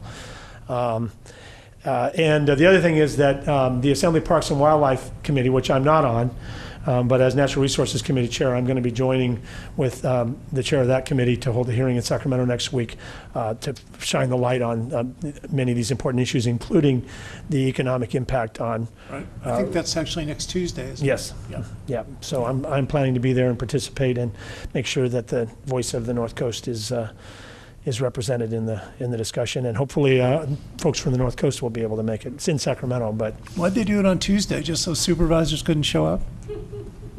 I didn't set the date. I'm sorry to say. I'd love to have you there, Dan. Thank you. Supervisor Pinches. Thank you, Wesley. Thanks for showing up here today. We go back a long ways. We do. Some of these issues, like marijuana, and I don't want to get off on that, but we need to get some of this resolved, whether it's legalization or something, where after 40 years we're just spending all our money and spinning our wheels and getting nowhere. But the issue that I want to bring up, what really concerns me, is it's really the sexy issue in California right now, and that's high-speed rail. And here in Northern California, we're never going to get the benefit from it, whether it's for the use of it or whether it's even for the construction of the jobs part. And what I'm concerned about, because it's such a sexy issue, it seems like, and even at the federal level, it's probably going to move forward. But if it moves forward with the traditional funding sources in transportation we have now, Mendocino County and all the northern counties are going to be a total net loss. Right now, Caltrans is already spending some of their resources in develop and studying high-speed rail. So that, you might argue, is taking away from some of our traditional road work here in Northern California. But if they don't come up with a separate funding source and just use the traditional, like gas tax and part of our vehicle fines and vehicle license fee to fund it, then our roads up here, which are so important, no matter what issue you deal with in Northern California, you need to go over a road. I mean, we're a road system. I mean, even our rail, you know, the shape that's in and whatnot, that's kind of history. But I would help, you know, I'm not saying, urge you to be against this high-speed rail, because it's probably very beneficial in certain areas. But it's got to come along as they move forward with it. It's got to come along with a separate funding source than our traditional funding sources for transportation. And I see it's a real big issue, maybe not today, but certainly within the next decade. Because we're going to be we're having a hard time maintaining a minimum level on our roads right now, even our state highways. And if they start eroding from our traditional transportation dollars to put it into high-speed rail, we're going to be in real bad shape in a hurry. Well, I doubt anyone on the North Coast, there may be a salesman or two who spend as much time driving the county and state roads on the North Coast as I do, so I'm acutely aware on a day-to-day basis about the challenges we face in getting adequate funding. Well, I think, though, my perspective would be that what you describe as a threat from high-speed rail is a threat no matter what. We saw on a previous iteration of the Willis Bypass not being funded, where after all the promises that the funding of Governor Davis's special transportation funding wouldn't be politicized, we saw the money evaporate and go down to build a little eighth of a mile of 16-lane wide Southern California freeway. And so I guess the larger issue is that the people and the political clout reside in the urban areas, and our money's at risk all the time, whether it's for widening a highway from 16 lanes to 18 lanes or building the high-speed rail. And so I'm not disagreeing with you, but I'm saying the larger fight is to make sure we get our share of transportation dollars, no matter what the alternative, whatever the project down south that's being funded with our tax dollars would be. I'm with you either way. Supervisor Brown.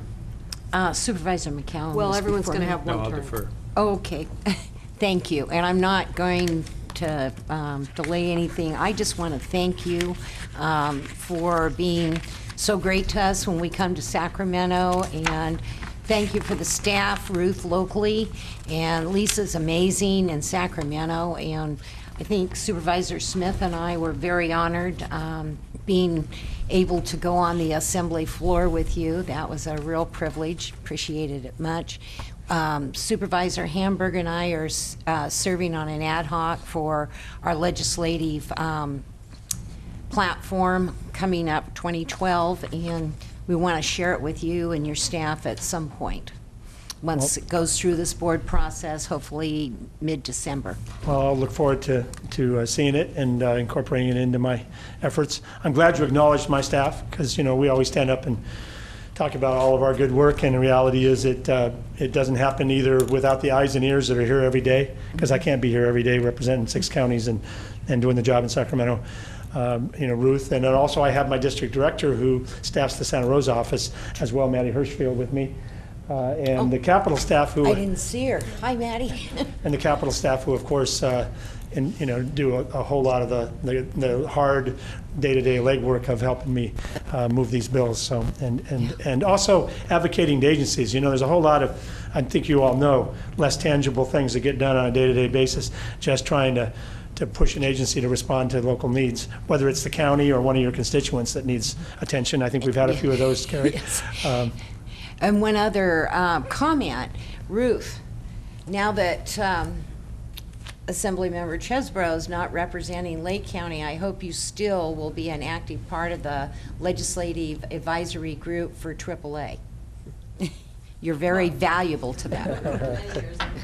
and you just might see a little more of her in Mendocino County. But remember, I'm representing Lake County through the end of next year until the new assembly member. So I haven't abandoned them, and I still will care a lot about Lake County because, for one thing, these two counties are very tightly linked in many, many ways. But also, you don't forget your friends. But nonetheless, Ruth's responsibilities will be a little more focused on Mendocino County come a year from January. Supervisor McCowan. Thank you, Madam Chair. You do have a great staff, and they've been very helpful to us whenever we call upon them, and sometimes they take the initiative and let us know about something that we should know about. So we do very much appreciate that. On parks, to me, it's not that we need to look at the impact on the local economy of closing these parks. The impact on the local economy is also, as you well know, the impact on the state economy. And I really question whether there will be a single dollar in savings when you look at the cost of mothballing these, and you can't just walk away from them. You still have maintenance expenses, plus you'll have an increase in vandalism, the illegal camping you referenced, and I think the list goes on. And these parks, virtually all of them, I think, are really revenue generators. And I've not tracked down the statistic, but I believe that it's been cited that $1 spent from the state general fund on the state parks returns $3 to the state general fund. It's not just that it's making the money circulate in the community. There's actually a direct payback to the state general fund. So fight like hell to turn this thing around, and let's not talk about how we close them down, but how we open them back up, because again, I really question the economics of it. Yeah, it's hard to really understand why such a proposal, other than the fact that we're cutting so many things, and so it makes it harder to pick out an individual thing to defend. And there's many things that we're doing, by the way, that we as a state, the state government is doing, that are not cost effective. I mean, cutting in-home support services means we're going to be paying for people in nursing homes, you know, and there's lots of examples of that. And unfortunately, in this kind of budget environment, there's many very short-term decisions being made. But the parks are iconic. They are a part of who California is. They're part of why people come to California. The only, and I don't think it's a disagreement, but the only slight difference in emphasis from what you said, I would say, is that for us in rural communities, though, because there's so few things that are central to our economy, the disproportionate impact on a local economy can be tremendous. You know, as horrible as it would be to lose a park in an urban area, there's a whole bunch of other things going on. But in this county, and let's take the Joss House in downtown Weaverville, in Trinity County as another example, very important historic asset that community depends on is to draw visitors. And I know there's too many state parks to even mention in this county that fit that category. Mm-hmm. So Wesley, I would just like to thank you so much for your diligent leadership, both in Sacramento and here in Mendocino County. You're always there. If it's Usal Road or it's the Point Arena Lighthouse or the Point Cabrillo Lighthouse, you're there. You're there for the small events, you're there for the big events, you're there to honor local citizens, you're there for the disability community, and I just want to thank you for that. I don't want to get into the other issues, I'll just forego my time. I think my colleagues covered all of them. I just want to thank you for one bill, that the local one on the three-way land swap. That's the tedious activity that staff have to engage in, and it could certainly be lost along the way. It's not easy to negotiate that with all of those partners in Sacramento. Your staff did it, you did it, and it's now potential. And right now it's just potential for Mendocino County to really make something out of that. So thank you for taking on something that really seems so small, but it takes a lot of staff time to orchestrate it, and they did an excellent job, so we thank you. Well, I appreciate the kind comments. It's my privilege to work on your behalf, and I know you won't hesitate to continue to call on me with the needs of the people of this county. Do you ever miss being a supervisor, Wes? Yeah, I do. Maybe not right now in this economy, but a lot of people don't even remember that about you, but I do. Yeah. Madam Chair, just yes. when Wesley walked in the door, we were talking about timber, and I think Wesley come up years ago with a pretty famous comment. He says, everybody likes trees. He says, the problem is some people like them horizontal and other people like them vertical. Was that you or Bosco? That describes the dilemma in the district very well. And trying to be a moderator on the issue is about as viable as being a leaning tree. The halfway. Thank you very much. Thanks, Wes. Thanks so much.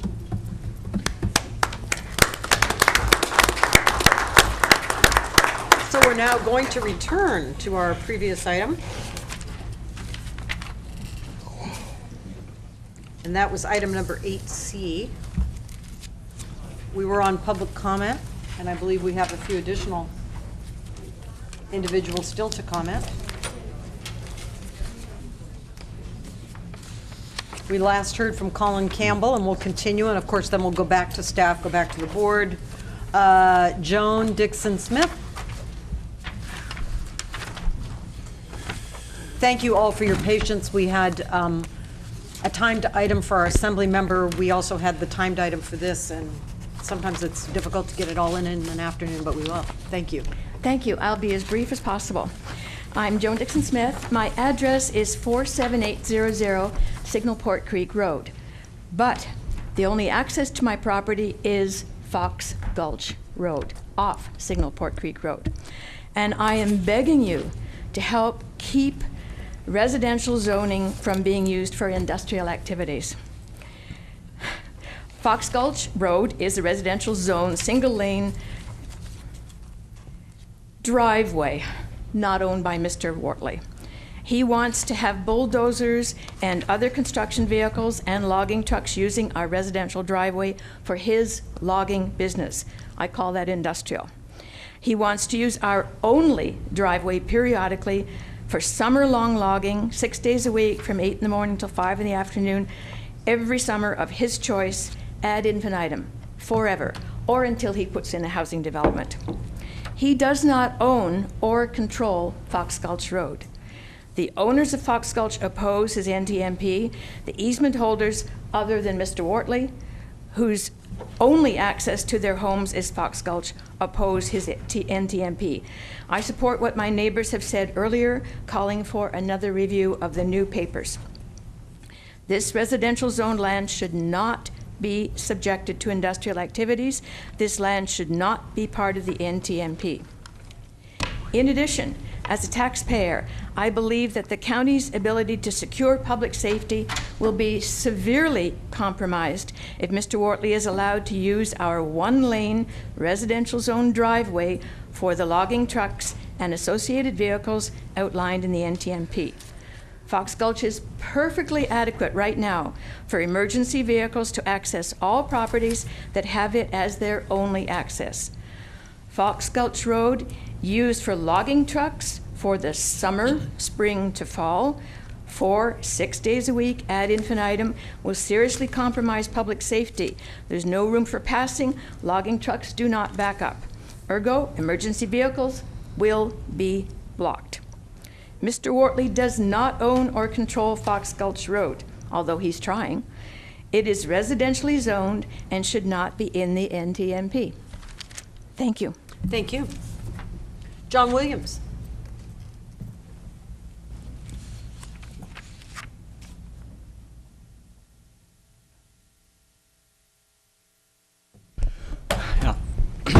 My name is John Williams, and I'm the professional forester that prepared the non-industrial timber management plan that is being heard.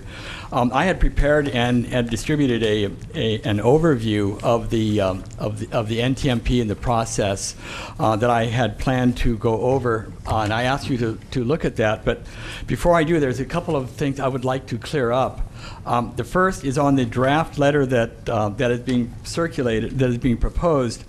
The statement that we also note that the NTMP proposes additional residential development on the subject properties is an untrue statement, and I ask that that be withdrawn regardless what else comes of this.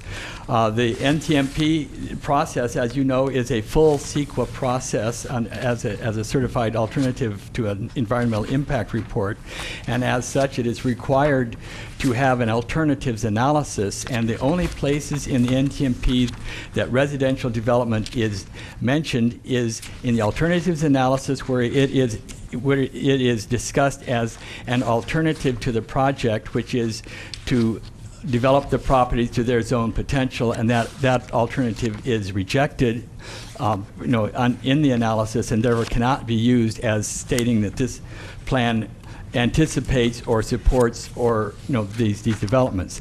The only other place that it is mentioned is in the conservation easement that is on the plan that I hope to have time to talk with you about.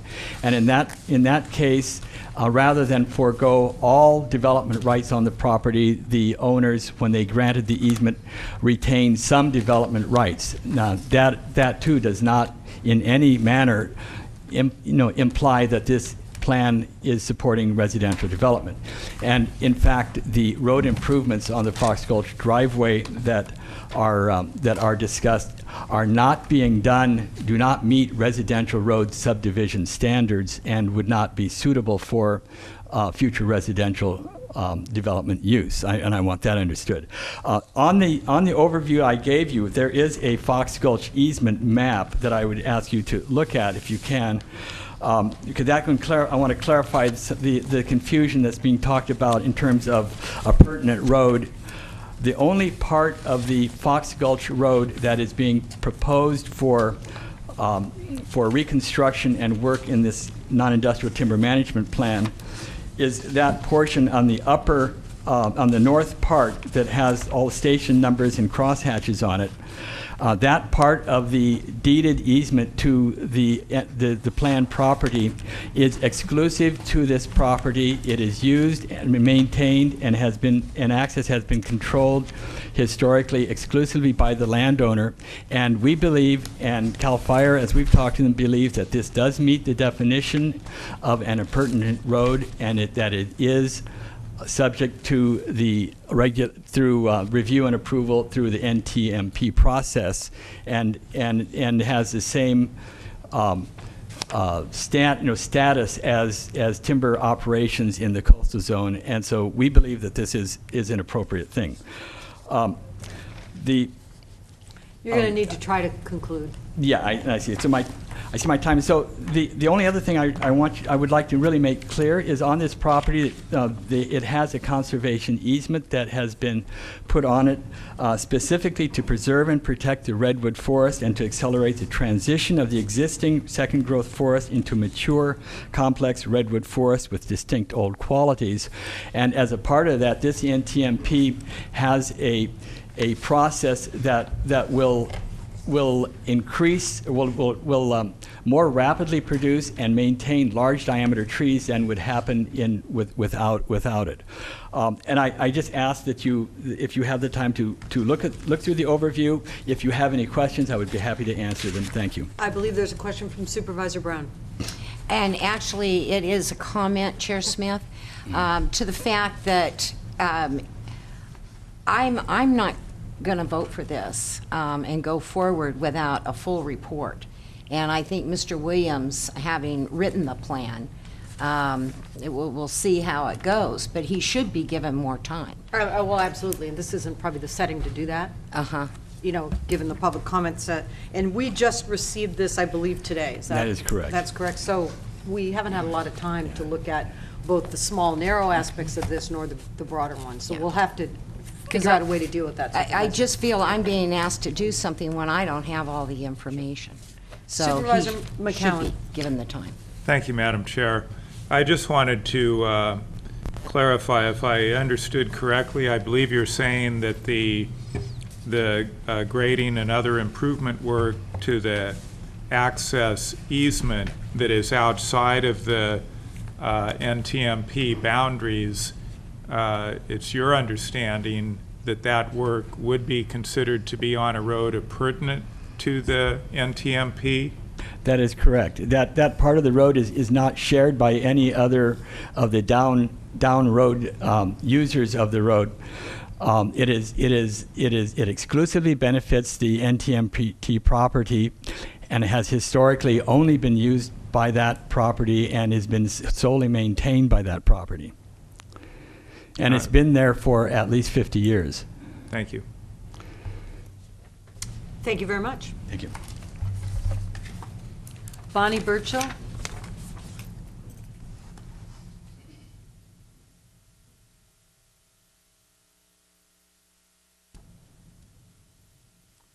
Followed by Charles Martin.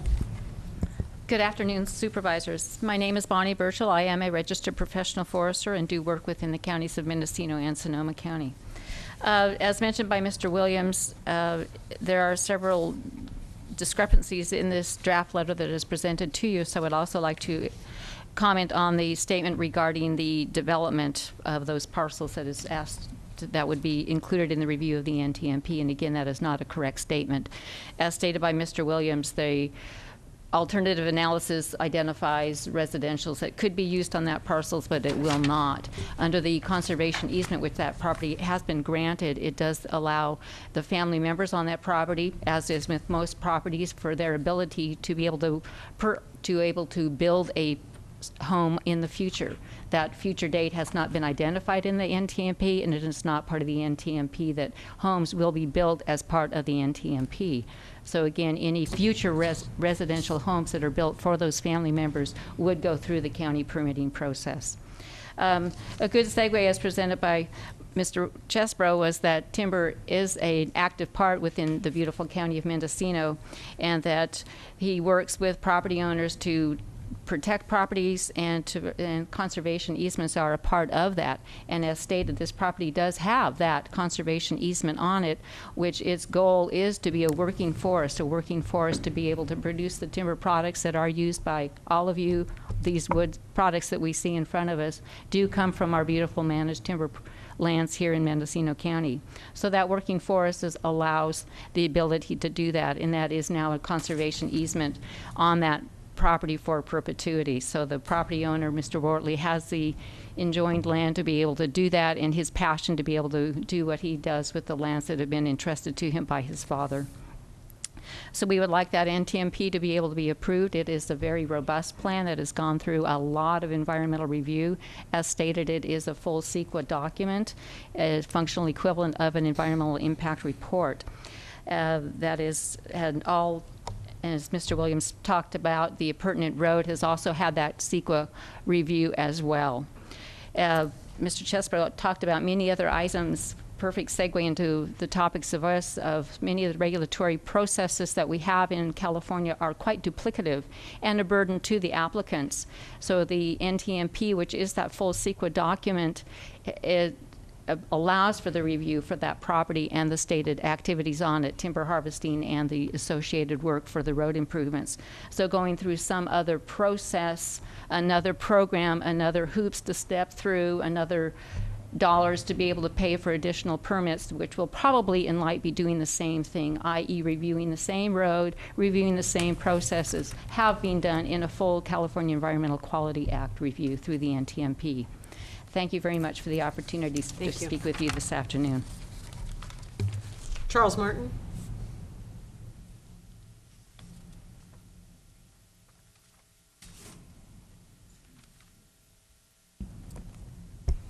My name is Charles Martin. I'm the lead inspector from CAL FIRE for this project. I brought with me today a map that shows the distribution of non-industrial timber management plans in the county and also within the county coastal zone. So if I can... Sure, if you could give those to the clerk.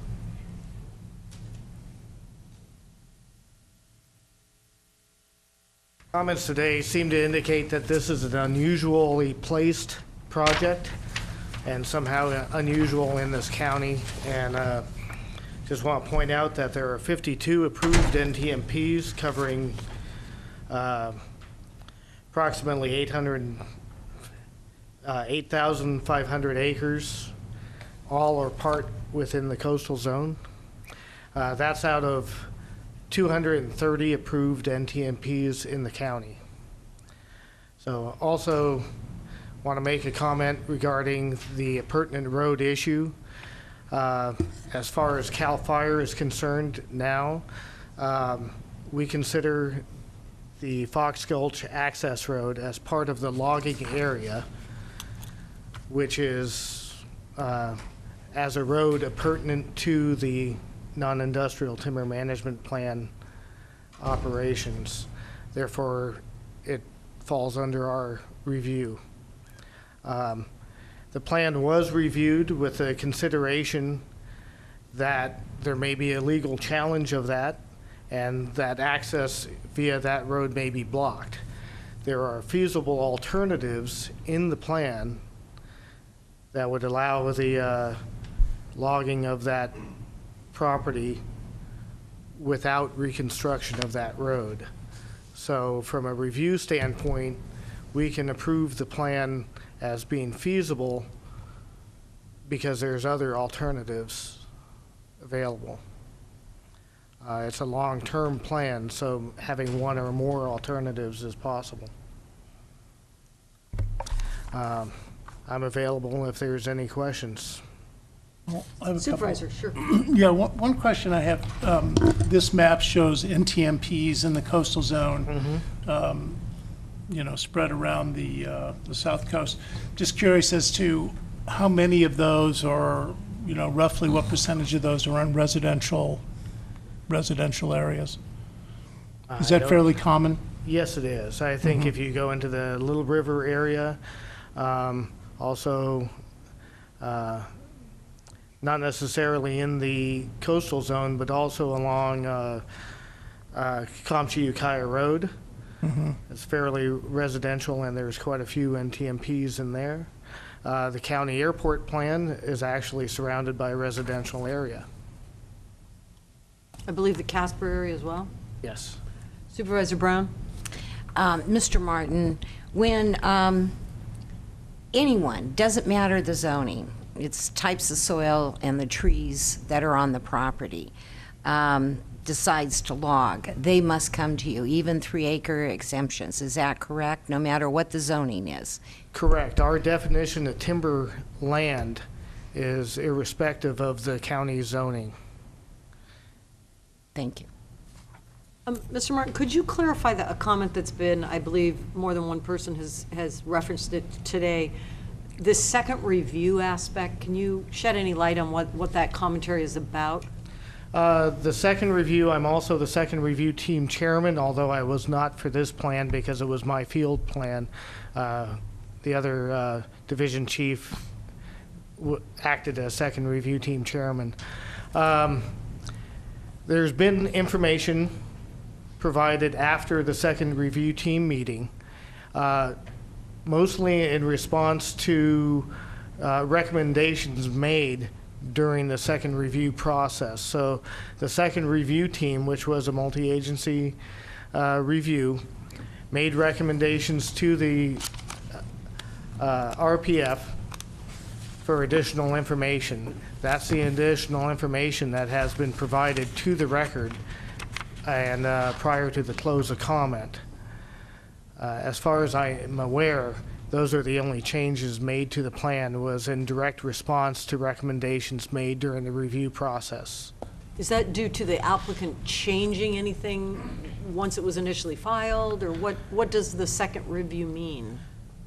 In our process, there's 3 review periods. There's a first review, which is an acceptance for filing, where the statutory requirements for filing the plan is reviewed, and there's a multi-agency review to produce questions to the forester and to the agencies. Followed by that is a field review, commonly called a pre-harvest inspection. Again, in this case, that was a full multi-agency review by CAL FIRE, Fish and Game, California Mines and Geology, and Water Quality Control Board. Following that, pre-harvest inspection reports are prepared. Pre-harvest recommendations are made for mitigation of any environmental impacts that we might find during the field inspection. The RPF responds to those mitigation measures and either agrees to them or offers alternatives or disagrees with them. The second review team meeting reviews all of that information, the multi-agency reports and the RPF responses to those reports, and then either makes additional recommendations, as was the case in here, and partly that was in response to public comment during the second review team meeting, and also additional agency input during the second review team meeting. Or we can find the plan not in conformance and make a recommendation to the director's decision-making representative in our region office of either a disapproval or to recommend approval. In this case, we made a recommendation of approval as long as the mitigation measures that were proposed were complied with. So it's not an open process still with respect to the second review that's being referenced. That you have concluded that process. I have concluded that process. The plan has been recirculated per CEQA, and there is a possibility that another second review team meeting could be held. In our review, we found that the information that was provided is only in response to the second review team recommendations. So it's information that we were expecting. So there's nothing really new to review for us. So who makes the decision if it would be reopened for the second review process? Our director's decision maker, who is Deputy Chief Leslie Markham in Region Office in Santa Rosa, in consultation with our staff. Okay, thank you very much. Oh, Supervisor Pinchas. In this overview, it stated this plan was first submitted in May 6, 2005. What's been the holdup? I mean, 2005, think about that. I do. What kind of a regulatory regularly. process do we have here? The plan actually was submitted and found. I'm sure there's been a lot of CAL FIRE employees involved with this and retired since then. And subsequently withdrawn by the RPF.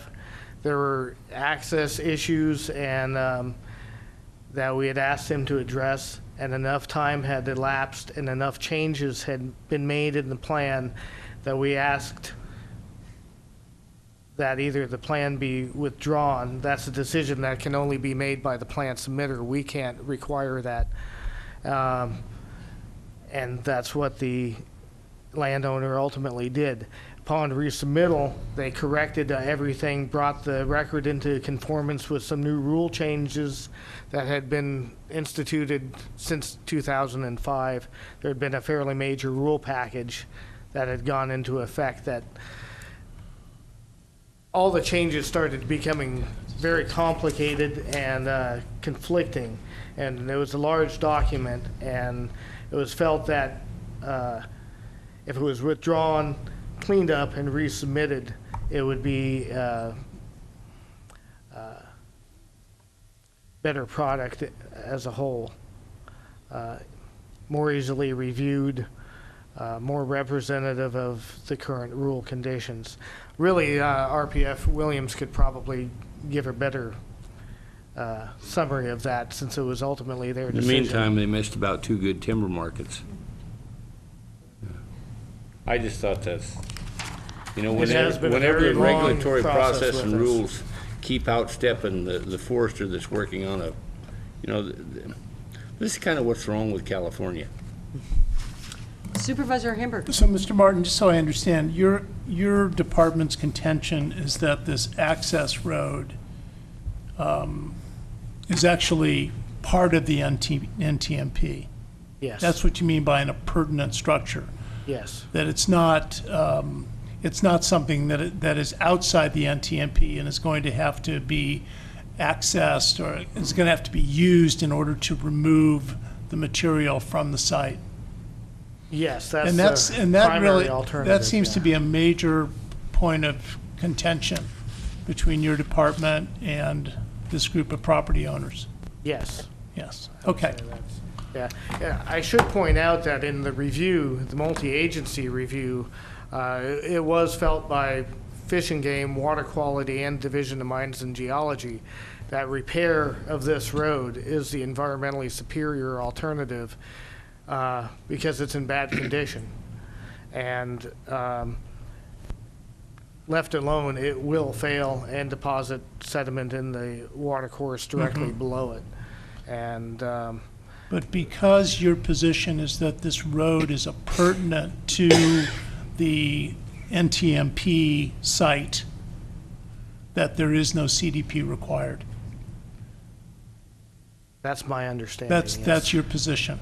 That's my understanding and the direction I've been provided, yes. And I assume you agree with that. That's not for me to agree or disagree. That's the position that's the direction I've been provided, yeah. that's a position of the department or Mrs. Markham or? Yes. Okay, thank you. Supervisor McCowan. Thank you, Madam Chair.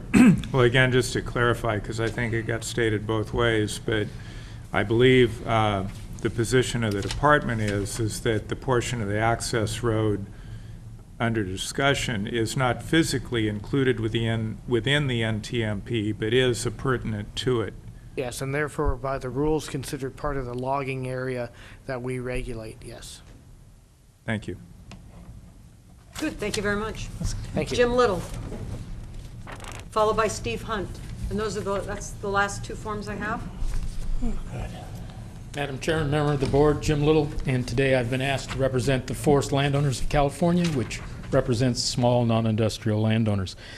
I'll try to keep it short, but first, I just think you should be careful about what you ask for, because this can't be interpreted on this NTMP alone, but any changes in interpretation reflects all NTMPs, and as was pointed out, there's a number of them.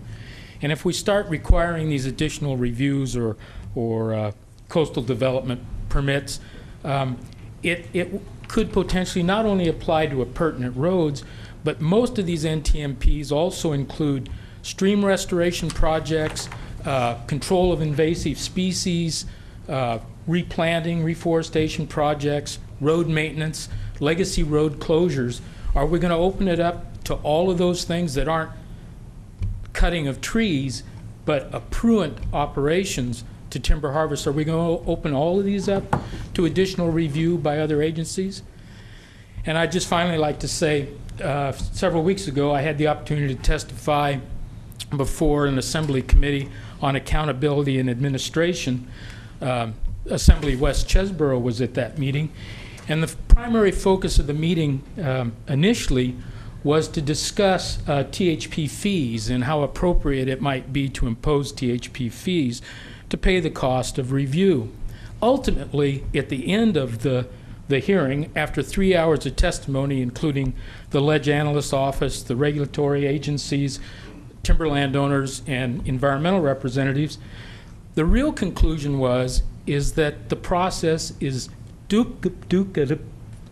there's more than one, reviewing timber harvest plans, and that there needs to be a way to minimize the cost, not increase the cost of timber harvesting, and that the California timber operators are at a decided disadvantage when you look at the other timber producing regions, where a timber harvest plan costs $30,000 or $40,000 to prepare and go through this very lengthy review process. In our neighbors to the north, Oregon and Washington, we're talking about hundreds of dollars to prepare the harvest document and literally days to review these harvest plans. The small landowners are dependent on an NTMP to react immediately to market changes. We all know that the timber market goes up and down drastically. If a small landowner can't respond in short order, and we've seen the length of getting this NTMP approved, they can miss the market opportunities, the one chance they might have in a decade to actually harvest. The longer we spread out the review process, the more complicated we make it, the greater the disadvantage to the small landowner. So I'd encourage you to be careful about what you ask for. Thank you. Supervisor McCowan, you might Miss- want to wait here, Mr. Little. There may be a question or two. Well, you partly answered the question, the $30,000 to $40,000 cost, and I believe that's a ballpark cost for a relatively small That's timber a timber harvest. harvest plan, yes. It could Average, be, yeah. it could be 40 acres, non-controversial, no real serious issues. It might still run 30 or 40,000 for the plan. Is that? Yeah, I've seen harvest plans of 10, 15, 20 acres that were $10,000 or $15,000 and had no issues. Mhm. And it goes up from there. And then, so with that, so maybe they're not paying a fee for the review by the department, but there's a significant cost involved in order to comply with the rules of the state. And the net effect of this, I think, is, and then the uncertainty over market conditions, it really results in locking up significant acreage that is essentially off limits for harvest. Is that consistent with your experience? Yes, and in the hearing, it was brought out that California timber operators really do pay a very large fee in the form of preparing the environmental documentation that supports their operation. That, in fact, is a fee. And it does limit significantly the opportunity of landowners to harvest. Thank you. Supervisor Pinches. Just a quick comment. When I first knew Jim Little, he done a 700-acre timber harvest plan for me for a half a beef. Well, and you had Jim, we've you been had more hearing hair that. than he did, too. In about 3 days. Mr. Little, I have a question. We're talking directly at the issue. I think we've talked sort of around the issue because there's a lot of complexities and different constituencies coming forward with different concerns, some of which are overlap and some of which maybe are opposed. Have you read this revised letter? No, I have not. You have not read the revised letter? Right. So you couldn't comment on it because you haven't read it? No, and I meant to say that initially when I came up, is that I'm not sure what you're asking for. So my comments are generally general in nature, that be careful what you ask for. Well, it's been very much revised, but it's seeming that it's not, it's a letter directed to CAL FIRE, but it's really, I don't know that it's really specifically addressing a CAL FIRE function. So I wanted to ask you more about that. Well, you know, if you would take exception to the, it's only one paragraph long, and unfortunately you're not able to comment. But because of your broad background and expertise at a number of levels, I think, you know, your commentary on something like this would be useful. But okay. Well, Supervisor. Madam Chair, I mean, Jim, just for your edification, basically what we're saying is that if there's major road reconstruction, there's going to have to be a CDP. But as you know, we've just discussed, I think the question there is whether this road is pertinent to the logging project or whether it is outside the boundaries of the NTMP. Yeah. I mean, that seems to be sort of the Well, the forest practice rules are very question. clear. And it's that any road, a pertinent road, this, as I understand, is a haul road. The rules are very clear. The haul road is part of the timber operating area. So you might have a timber harvest plan of 10 acres out in the middle of nowhere and 15 miles of haul road that on private property that comes out. That technically, you know, if Hawthorne timber or Mendocino redwood has an operation isolated, that road coming out there is reviewed and is considered part of the operation. So it goes through the same review, geologists, biologists, you know, that the actual area that they're going to harvest trees goes through. So sediment into the river, as I believe was addressed by the CAL In FIRE fact, person. the board all of right that. now is going through an extensive rewrite of the road rules, and I assume because these rules apply to the NTMP, even though they should be, the original intent of the legislature was to make them exempt from rule changes. That's not really the case anymore. rules such as the road rules, I think will apply, which require very specific maintenance and construction requirements. If it's used in any way for the timber harvest operation. Yes. Thank you. Thank you. Steve Hunt.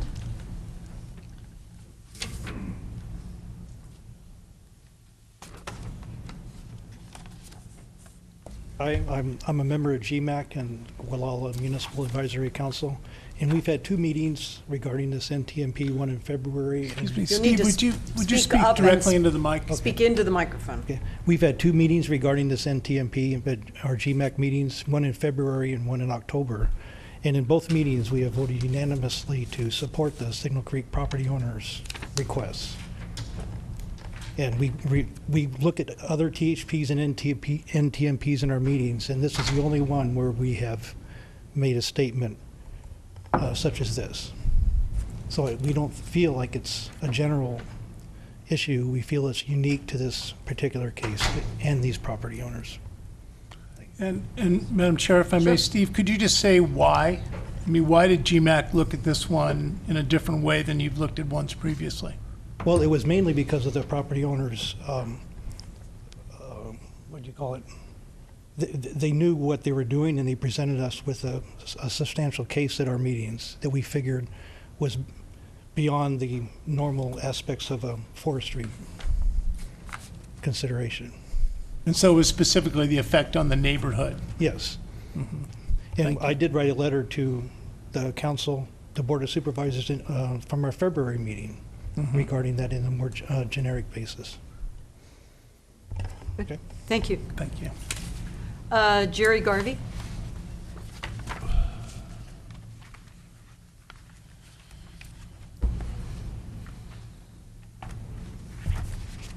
Good afternoon. My name is Jerry Garvey. I'm a registered professional forester and the forestry manager for Redwood Empire Sawmills. We own several properties within the coastal zone in Mendocino County. By way of clarification of an earlier question and following up to Ms. Burchill's presentation, I have some information on the acreage of THPs and NTMPs within the coastal zone, broken down by zoning. So. Okay. Did you wish to comment on any of that? The clerk will definitely get copies for us if they don't exist. Yeah, well, the most salient feature is that of the total of 26,000 coastal zone acres, there is an acreage of 4,330 THP and NTMP acres, and of that, a weighted average of 62% is within the residential type zones. So there's a fairly clear breakdown in there. Also, by way of definition, following up on your question about the pertinent road issue, the forest practice rules definitions of logging area means that an area in which timber operations are being conducted as shown on the map accompanying the timber harvesting plan and within 100 feet as measured on the surface of the ground from the edge of the traveled surface of appurtenant roads owned or controlled by the timberland owner, timber operator, or timber owner, and being used during the harvesting of the particular area. The traveled surface of such appurtenant roads is also part of the logging area. So, if that helps clear anything up. Supervisor Hamburger. Oh. Okay. Thank you very much. So that's all that I have for public comment. So we are going to return to the board for discussion, and I think we certainly have not heard much from staff. So maybe we'll get back to that. Supervisor Hamburger. Madam Chair, first of all, I just want to thank the board for their patience in listening to this item. I realize it's not a typical item to bring before the board, but I really did feel that given the amount of time that the Gualala Municipal Advisory Council has spent on it and the amount of input that I've gotten from the neighbors in the area, and I've also had occasion to listen to John Williams discuss the project at GMAC.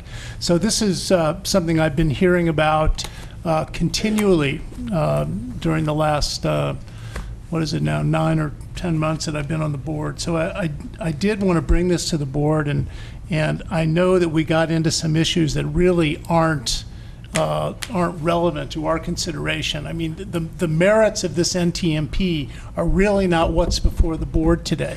What's before the board today is whether or not we as a public agency in which this NTMP is occurring, whether or not we decide to make a comment to the California Department of Forestry and Fire Protection as to our requirements as a county under our coastal zoning code. And it is my understanding under our coastal zoning code that when there is major road reconstruction that is part of an NTMP project, that this county requires a coastal development permit.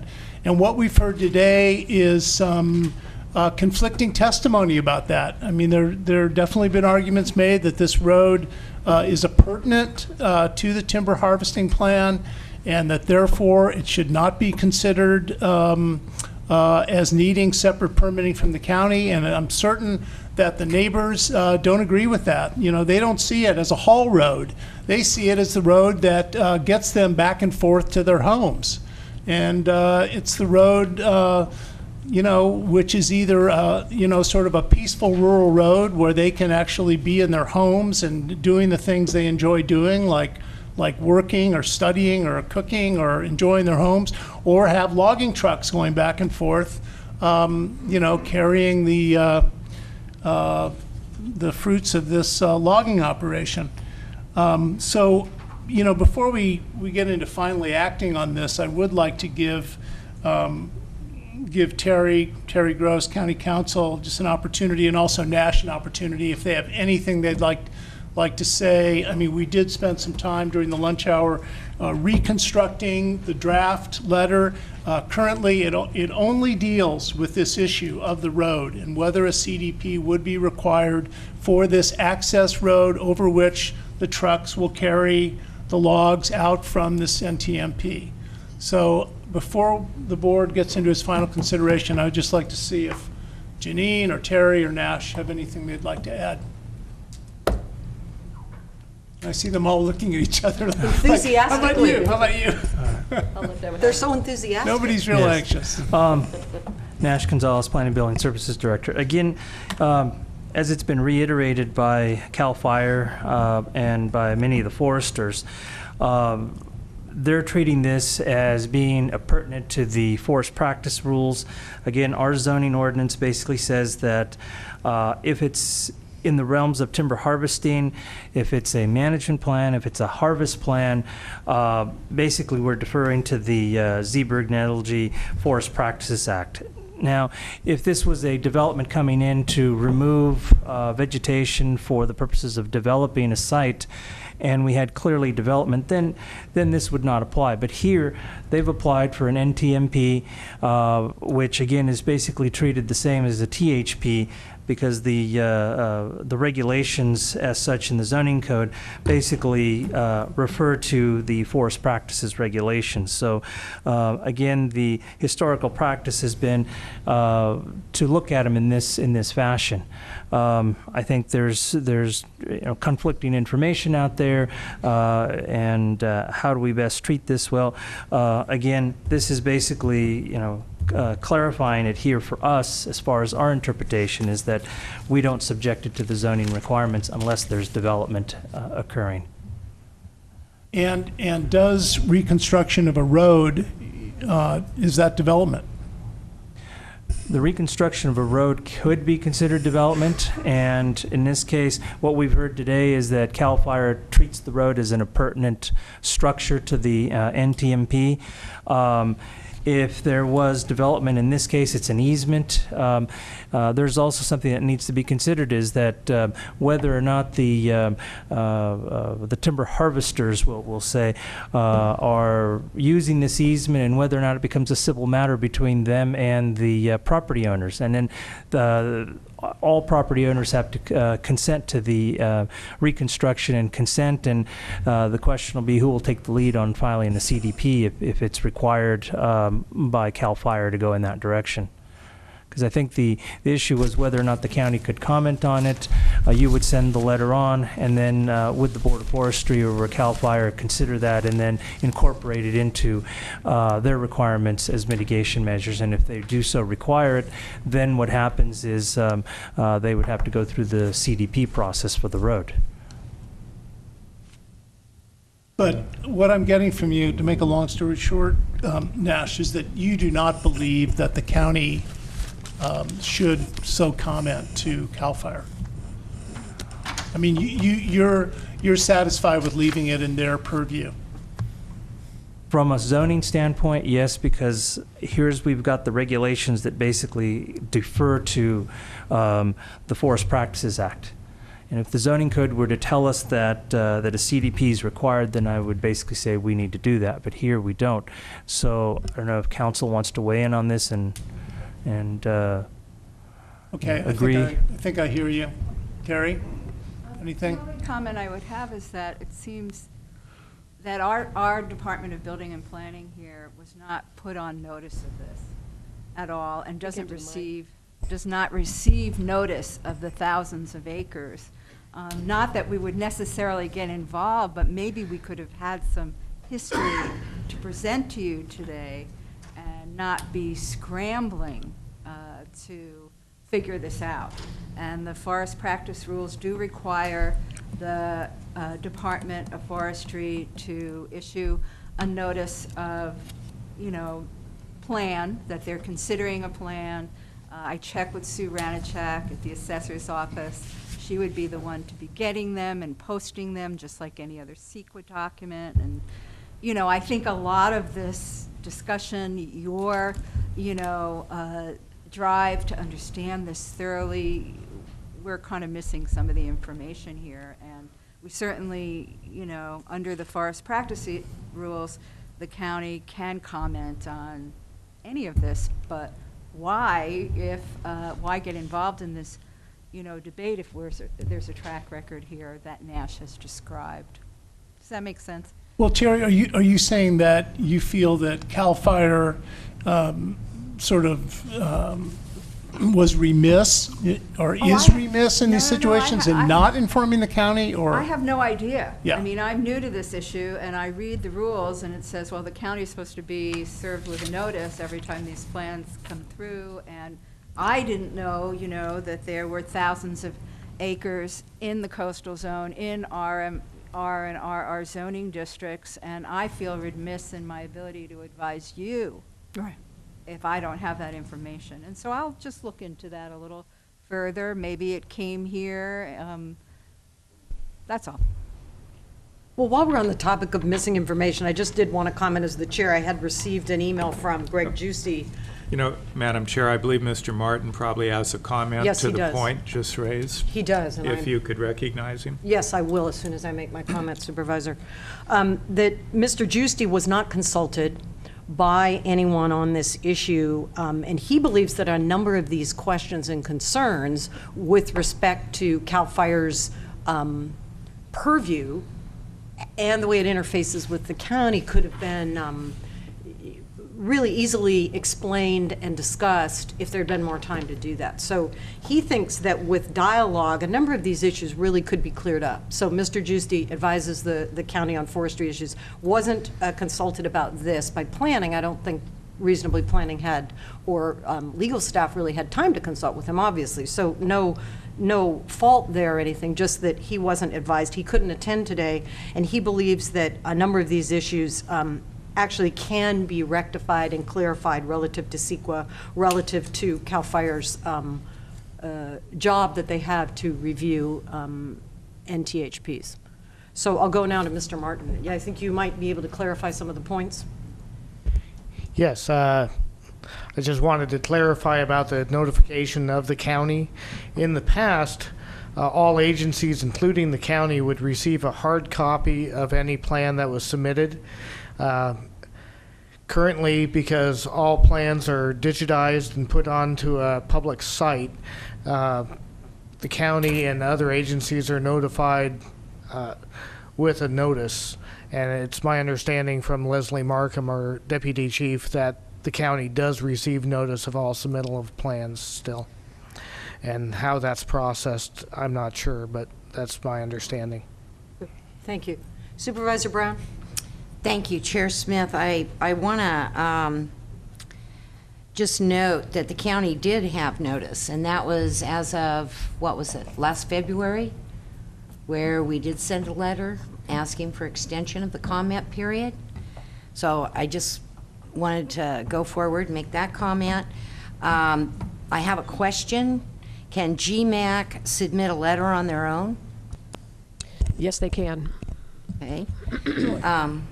And then also, I wanted to note Jean Herr's letter. Yes. I thought it was very thoughtful, paid a lot of attention to it, and comment on both sides. I appreciated it. I wish I would have had more time and more in-depth reading of other materials submitted.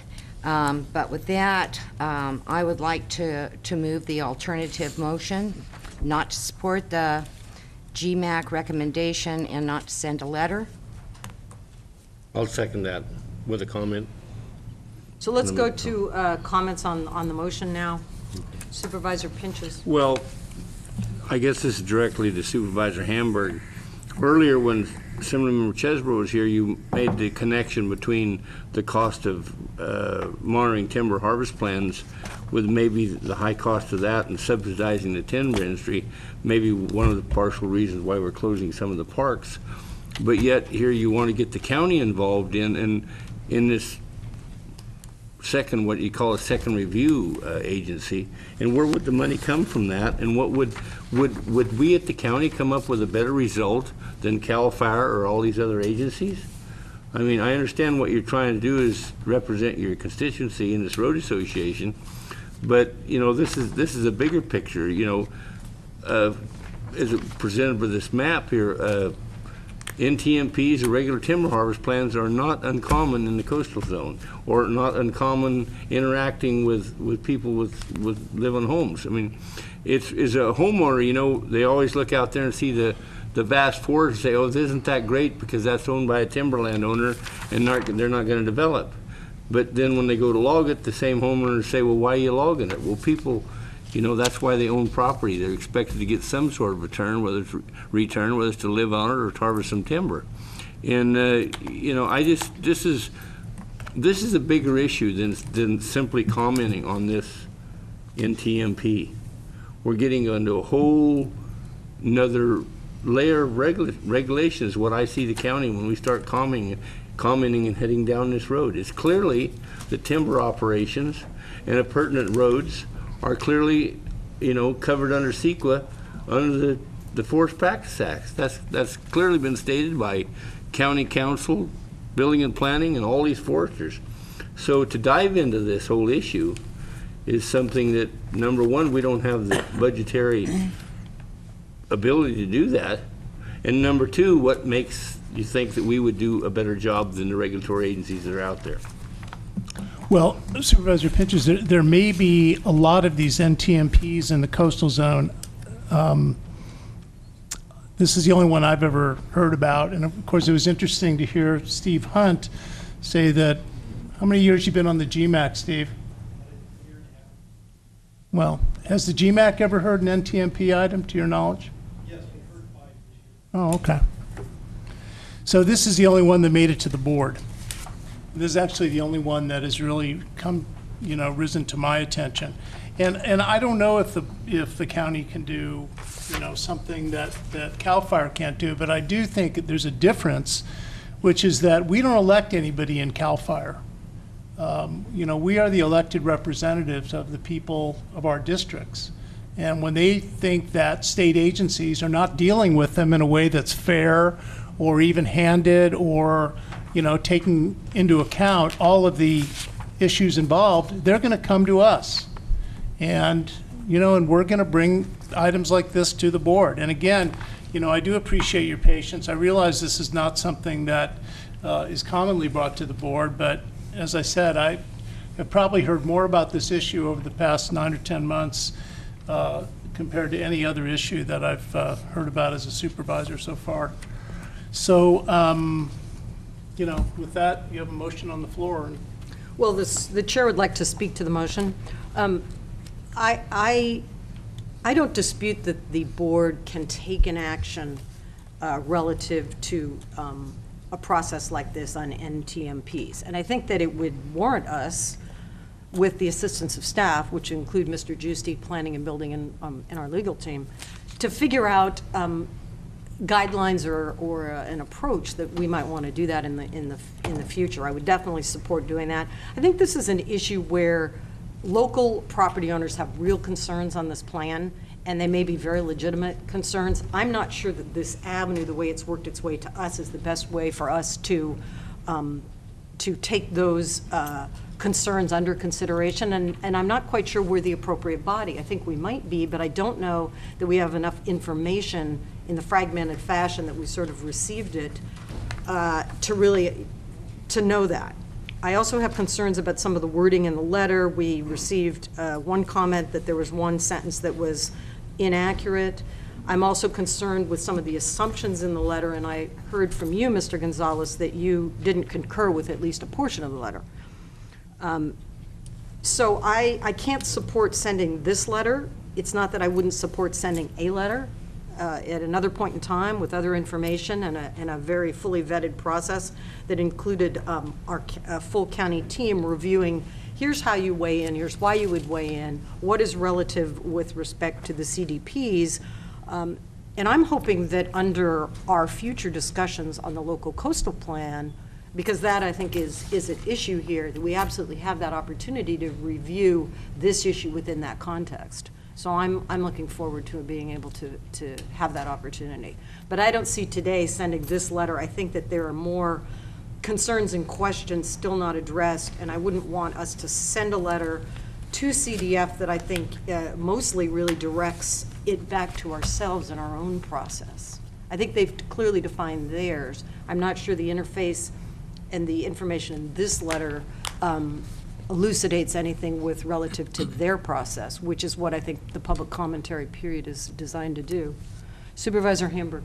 Well, Madam Chair, you know, I think the alternatives are the motion on the floor or sending this letter, taking out the last two sentences regarding the, I mean, there is reference to residential development following up this project, but as Mr. Williams pointed out, it's in a section where they're dealing with alternatives to this project. So it's not specific that this is going to lead inevitably to residential development. So I would remove those last two sentences. And really what that leaves it with is that our board is asking that or is asserting that a coastal development permit is required for access road reconstruction outside the boundaries of the NTMP. That's pretty much the whole thing. And, you know, I would support that, but, you know, I may be the only one. Supervisor McCowan. Thank you, Madam Chair. Well, we're probably about close to an hour and a half into the 15-minute item, and you know we do have a wealth of information in front of us at this point, and what that information demonstrates to me is that there is not a county issue here, and that the points raised in the second draft letter simply don't apply to this particular NTMP. So I agree with you. I don't think it would serve a purpose to send this letter or even a revised version of it. We're talking about 67 acres that has gone through at this point a significant amount of review, and I think that's in deference to the fact that it is in or adjacent to residential properties, and there's numerous conditions that have been applied to the project to limit the impacts to residential neighbors, and yet without question there will be impacts simply by the nature of what a timber harvest operation is. But they'll, you know, the owner has a right to to pursue timber activities on their land in a highly regulated fashion. And I share the concern of Supervisor Pinch's that and I expressed it earlier when Assemblymember Chespro was here, we're on the verge of regulating the small timber landowner out of business by all the boilerplate that gets added to a plan in an attempt to avoid a lawsuit. And probably 75% or maybe 90% of the boilerplate doesn't measurably add to the environmental protections. It's just, you know, throwing the legal barrier up, hoping that a sharp lawyer won't be able to scale it, and yet they keep trying, and then the next timber harvest plan has another 10 pages to try and address that issue. And ultimately, I think we all pay for that. And you can look at some of the photos of the property in question, and in a lot of cases, we're talking about stands that are overstocked to the point where the trees really can't grow properly. And the goal of the plan over time is to, you know, not only thin that out so you'll have better forest health, but to return it to a state of older trees. I'm not putting my eyes on the exact words here, but in the long run, I think you'll have a healthier forest stand that will also reduce the fire hazard to the neighbors. So, in short, I support the motion. Supervisor Brown, I was going to move the question. That's exactly what I was going to ask for. So we will vote by the buttons. Is the clerk clear on the motion? Yes. Thank you very much. Motion passes with Supervisor Hamburg dissenting. Thank you very much. The board is now going to take a 10-minute recess, and we will return with Madam our Chair, before final we do two that, I items. got a quick comment I'd like to make. Maybe if it had a sage grouse on it, you would be in a different position to stop that in TMP. Here's where a federal judge just declared that 30 million acres of the western United States is off limits to anything, grazing, oil and gas development, anything. One federal judge put off limits 30 million acres in about 6 or 7 western states. Okay, we're adjourned for 10 minutes. And what was the...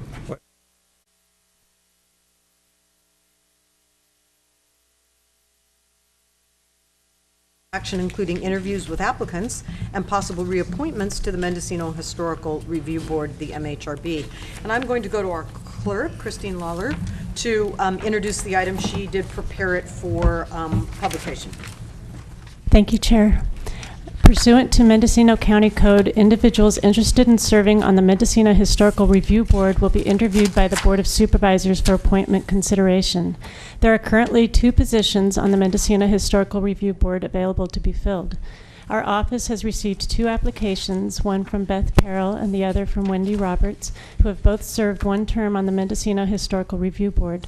They have been invited to briefly describe their respective qualifications and interest in continuing to serve on the Mendocino Historical Review Board, after which staff respectfully recommends that the board consider reappointing them to fill the vacant positions.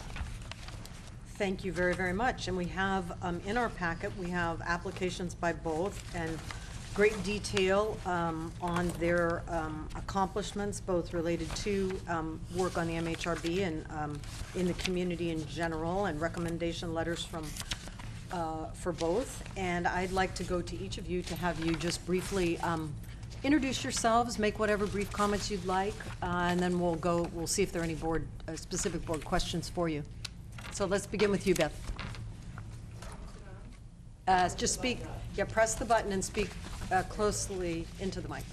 Hi, I'm Beth Perrell, and it's my pleasure to serve on the Mendocino Historical Review Board at the pleasure of the Board of Supervisors. And for the past 3 years, I have diligently attended meetings and enjoyed the questions and discussions that come before the Historical Review Board. my approach is a strict adherence to the town plan as it exists and the codes that we use as guidelines. I do have a little bit of expertise in the Coastal Zone Act and how it was applied to Mendocino County, in that I wrote my master's thesis regarding that was published at Sonoma State University, the implementation of the Coastal Zone Act in Mendocino County. The regulation has been really had quite an impact, as I observed today in your discussions with the local people in Wallala and the issues that they have to face. As an intern way back in the 90s, I worked in the county planning department doing the visitor serving facility study and a build-out study that was my kind of contribution to updating the general plan. I believe it really has to be, it's a plan that we live and die by because of the fact that we have tremendous resources here. We don't like regulation. However, regulation has caused us to preserve these wonderful resources, although much of our regulation is unfunded. So Mendocino has been really strapped with a lot of regulation that has been really unfunded. But we do have these marvelous resources. And preservation of the historic town of Mendocino is a resource. And we do have the guidelines. I'm happy to serve at the pleasure of this board and to continue to serve for another 3 years if you so decide. Thank you. Any questions for Beth at this point? Let's go to Ms. Roberts then. Well, as Beth said, it's been a pleasure to serve on this board. It's something that I wanted to do for many years. I've followed the process for about 25 years now on a very regular basis. And I know that many of you remember the bad old days when we had appeals and lawsuits resulting from a board that was sometimes rather off the rails. And one of my missions was that that not happen. To be able to say no when necessary in a manner that did not elicit that kind of behavior, because it was a no that was well documented, well supported by the community, and needed to happen. And I think we've seen that. I think that we've also seen some disagreement on the board. I remember one demolition project where it was a house that was caving in. There were no sound walls. It was really a disaster, and nobody wanted to demolish it. And I made the suggestion that we table it and have a contractor who works on preservation projects go out and come in the next month and give us an assessment. And one of our very excellent local contractors did that and came in and said that there was literally not enough salvageable material in that structure to bother recycling. It was in such bad condition. At that point, we were able to have a unanimous decision that was based on a real assessment. And I think we've made that same kind of choice a couple of other times, and to the benefit of the decision-making process. I also believe that apart from the aesthetic character of the town of Mendocino, that another very important part of our community is a sense of community, a sense of respect for applicants. And that's been something that I have worked to bring into the process. And I'm touched by the number of times that people who I've voted against thank me for being respectful towards them. I think the process has moved a long way, and it can move a long way farther. This past 3 years, 5, 6 years ago, Mendocino was humming with restoration work on the old buildings. Our main street was full. It was occupied with businesses that weren't getting rich, but they were surviving. That is not the case today. We have a couple of restoration projects that have been going on for well over a year now. They're going on the basis of the owner gets a little more money and they're able to do a little bit more. We've seen the crews laid off because the money ran out. There are things going on in town, but it's very, very difficult now. Often we go in and we have a meeting with 2 sign approvals because a business has had to move into a less expensive or, smaller area, and we're seeing them relocating. One of my greatest preservation concerns right now is Main Street. Main Street put us on the National Register. It is the most specific statement about Mendocino is that uninterrupted row of commercial buildings. Too many of them are empty now. And the half-life of an unoccupied building on the coast is very short. They are already showing wear and, a lack of the ability to maintain. I worry about deferred maintenance. We can't make people do things that they don't have the money to do, even if we might like to. So there are a number of threats to Mendocino that I believe will be discussed in this upcoming town plan. I don't think being on the review board gives anyone more say in that process than any other person in town, but it does give us a different perspective. And I look forward, at your pleasure, to spending another 3 years really understanding the projects that come before us, the people who are coming before us, and how we can sustain this town in very, very difficult times. Fire, water, have more to do with preservation than I ever will, and we want to keep the town whole. And I see that as the broader mandate of that board. So I thank you, and I'm happy to answer any questions you may have. Thank you very much, Wendy. Questions from board members. Supervisor Brown. Thank you, Chair Smith, and I want to thank both of you for your dedicated service. It does take a lot of voluntary time. I, in my past employment, had the pleasure, although exactly what you said, Wendy, it's very difficult to keep up property, especially coastal property, and if they are very old buildings, but I had the pleasure of overseeing property management of a large building in the town of Mendocino. And actually, my authority I always went to that would help me out was the Andy Yarns. Great man and very knowledgeable about historic buildings. But I do really appreciate what your board does. I think it's a very, very important task that you do have, and I know board attitude, I guess is the best way to put it, has changed through the years, and that pleases me very much, and I just want to thank both of you for your service. Supervisor McCowan. Thank you, Madam Chair. I'll just concur with Supervisor Brown, and thank you both for your service. Supervisor Pinches. I think we're real lucky to have 2 ladies that have such strong resumes and to come forward. I know it takes a lot of time out of your life to do this. I remember the days when it was called the Mendocino Hysterical Review Board, and so I'm glad we're beyond that. So, but anyways, good luck. We want to stay on that side of the hill.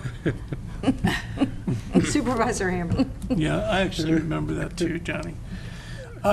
Yeah, I concur with everything that's been said, and I would like to make the motion that we reappoint both of these women to the Historical Review Board. And I appreciate your comment, Wendy, that review board members don't have any more authority over the revision of the town plan than anybody else in the town, but you do bring a definite perspective that will be extremely valuable, and I'm sure I'll see you both on Thursday evening for the first of the public meetings on the town plan revision. And I really do look forward to the participation of review board members, and I know there's a lot of review board alumni around the town who will also be showing up, and I really have a feel for how hard your work is. It's not easy when you see people every day in the coffee shop, in the grocery store, in the farmer's market, who you may have had to turn down their plan to paint their house because it wasn't consistent with the rest of the block. Or there's a letter in here about Wendy, where you had to not approve of a dormer that someone wanted to put in. And sometimes people look at that and they go, oh, how can they be so picky? And isn't this really government at its worst, kind of prying into people's, aesthetic decisions? But that is what you're charged to do, along with a whole lot else in looking at the overall welfare of the town. And I look at Mendocino as kind of the goose that lays the golden egg in Mendocino County. And it is just so important to keep this town vibrant. And I know that on the one hand, this is a working, living town, and on the other hand, it's this enormous magnet for tourism, which in turn generates a lot of dollars for Mendocino County. And I know there's a feeling in the town that a lot of times those dollars don't quite come back to the town to the degree that they should. So I know you folks deal with some really gnarly issues in your capacity, and I really appreciate it. So, Madam Chair, I'll just restate the motion that the Board of Supervisors reappoint Beth Perrell and Wendy Roberts to the Mendocino Historical Review Board pursuant to County Code Section 2760020. Second. Tie goes to I didn't see. Supervisor Brown. So we have, than on the last one. yeah, you are. People are rushing to make a second. Thank you, colleagues. So a motion by Supervisor Hamburg, and we have a second by Supervisor Brown. And I just want to add my thanks to both of you for the time commitment and the diligence that you pursue this, and it really is a testimony to your success. I think that we don't have a room full of folks and a number of vying and competing interests and individuals wanting to do the job.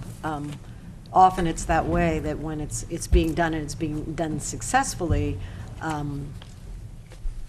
folks are very happy to let you continue. So we are very grateful. Yeah, And- could you go back and stir things up a little? No, please don't. I can assure you that on Thursday night, there will be plenty of people Thursday present night. with lots of different viewpoints. There will be a lot of input. So thank you both. And so I'll call the question. All in favor? Aye. Opposed? Hearing none, motion passes unanimously. And thank you for getting the MTP up to the top of the list. It's time for it to be worked through. Thank you very much. Both. So we are going to now move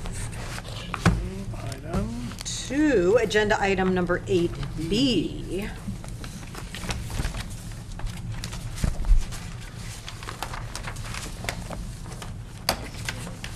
Okay, we have one per person, 8B.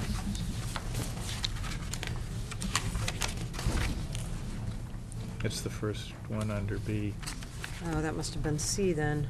There it is. Okay. Mr. Chesbro would stay for this one. So this is discussion and possible action regarding approval of letter to the November 1st, 2011 Joint Assembly Committee hearing regarding need to consider economic impacts when designating parks for closure. Brought forward by Supervisors Hamburg and Smith, and we do have at least one member of the public. We had two, and I'll make a comment on one individual that had to leave because she needed to go to her place of employment, I believe. So I'm going to go to Supervisor Hamburg to introduce the item. Yes, Madam Chair. As we discussed earlier with Assemblyman Chesbro, next Tuesday there will be a joint hearing of the Assembly Committee on Accountability and Administrative Review and the Assembly Committee on Water, Parks, and Wildlife. And the item before the board today is to approve a letter to be sent to that committee. And I want to thank Kathy Bailey, who's here with us today, for doing a lot of work on getting this letter together. I know she had help from Scott Schneider from VMC, and there was also we also have a couple of letters. One from the Anderson Valley Wine Growers Association, and earlier I believe we had a letter come in from the Anderson Valley Chamber of Commerce, and all these deal with the signal importance of trying to keep Hendy Woods open and the importance of Hendy Woods to the Anderson Valley economy, but more broadly to look at, again, a subject we talked about with Assemblyman Chesbro, which is the importance of all of these 8 parks that are slated for closure as of July 1st of 2012. So, Madam Chair, I suggested that we give Kathy a little bit of time to talk about the situation with respect to Hendy Woods, and maybe also some discussion about all of the parks along the coast, in addition to Standish Hickey up in the northern part of the county that are slated for closure. And specifically what we're looking at with this letter is something we think that the state, and I think Supervisor McCowan addressed this earlier, that the state did not really look very hard at the costs that would be involved in closing these parks. Supervisor Smith and I have had occasion to talk with our new forest superintendent, Lauren Rex, about all the costs involved in closing these 8 parks in Mendocino County. And it seems that when all is said and done, there's going to be a loss to the state, a loss to the county, a loss to many communities in the county. And so we just want to let this joint hearing know in the most unequivocal language that the Mendocino County Board does not think this is a good idea and would like to see some more positive solutions to dealing with these parks, and specifically keeping them functioning here in our county. Thank you, Supervisor. Supervisor Pinchas, could we wait to have Ms. Bailey come forward? Actually, I think my comments should... Okay, go ahead. Just real short. A couple of weeks ago, our CEO's office gave us a report on how the state budget, how it's really falling behind and whatnot. If you remember, Assemblyman Chesbro's early comments, he said basically that he started out by saying that he felt that the budget was on track and everything was basically just fine. And then he said that he might tend to disagree with the legislative analyst office. But, I'd like to know, if that's the case, and are these cuts going to be reality? Or, I don't know. I got to go by the information that we get. But Assemblyman Chesbro, he's on the budget committee. He should have his no right on what the facts are and whatnot. Is the state lagging behind in the revenue projections, or are they on track? I'm getting mixed messages here. Well, I think, Supervisor, it's very similar to the federal picture, which is depending on which office is doing the discussion and having the dialogue, you do get possibly conflicting information about are you on track or are you not. Well, I know, but after you get the numbers can't lie. After the first quarter, you should get a very good, are they on track or are they trailing 20% behind? Why spend millions of dollars having these staff people to keep track of the numbers if nobody seems to know? Those are serious differences in where it's tracking. And that makes, if they're tracking 20% under the revenues, and I can see, you might argue, well, these cuts are necessary. But if they're tracking, like Assemblyman Chesbro says, that they're on track, then they're cutting the services that's near and dear to people for basically nothing. And it's probably argued that these parks actually generate money. They don't really have a true cost to them at all. Well, I think that's why Ms. Bailey's comments are going to be so important, because it really is continuing to focus on the economics of the situation. And if we can continue to highlight that relative to the hearing that they're having and other things in the future, that's the point I think that we really need to make, that it's not a wise action to proceed down this path, and perhaps we'll be successful. Supervisor Brown. Thank you, Chair Smith. And I just want to bring up the issue that all the statements made, both by you, Supervisor Smith, and Supervisor Hamburg, about the closure of the parks, the same argument with the same passion. And I think you just said the economics of the situation is how I felt about the frost issue. And even with this last matter on the non-industrial timber management plan. So I do want to hear Ms. Bailey, and it appears she's going to be given a little bit more time than Mr. Williams, and move forward, because I have a meeting at 5 o'clock. Sure. We are going to move on to Ms. Bailey, and then anyone else in the public that's here that would like to address the topic. So please come forward. Well, thank you very much. My name is Kathy Bailey, and it's my distinct pleasure to be here representing the Anderson Valley Chamber of Commerce. When we discovered out of the blue that Hendy Woods State Park was on the closure list, it was just astonishing to us. Hendy Woods is our only state park. It is our only park of any size in the valley. We have the very lovely and charming Indian Creek County Park down by Indian Creek, but it's very, very small. It has a few old growth redwood trees that are wonderful, and it has about 11 camp spots. However, Handy Woods has 800 acres. It has 2 groves of old growth redwoods that, depending on who's counting, either total 60 or 80 acres. And it's the only place in Anderson Valley where you can walk on public land for more than the short trail at Indian Creek and not be on a road or highway. Now, I am a member of the Chamber of Commerce because I have a little vacation rental cabin. And I can guarantee you that one of the first things anyone asks me when they talk about renting my little cabin is, well, where can I take a hike? And what can I do when I'm in Anderson Valley? And if I have to say to these folks that the best place you can hike here is along the highway, I really can't even imagine what business is going to be like.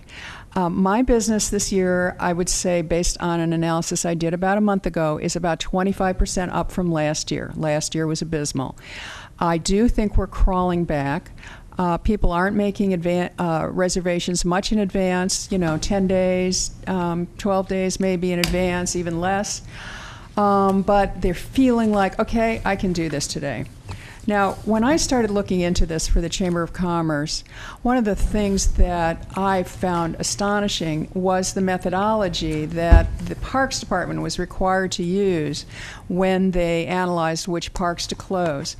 All of the methodology, and this is from the Parks Department press release, but it mirrors exactly the budget trailer bill that was passed that directed these closures to happen. There's not a single one of these factors that includes economic effect on the community or on the county. It's all internal bean counting to the Parks Department budget. And we know in Anderson Valley that if you take away the 94 campgrounds and the 4 little camp cabins there, that's a group of overnight visitors we will not see any other way. There are no other fill-ins there. There's no Motel 6s. There's nothing. My cabin is at the very low end of the accommodation range, and in terms of price. And it costs a couple for a weekend $300 plus the 11% tax for a total of $333. Now, that's the bottom end of the line in Anderson Valley. Middle-income people and families are going to be completely priced out of Anderson Valley in terms of spending the night. And as the Anderson Valley wine growers have pointed out in their letter, that if people can't come and camp and maybe have a few dollars left over, they're not going to come into a winery and buy a couple of bottles of wine with those dollars that they did not spend on overnight accommodations. So there's 2 factors for us. One is just the community effect. This is also handy as our only swimming area in the entire community. We don't have a public pool. And so there's the community aspect and there's the business aspect. When we first circulated this letter, and this letter, the particular version I've got here is a version to Governor Brown, but the first version of this we circulated was to Assemblyman Chesbro and Senator Evans. We immediately got signatures from, every significant business in Anderson Valley. Anderson Valley Market, Lemons Market and Philo, Jack's Valley Store, Lauren's Restaurant, all that good stuff, a little store in Boonville that sells things. The co-owner of the Boonville General Store. There was not a single person that was approached that was unwilling to sign this letter. Everyone felt that this park closure was going to be a huge, huge impact for the Anderson Valley community. The more we thought about it, the more we began to realize that it made no sense from an economic point of view to the overall state budget, what you're talking about, Supervisor Pinchas, where the point is not, well, what does the Department of Parks budget look like? The point is, what does the general fund look like? What does proceeds into the budget look like? If we damage business in Anderson Valley, so people aren't collecting sales tax, they're not keeping employees, They're not forwarding revenues either to the county or the state. This does not do the state general fund any good. And so we've come to very strongly believe, especially with the sort of research that Scott Schneider was helpful in producing in terms of the revenue dollars that come into the county and the locality where camping facilities or park facilities are. The more we look at it, the more sure we are that this is not an advantage to the state general fund. So you have a letter in front of you to this November 1 committee. I'm very pleased that this November 1 committee is meeting. They have asked the Anderson Valley Chamber of Commerce to appear there. I know that they were very happy to get the letter from the Anderson Valley wine community. And in addition, another person that should be considered to contact is Governor Brown. The Save Our State Parks Foundation has produced some poster-sized graphics that are aimed at Governor Brown, and they will be having an event before the November 1st hearing. And so I realize it's not on the agenda and it may be impossible to do. However, possibly I think you might want to consider, in addition to the letter directly to the committee, signing this graphic postcard to the governor and for attaching the letter that you have sent to the committee, or doing something to bring your concerns and our concerns to the attention of the governor as well, because ultimately that's where the decision making is going to be. Assembly, Water, Parks and Wildlife, and this other oversight committee can only do so much. And the governor's going to have to kick in. I mean, he thinks quite a bit, globally, and perhaps he will recognize that hurting business in Mendocino County does not help the general fund. As a start on that, Ms. Bailey, I just added Governor Brown, Wesley Chesbro, Noreen Evans, and Ruth Coleman as the Director of Parks and CC on the letter. That's a start. We can start with that, and there are many other things we can do. That would be perfect. I just want to thank you for, I'm assuming you will be attending on the 1st. Yes, I We're will. only disappointed that we can't because we have a meeting here in the chambers. And just to note that the letter has more detail than normal for a letter of this type, because it really has to suffice, coming from the Board of Supervisors, as testimony. It's in lieu of testimony since we're not able to, and so it really has content to it, more so than you might see in a letter of this type. We appreciate your assistance in preparing it. Supervisor Pinchus. Kathy, don't you think, though, that the legislature is basically on the hunt for money?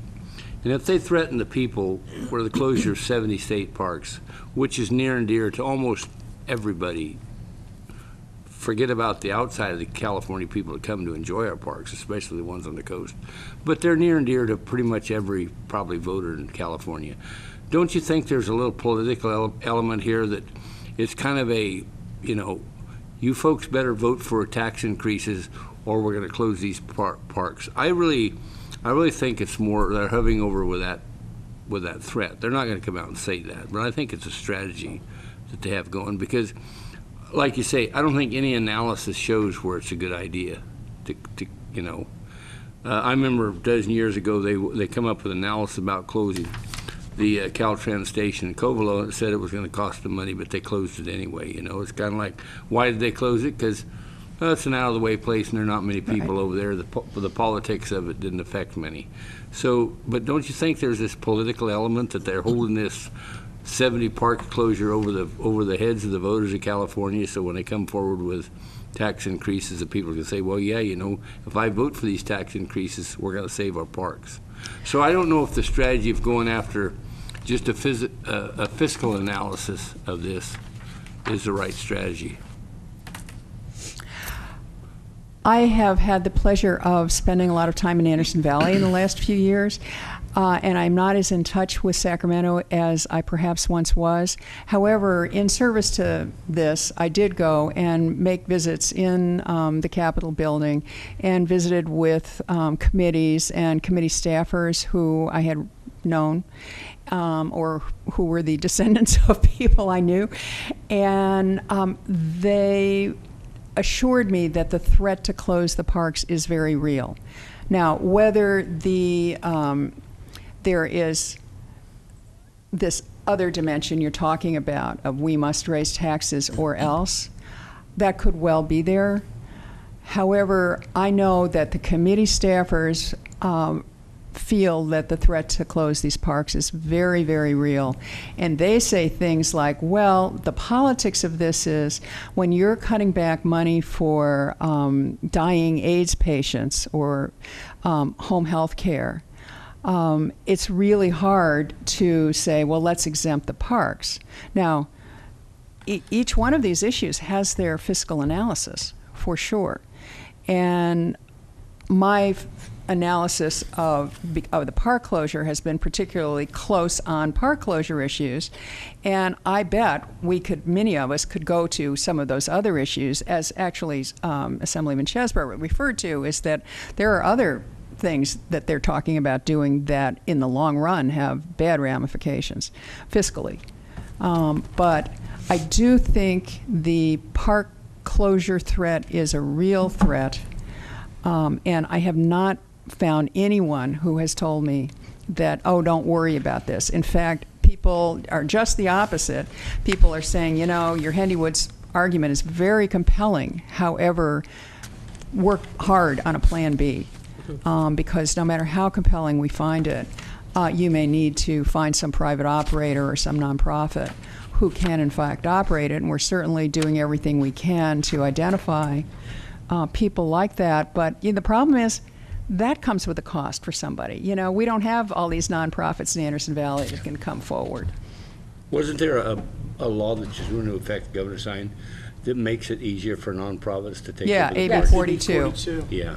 So the mechanism is there. Right. The question is, can I identify a single nonprofit in Anderson Valley who has the wherewithal to actually do that? I'm on the board of the Anderson Valley Land Trust. We have a 10-hour-a-week staffer and a volunteer board. And yikes.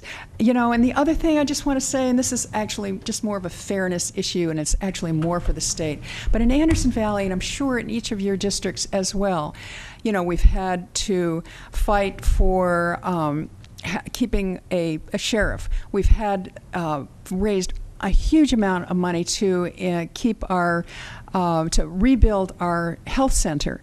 And then within, I think it was 3 months of our health center reopening, the state pulled the money from that. We would have been eligible for stimulus money to do that building, but we weren't eligible for stimulus money to help pay the mortgage, with a third of the funding having been eliminated. And it just keeps going. The fairground funding has been eliminated. You know, it's just we are struggling in our community to keep our community resources intact. And, you know, this Hendy Woods thing came around before we even realized that we had been granted, of 800 applicants nationwide, 62 applicants for federal money were granted. 2 were for health centers, and 1 was ours in Anderson Valley. Before we even realized that our Hail Mary Pass there had been successful, this Hendy Woods park closure came along. So, you know, people in my community are just swimming as fast as we can. And we're going to keep on going with what we can. But everything I hear is that it's a real threat. And certainly the numbers I've heard on the California report, which, you know, reports from Sacramento, I mean, I think last time I looked, they were talking about they were hundreds of millions of dollars behind on revenue projections. So, Ms. Bailey, I'd like to try to move this along. Yes. Supervisor Brown said she had a commitment of 5. I'm trying to get this wrapped up before 5 because we still have 2 supervisor reports that we need to get through. And I want supervisors, if they're inclined, to be able to sign the postcard you mentioned. If we wanted to have time to do that, I'd like there to be that option. Supervisor McCowan. Supervisor Finch. He's had a chance. Well, I just have a question of County Council. I believe it's inherent in the way the agenda item is described that if we chose, we could authorize Ms. Bailey to present the letter officially on our behalf.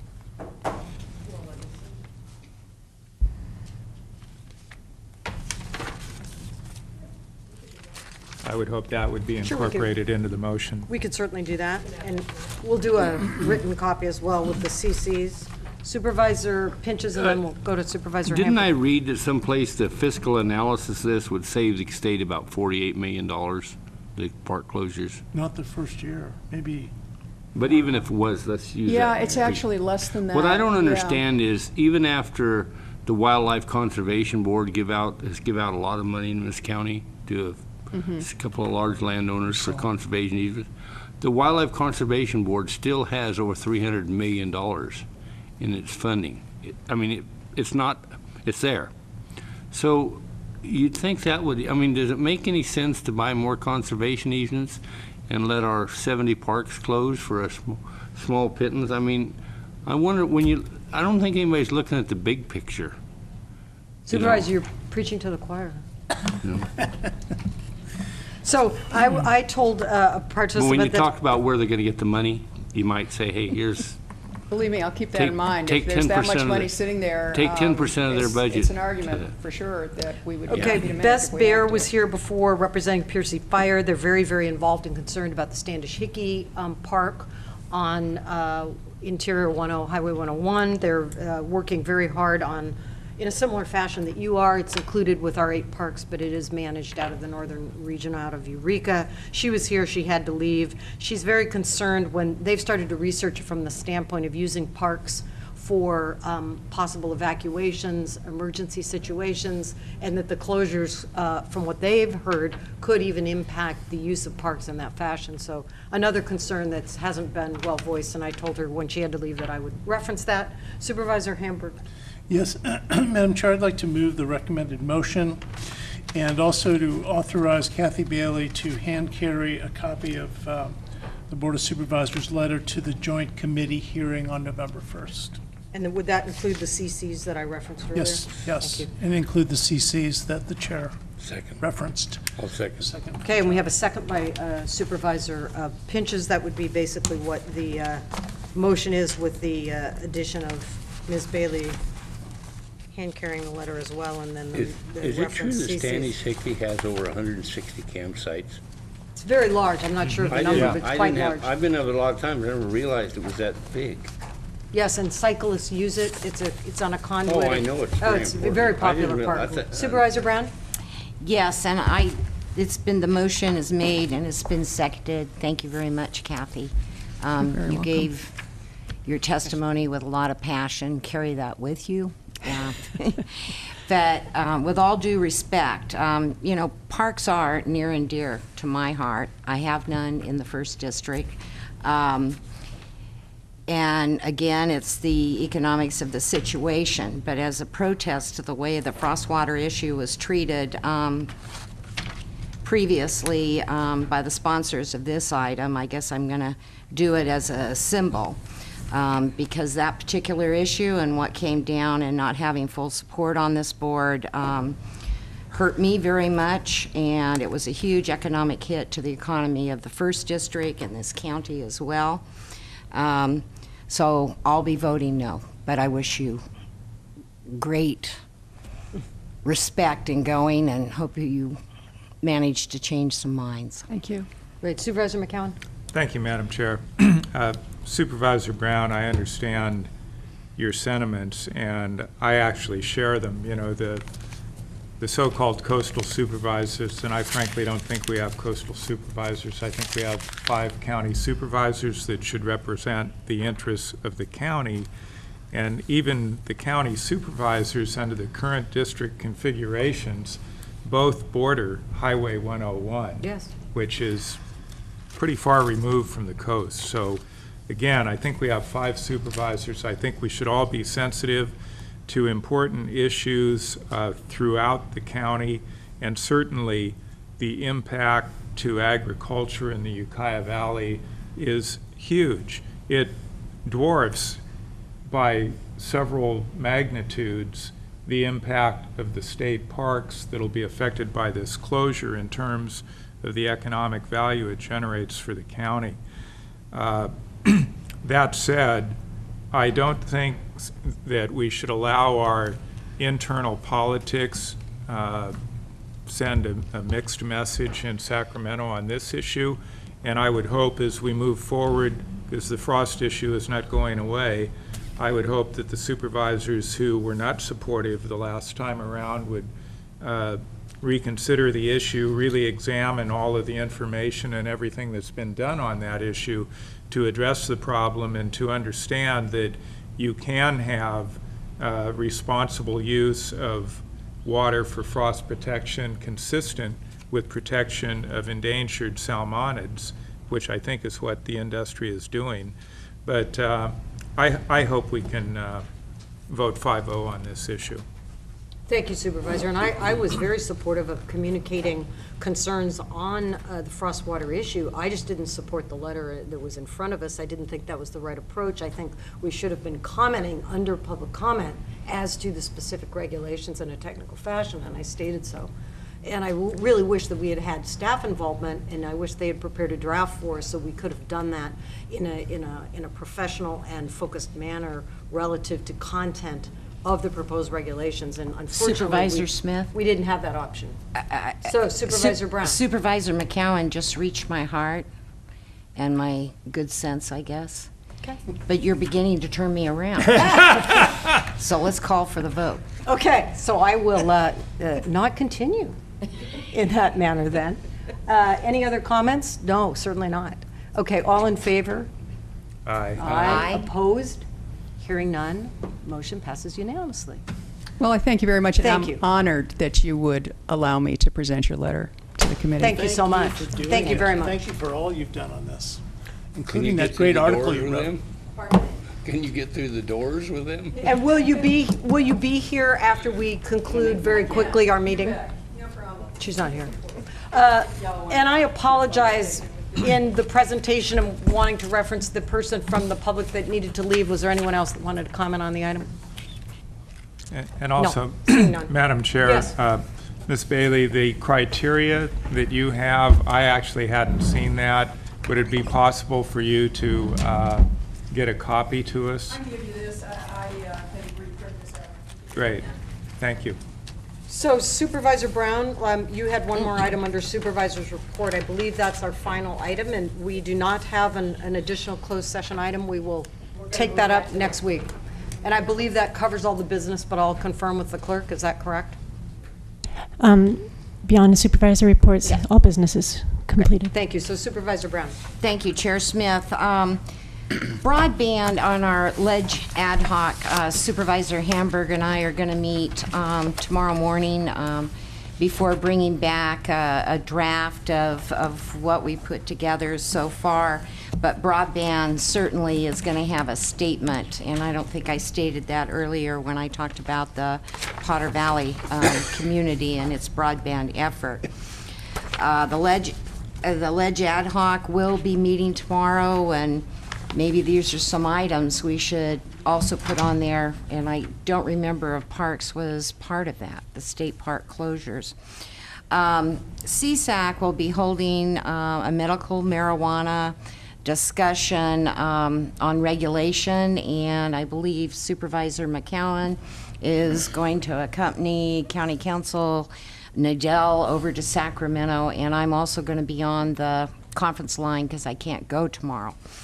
On Thursday, the AAA will be meeting. It will be meeting in Mendocino County, and I imagine there will be further discussion about the possibility of Lake County assuming the administration of that particular agency, since it's a joint agency with Lake and Mendocino.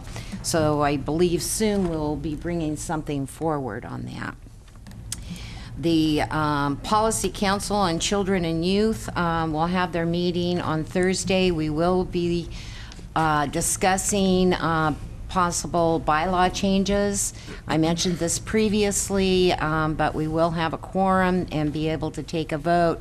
Any bylaw changes under the Welfare and Institutions Code have to come back before this board because it's the Board of Supervisors that approves any changes. So that will be coming forward.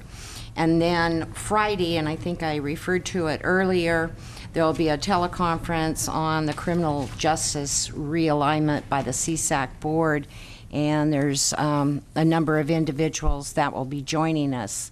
And I'm not sure where we're going to have that, Janine? Well, either the board conference room or our library. Okay. Okay, probably the board conference room. The numbers are growing. Okay, thank you.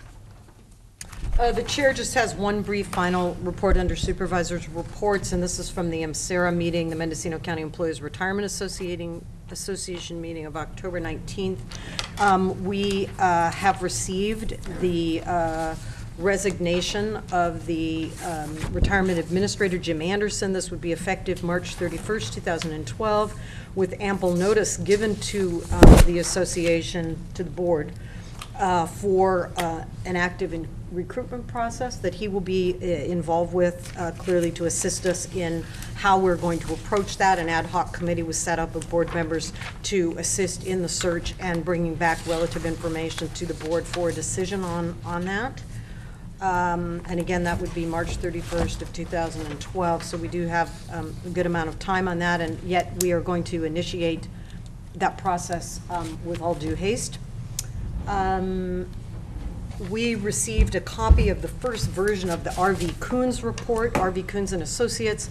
This is called the Public Fund Universe Analysis. It's highly technical information about comparatives on funds. This is a portion of what will be discussed at the conference, the state conference of State Association of the Retirement Systems, which is in November.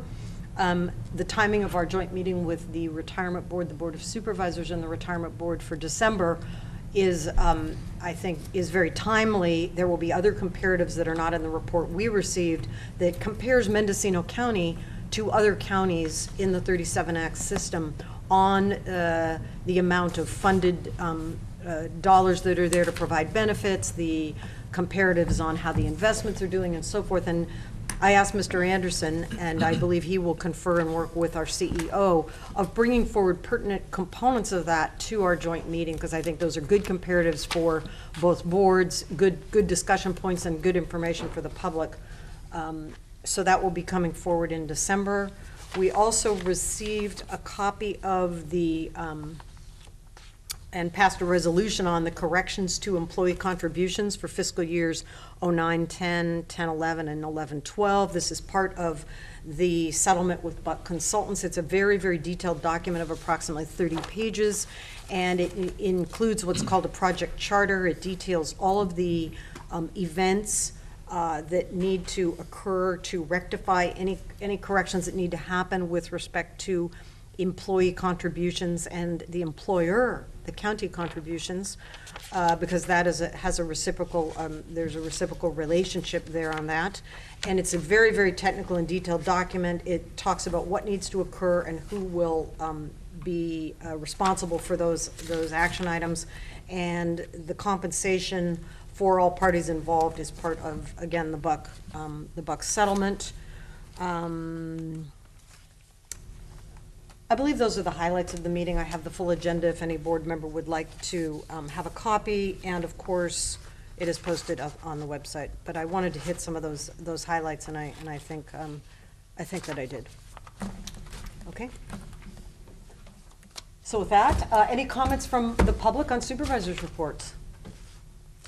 Okay, there is total silence. So I think, as the clerk said, we are ready to adjourn. We're all talked out. And it's 5 after 5. Tell them we need our forks more than